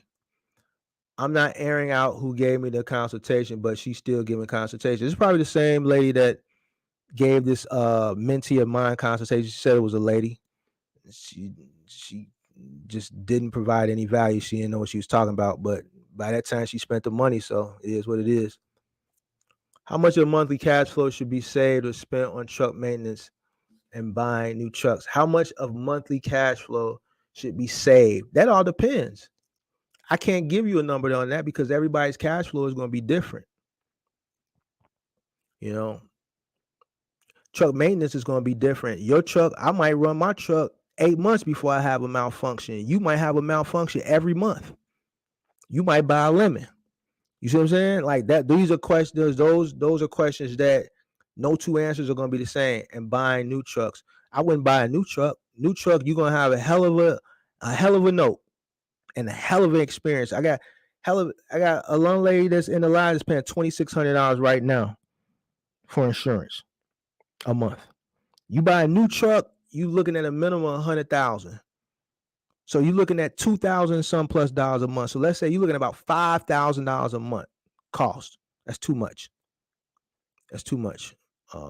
So everybody's cash flow is going to be different depending on what their operating cost is going to be, and everybody's operating cost is going to be different because no people are the same. I would definitely buy a used truck. I would definitely try to keep my costs as minimal as possible, especially with everything that's going on now. And I definitely would treat my truck like a slave. I'm treating my truck like a slave. And right now, you gotta treat your truck like a slave. You gotta maximize it to the full extent if you want to really see some money. You know, if I were to jump into the box truck game, I say I would get into a cargo, but if I were to get a box truck, I'm going to redo it the same way I did it before. I'm going final mile with it because it's more for certain. It's more sure. Yeah, it's more taxing on the body, but I know I'm going to make at least in my market. I know I'm going to gross at least $1,000 a day per truck. And the truck is going to be home local. It's going to be less wear and tear because it's going to be local. It's going to be minimal miles. And I'm going to go ahead and do the interstate. I'm not going to get an interstate. I'm going to turn my DOT intrastate. I'm going to cut my costs down even further. See, it's a lot of different things. Like you like I got all this content out there. I tell you how to play the intrastate game. If you're not crossing state line, why are you paying interstate insurance? Why are you paying for an interstate DOT if you're not crossing state lines? And call your broker, tell them to drop your insurance down and tell them to drop. Well, first you got to deal with the DOT. Drop your authority from interstate to intrastate. Then contact your broker and say, look, I'm intrastate. They're going to check. They're going to boom. Then your insurance going to probably damn near cut in half. Why? Because it's less risk. You're not crossing state lines. There's less risk of the insurance that you're going to fall asleep and kill yourself behind the wheel. Less risk of the insurance that you're going to fall. And I'm giving you scenarios. These scenarios may sound a little bit morbid, but this is why insurance costs are the way they are. Less liability. You falling asleep behind the wheel, killing somebody else, destroying the load, destroying yourself, destroying the truck, and everything else that comes along with that. Raise your risk level higher, which is why insurance cost is higher for interstate DOTs versus intrastate DOTs. All right, this is the information that I'm giving. This is what I know. I'm running final mile local, intrastate, not interstate. Boom, cost cut in half, lower insurance. I'm going to give me a used truck. I'm looking at like 2010, 2008, 2009, 2010, 2011, 2007. I'm getting something that's running with about 250,000 miles on it. That's the transmission look good, the engine look good. My mechanic, I'm paying a mechanic, a diesel mechanic, to go do a full thorough inspection at the place where I'm buying it from. Man, I'm good. Man, I don't care about none of that. What the powertrain, what the engine and the transmission looking like? It's good. All right, let's do it. I'm gonna go ahead and drop that 17, 18, 19, 20,000, whatever it is. My insurance ain't gonna be nothing. It's gonna be less than $1,000 a month, probably about $750, $657. Because I'm running intrastate and I'm gonna go make me $1,000 a day. I'm gonna go find me somebody. I'm gonna pay them extremely well. If I'm on the truck, I'm gonna pay my helper about $250 a day.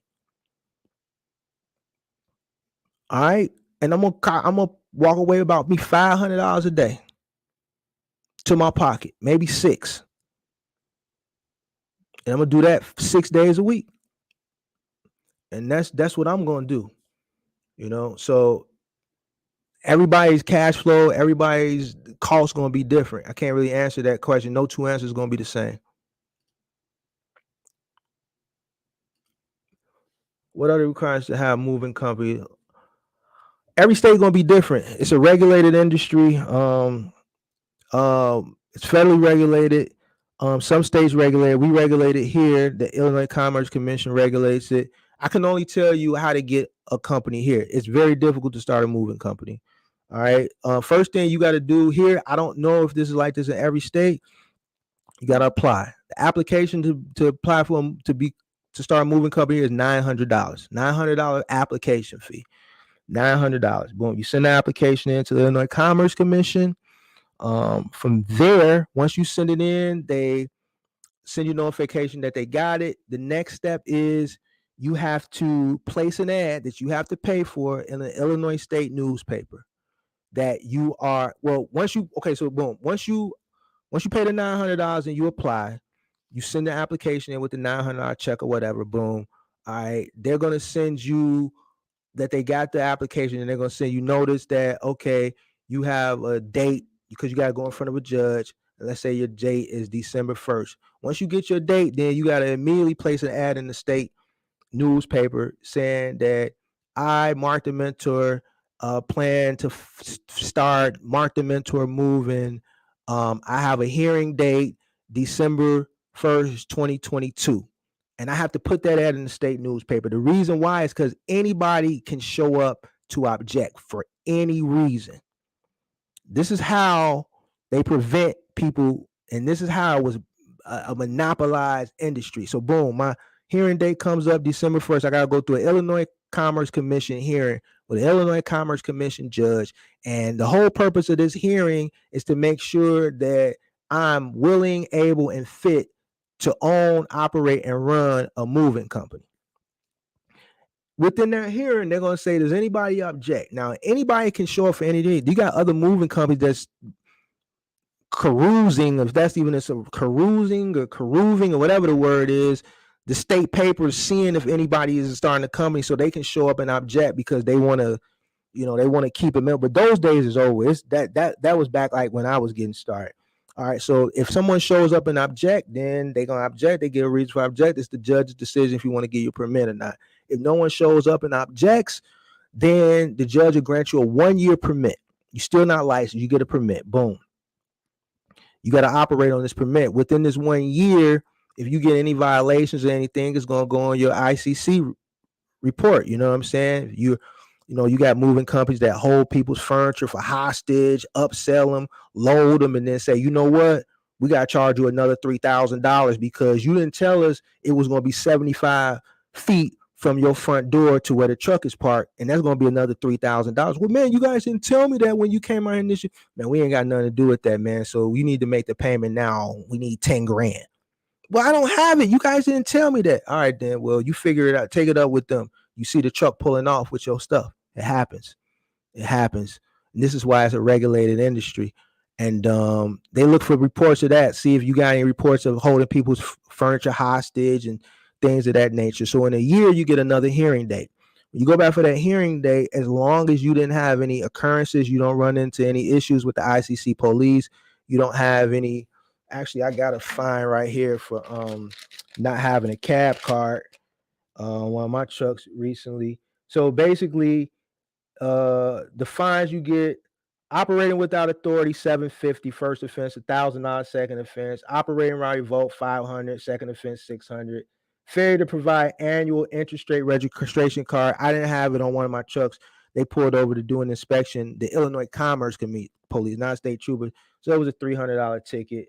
Operating without a unified carrier registration. These are all things that they're going to be looking for to pick on you for within your first year. When you show up after that 1 year back to your hearing, which is going to be the same judge, it's the only judge, and you don't have no occurrences, then they'll grant you your license. So you got to go through all that to be a licensed mover. And I hope that answered your question. Every state going to be different. That's here, so just got in the live. I bought my truck cash and my authority is active. What do you recommend is the best way to make money with it? Lowboard, Amazon. Just getting a line, bought my truck cash and my authority is active. What do you recommend is the best way to make money? Think you need to sign up for both. I think you need to sign up with a load board. I think you need to sign up with Amazon. And I think you shouldn't hold no loyalty to nobody. I think on a day-to-day basis, you should go where the money is at. Every day, wherever who's paying, wherever you find the best paying loads is where you should go. You can sign up to as many load boards you want. Obviously, you're going to be paying a subscription, right? Make sure you get Amazon. I would sign up to a few different load boards. Keep Amazon in the kitty too, and don't hold no loyalty to nobody. Wherever the money, who's ever paying the most for that day, that's where you go. Whoever paying the most for tomorrow, that's where you go.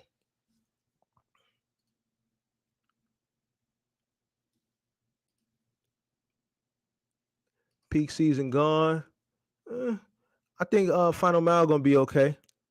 But for the middle mile folks that was praying and hoping and wishing up on the star, man, we just gonna have to chalk another one up for the home team, man. It's another win. We just gonna put this another win on the board. And I hate to say it's a win because people was banging on it, but I hope the people that listened to me months and months ago properly prepared. I always talk. Well, I haven't always talked about, but I've been talking about it lately. The 5 P's: proper preparation prevents poor performance. And one of your favorite YouTubers tried to steal the sauce in his video. And I like the kid, but man, he barking up the wrong tree with this guy over here. I ain't the one, like I'm telling you, stop stealing the sauce and stop hating. All right. Proper preparation prevents poor performance. All right. As long as you properly prepare, you can't, you're going to prevent poor performance. And that's why I was saying peak season was going to be what it is. The people who listen, they were properly prepared. So right now they're preventing poor performance. You know what I'm saying? Because they were prepared. They put their money to the side. They might have been thinking about taking a trip to Hawaii, you know what I'm saying, dropping $10,000 on a Hawaii trip, but they say, what Mark said, man, peak season ain't going to be looking too good. So the money that I was going to drop in October for this trip to Hawaii, Mark said it ain't going to be looking too good because I thought I was going to be able to recoup that like last peak season. I'm going to take Mark's advice and I'm going to hold on to this 10,000 because this 10,000 may come in handy, and the person that listened is winning because they were properly prepared. You know what I'm saying? So, man, I hate that, everybody want to make money, but you know what? It's business, you know what I'm saying? It's not going to always be green pastures, all the time. You're going to have, it's like I give examples. You might have an art store or a restaurant, let's say, and your roof might collapse. You're not expecting your roof collapse, and depending on how big your roof is and what type of roof, that may be 20, 30,000 right then and there that you got to spend unexpectedly, and you might not have it. Now you got to go get a loan, this, that, and the third. You might have to, you own the property, you might have to do whatever you got to do to get this roof fixed because you can't operate your business if the roof is collapsed. Things happen in business, and you have to be properly prepared for these things.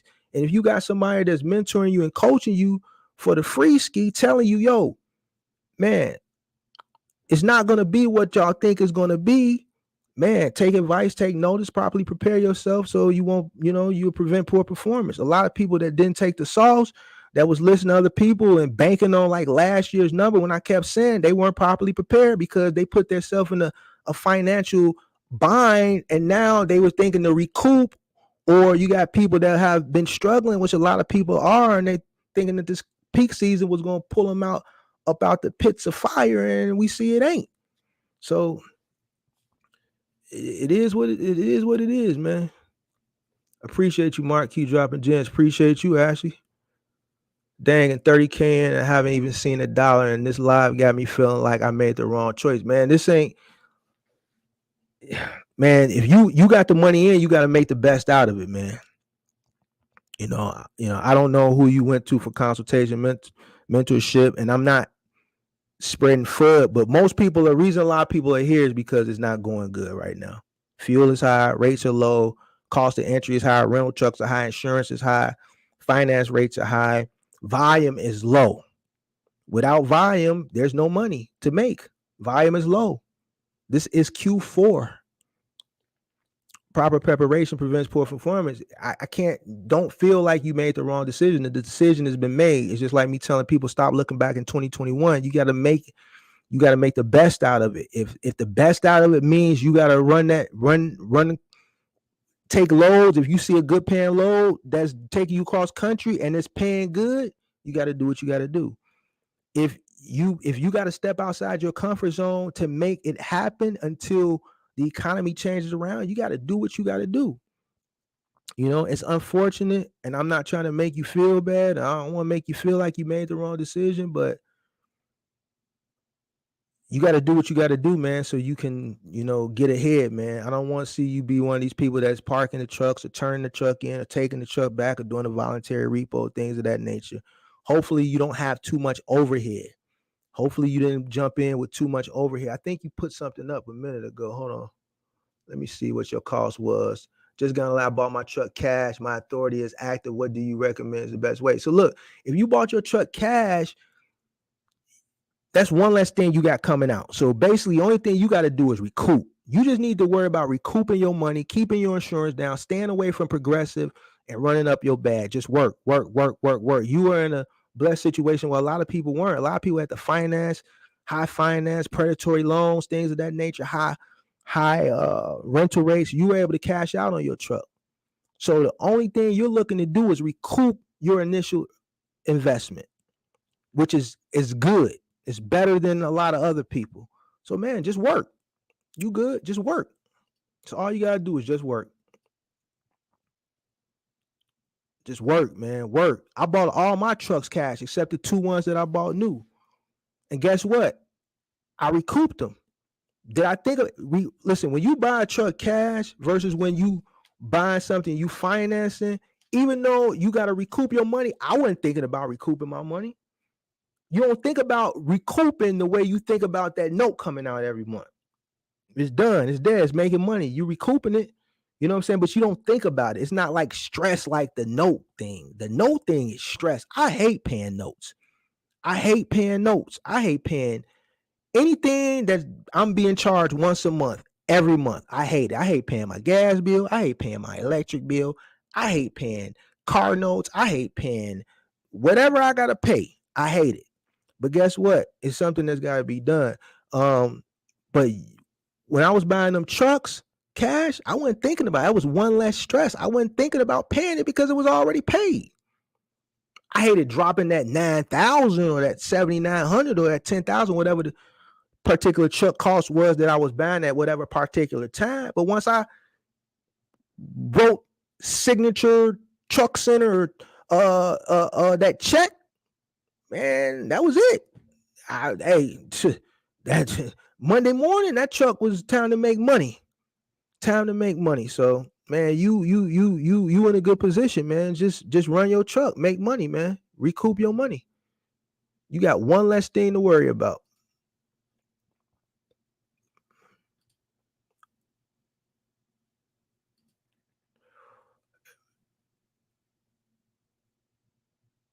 You still ain't driving the truck yet. 2 months, but the truck is gonna be 100% ready to drive. Was it in the shop? I was reading a FedEx article. What do you recommend is the best way to secure a dedicated lane? Final mile. With a 26-foot box truck, best way is final mile. Get you a contract with one of these companies doing some furniture and appliance, 5, 6, 7 day a week contract. Shout out to artists for the $5 super chat or super sticker. I appreciate it. Shout out to artists for the super chat or super sticker. Or what is it called? See, I don't know what it's called. Super sticker. Yeah, so final mile is where you want to go, bro. Middle mile, you're gonna be operating on the spot market, man, because you're running partials, overages, basically things that don't fit on a 53 footer, man. Same thing with Amazon Relay, man. Spot market, you booking off the load board, man. So you want something dedicated where you don't got to go look every day. You got some type of contracted rate, and you got for sure stuff going. Whether you pick a 5, 6, or 7 day dedicated lane, is gonna be final mile. You're just gonna have to do a little lifting, or you're gonna have to do a lot of lifting, and you're gonna need at least a helper or two. There's so many variables in this industry that people are not considering. A lot of variables that people are not considering. And you know what I've realized, and like even with this whole peak season thing, I broke this down so many ways, and people didn't get it then, and some people still don't get it now because they don't understand the variables because it's too far over their head. So I think, you know, whatever. Some people want to take the easy route from what the easy, I'm not even gonna say content creator, I'm gonna say the Instagrammers are saying, because they make it sound easy, and it's just not that easy. It's just not that easy. It's not. It's never been that easy. Has it been better times? Yeah. When I got in, it was a hell of a better time. The cost of entry was cheap. Like you really couldn't, like, even if you made a mistake, like, I mean, literally, you're renting a 26 footer for $450 a week, including 1,000 to 1,500 miles, and insurance is cheap. Like everything is cheap. It's just like I say, even if you failed, you couldn't fail. You can go borrow money. Hey man, I'm still trying to figure out this trucking thing, man. I'm a little short on my truck rental. Can you loan me $450? Oh yeah, I'll loan you $450. See how simple that is? Now you tell somebody now you struggling. I'm trying to get my trucking business on the ground. I'm a little short on my truck rental for the week. Oh yeah, I'll help you. How much your truck recall? $2,200. $2,200? No, I ain't got that type of money for a week. So you paying $8,800 a month to rent a truck. Yeah. See, can't nobody help you there. $450, somebody can help you. That learning curve you dealing, you know, back in the day, people can help you with that. Cost of entry was minimal, you know, so it's different now. It's advanced now. The reason why it becomes advanced now is because the cost of entry is higher. The cost of entry is higher, and everything that's going on with the economy that's making it even tougher on top of the cost of entry and making getting into this industry in that lane with the 26-foot box truck an advanced business to enter. So you might want to enter from a more beginner's level, like with your car or your cargo van. And you're right, there's a lot of variables that a lot of people don't think about. They don't think about the economy. They don't know how to measure the economy. They don't understand macroeconomics. They don't understand these things. And that's why they run into the issues that they run into. And then the people that are selling them this, let me show you how I made $1 million in 1 year with Amazon Relay with a rental truck. You don't have to pay no maintenance, which is cap. You're paying for the truck rental, you're paying for the maintenance, you're paying for everything. And I broke that down. That's all cap. It's all marketing to get you to buy in. So you mean to tell me if I rent a truck, I can go run Amazon Relay and I can make $1 million? And then you get on Amazon Relay, you paying $1,800 a week for the truck. You paying God knows what you're paying for the insurance, because you know everybody, they telling you to go get Progressive because that's easy, right? So they got you spending an arm and a leg with Progressive, and then you get on the load board, you find out you running shit one way for $2.50 a mile, $2.70 a mile, $3 a mile. You running shit one way, and then you got a deadhead back. So now that's half. $3 a mile, really, a dollar. Like it don't make sense. And then you wonder why you're not making money. And this person told you was gonna run up a bag doing it. Just cap. They didn't tell you none of that. You know. So yeah, it's a lot of variables that a lot of people don't know. That's why I talk about those variables on this channel, and sometimes it seems like negativity and things, but it's not. These are things that people need to know. Appreciate the content, bro. Any book recommendations? Book recommendations for business in general. I'm gonna tell you books that I read that I don't want to say changed my life, but made me think of things different. You definitely want to read The 4-Hour Work Week by Tim Ferriss. You know, you definitely want to read The 4-Hour Work Week by Tim Ferriss. That's the one book I recommend. Obviously, your Rich Dad Poor Dad is going to help you with assets and liability, but The 4-Hour Work Week by Tim Ferriss. You also want to read Made in America, the Sam Walton story, the Walmart story by Sam Walton, Made in America. All right, that is a hell of a book. All right, those two books, Made in America by Sam Walton, the founder of Walmart, and the 4-Hour Work Week. The 4-Hour Work Week is going to teach you about how to, work less, do things, valuing your time. Time is worth more than money. You can always make more money, but you can't recreate and get your time back. So you want to build things that are automated, where you can make time while you do where you can make money while you have the time to do the things you love. And everybody around me, like all my main homies, that's what we focus on right now. I'm exiting the moving industry. You know what I'm saying? I'm exiting the trucking industry. My time, I've made my money. I've did what I was supposed to do. I'm moving on to green pastures. I'm gonna stick around and continue to educate, but you know, um, even with people that are entering into the box truck gang and the cargo van game now, you want to run your bag up as much as you can. When this economy thing turns back around and you guys start really running your bag up, you want to create other opportunities to make money. And eventually you want to transition yourself out to something that is an automated business. You want to have more time to do the things that you want to do while you're making money. All right. Being on the road, a OTR driver, like that's a lot of time. That's 14 hours out your day. That's 14 hours out your day, right? If there's a way you can get that same amount of money and have more time, would you be up to doing it? Exactly. So, those are things that I'm transitioning into teaching people on what to do now. And I think the 4-Hour Work Week is a great book that will open your mind up to, spending more time making money in ways that allow you to have more freedom, have more time. Appreciate. Look forward to talking with you. You're the man. I appreciate your advice. Appreciate you for checking in. Appreciate you for checking in. Appreciate it. Definitely believe in mailbox money. That's what's allowing me to park my truck during this slow. Another person parked their truck. Like every live I get on, somebody parking their truck. And check it out. If you're able to park your truck comfortably, I look at you as a winner. All right. I don't look at it as a sad thing. Majority of my trucks been parked for the majority. Like I've only been really running two trucks, for the most part of the year. And I'm finna go ahead and hang it up. You know what I'm saying?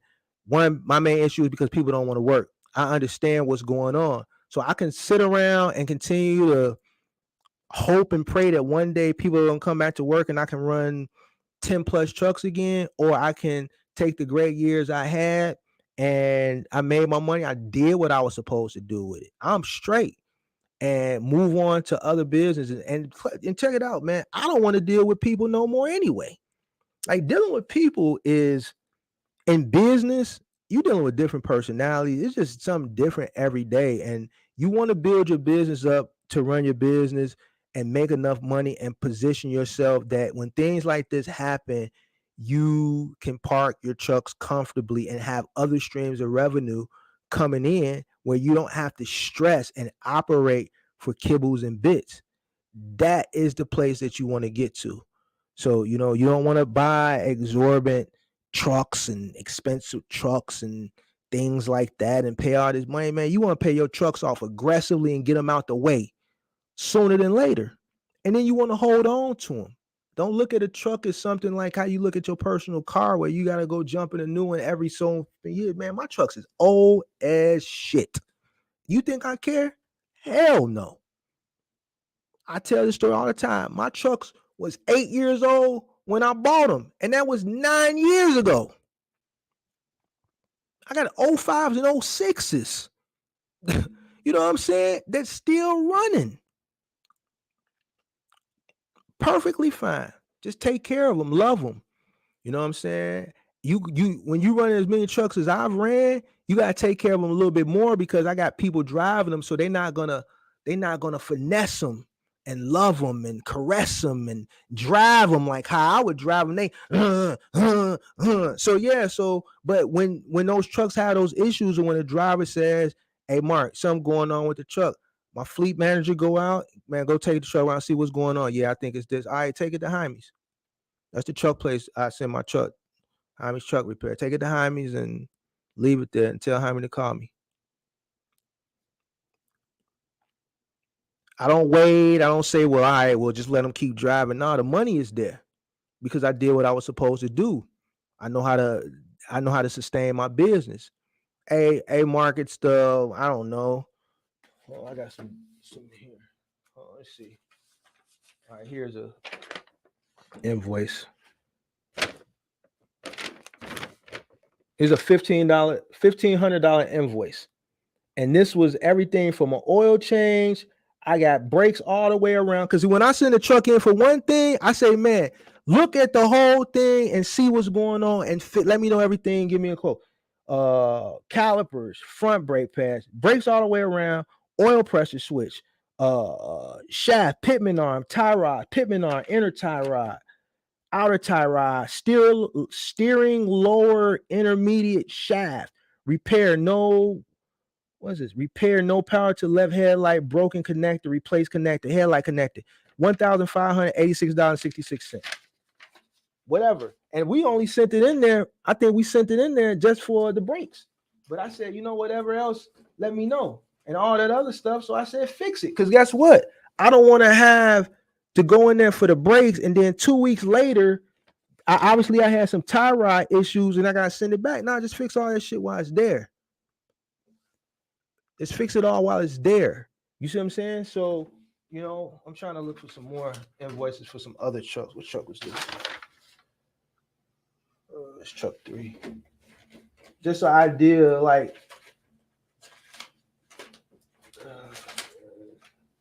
whatever.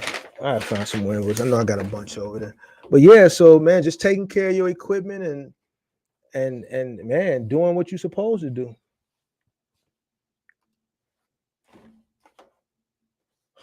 I'm the one who was on the live with you the other day. I have real estate in the AB. Yeah, so he was on the live with me the other day. He parked his truck.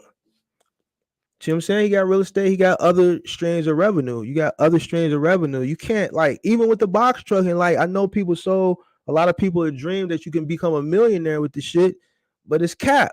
Listen, in my operating days of running 15 trucks, I barely was over $1 million gross. I made like $1,080,000 or some shit like that. That first year I did $1 million in gross. And I say this all the time. It cost me $800,000 to make it. What do you mean it cost you $800,000? That means that's how much it cost me to run. So that was my operating cost. Out of that little over $1 million, I spent $800,000.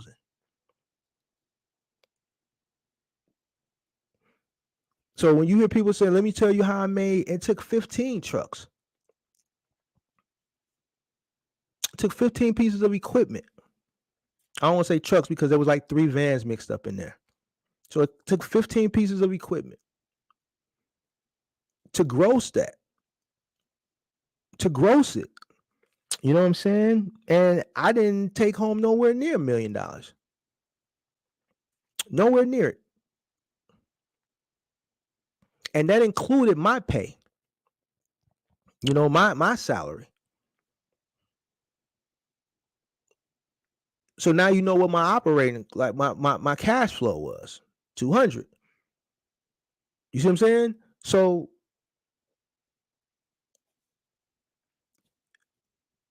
you want to put yourself in a position where, when the going is good, you're doing what you're supposed to be doing. You're banking your money. You're creating other streams of revenue so that when times get tough in this industry or one industry, you got another industry that's still paying you.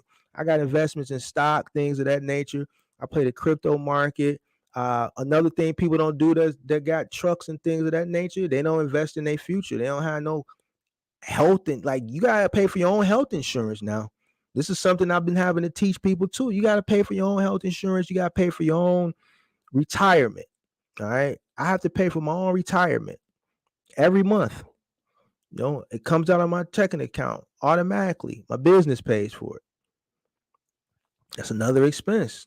I'm an employee. The business pays for it. You gotta pay for these things. You gotta have other things going on so that when one thing is not doing good, you're making money somewhere else. You know what I'm saying? And then now I got our crypto November 2021. I got a few holdings and some stuff which I'm not really concerned about. I'm gonna wait for the next run up. But I took the bag out. I took the bag out last November. Mark Zuckerberg with his goofy ass, he messed up the bull run last year. I probably would have checked the M off crypto if it wasn't for Mark Zuckerberg. And here he is crying this year. And the whole reason he's crying this year is because of the bullshit he did last year with this meta. He got way ahead of himself. He brought that meta out. He did all that marketing videos and stuff, and that stifled the bull run for guys like us that were in crypto that were going to run it up in November and December. He put that meta stuff out, and everybody got hype and started buying those metaverse coins and like what Quant and whatever all those other ones were, Sandbox and things of that nature, banking on that metaverse. And here he is crying, literally crying tears because he got it wrong. He jumped ahead of himself. Now he got to lay off people. They lost what? He lost what? $30 billion the other day. $30 billion in one day, which wasn't bad compared to what Amazon lost in a day. You know what I'm saying? But yeah, I got out last November. I took my money. I made a lot of money off of Hex. With Richard Hart. I got out of that at 49 cents. And that was a good call because once it hit 50 cents, it started going the other way. I sold at 49 cents. And I made a lot of money on Shiba because I had a heavy position in Shiba just in case. And when it had this run, I made a lot of money on Shiba. I made a lot of money on Dogecoin. Dogecoin would have made me $1 million.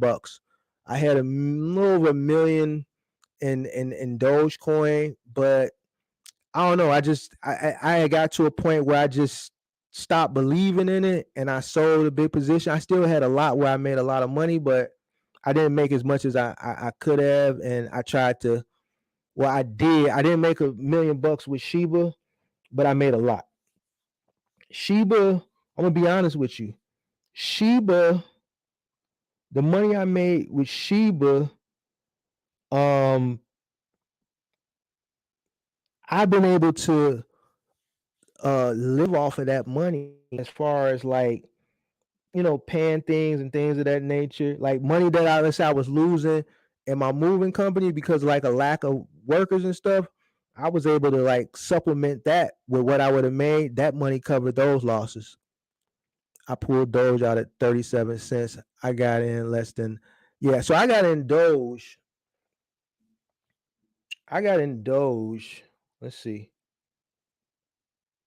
Let's see here. I got in Doge at, let me see. Robin in the Hood.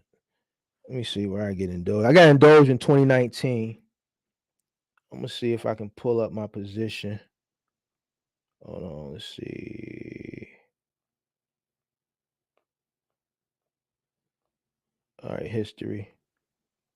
All right, so my first Doge purchase was September 3rd, 2019, and it was for minimum amount. And then I started buying heavy positions.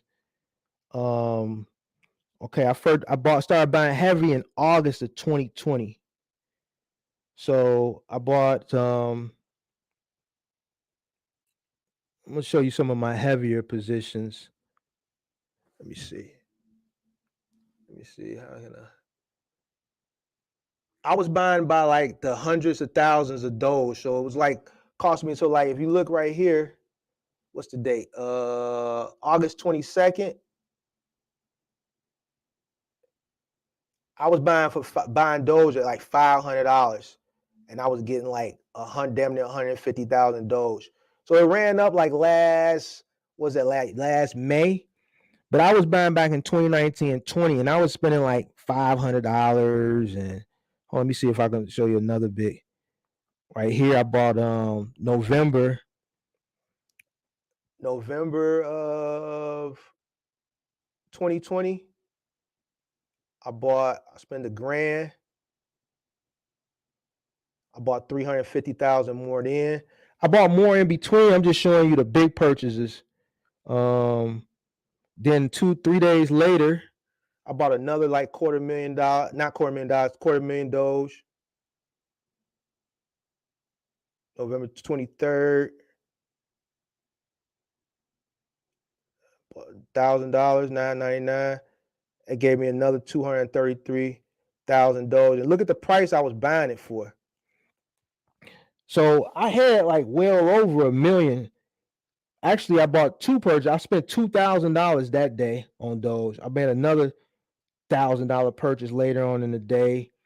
December, I spent probably a couple thousand on Doge. I'm trying to look to see where I started selling that. You know, I was still buying.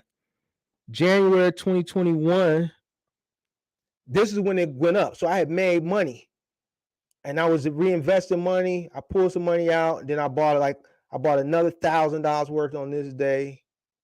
And look at the rate. It was 2 cents then. So I had already made money. But then by the time November came, I think I cashed out.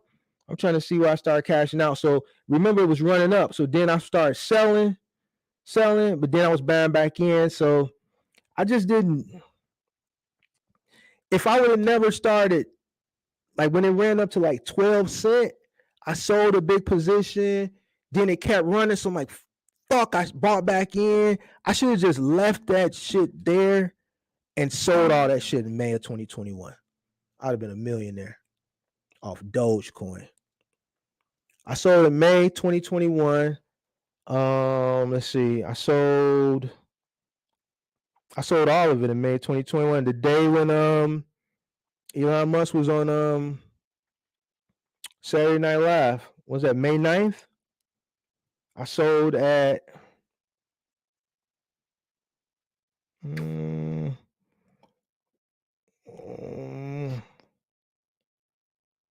what was that? What was that? May 9th, right?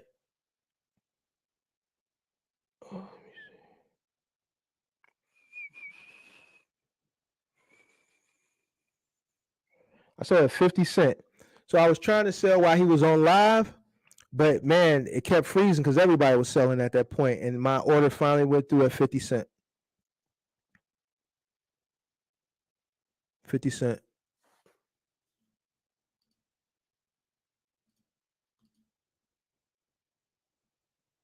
Yeah, I sold on Saturday Night Live day. I made a lot of money, but I'm still upset about that, man. If I would have just been patient and just kept building my position when I was buying them $1,000 orders, getting 250, 300,000, just held it. Yeah, I would have. If it wasn't $1 million, I would have made about 700, 800,000. But I cashed out pretty good on Shiba, so I ain't complaining. I did good on Shiba and I did good on Hex. So, you know, and then I did good in the stock market in 2020, thanks to Trump. You know what I'm saying? So a lot of the money that I was able to invest into the crypto in end of 2020, 2021, that all came from all the winners that I made in stock. I made a lot of money off CCIV. I made some money off Workhorse. I could have made a lot more. I made a lot of money off Neo. I made a lot of money off let me look at some of these positions. I made a lot of money off hold on, let's see. I made a lot of money off Neo. I made a lot of money off of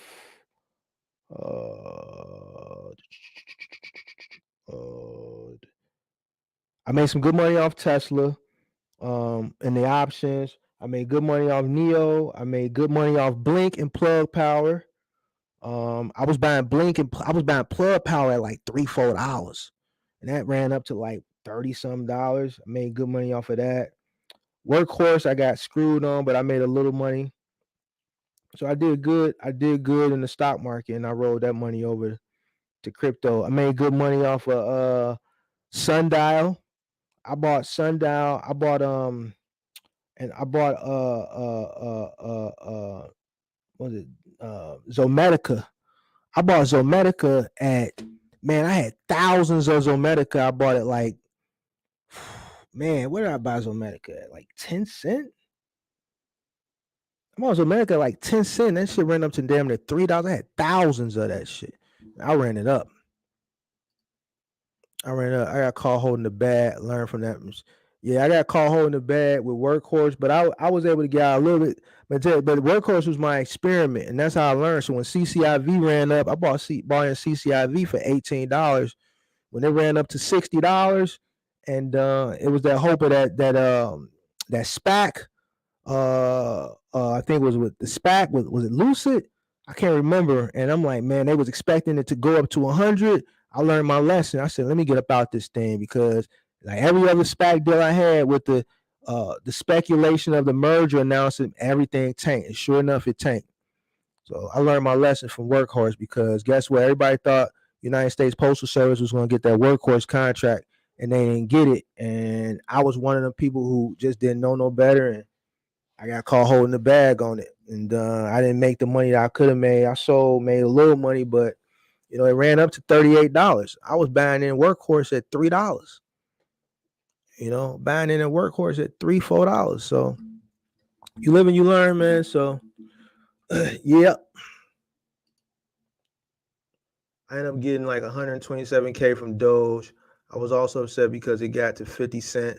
I think I had like 345,000 shares or somewhere near that. Yeah. So yeah, I was buying like at 200,000, 300,000 shares at a time. And I'm just like, I'm still mad. Like I ain't mad, but it's a lesson learned. I told myself no matter what, I'm selling at above 35 cents. Yeah, so you made some money, you know what I'm saying? You made some money. We get in the next cycle, probably be here in 2024, maybe. And I'm just gonna exercise. I made a lot of money with Cardano too. I made a lot of money with Cardano. I started buying in at 8 cents and went up to 310. I didn't sell at 310. I sold like around 2 something. I made a lot of money there too. I made a lot of money with V Chain as well. V Chain, I ran up an ugly bag off V Chain. Ugly bag off V Chain. But yeah, man. So that's crypto talk, man. We kind of got off the box truck talk, but I don't see there's no more questions. It was a good live tonight, guys. I hope everybody learned a lot of things. I got my live coming up Tuesday, which is going to be about I was actually going to go into it here. Let's see here. Nope, wrong one.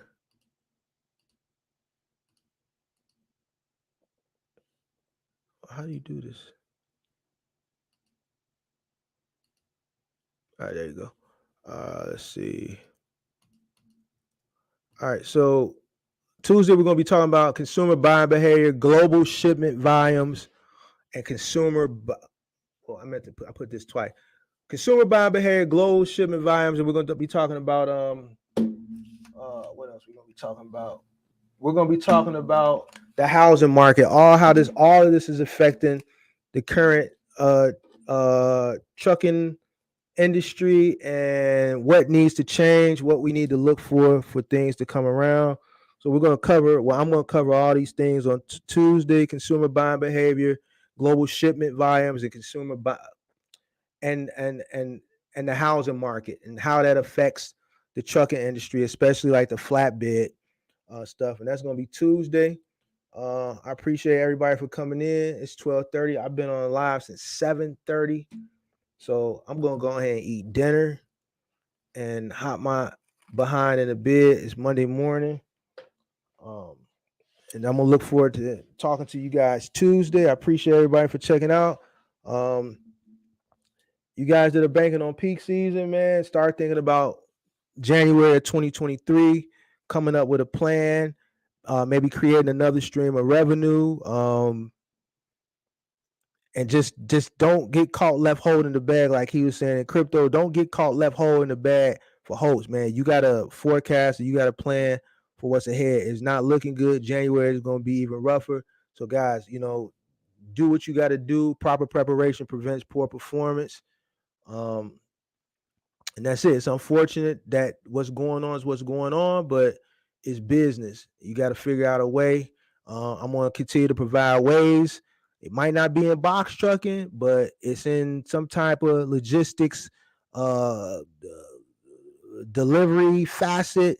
And you got to do what you got to do. You got the guy earlier, Entre Guru, they say you got a CDL and you doing gig courier stuff on the side. It is what it is. The trucking industry, the rates are bad. Volume is low. It is what it is. So appreciate everybody for coming out. I will see you guys Tuesday. I'm out.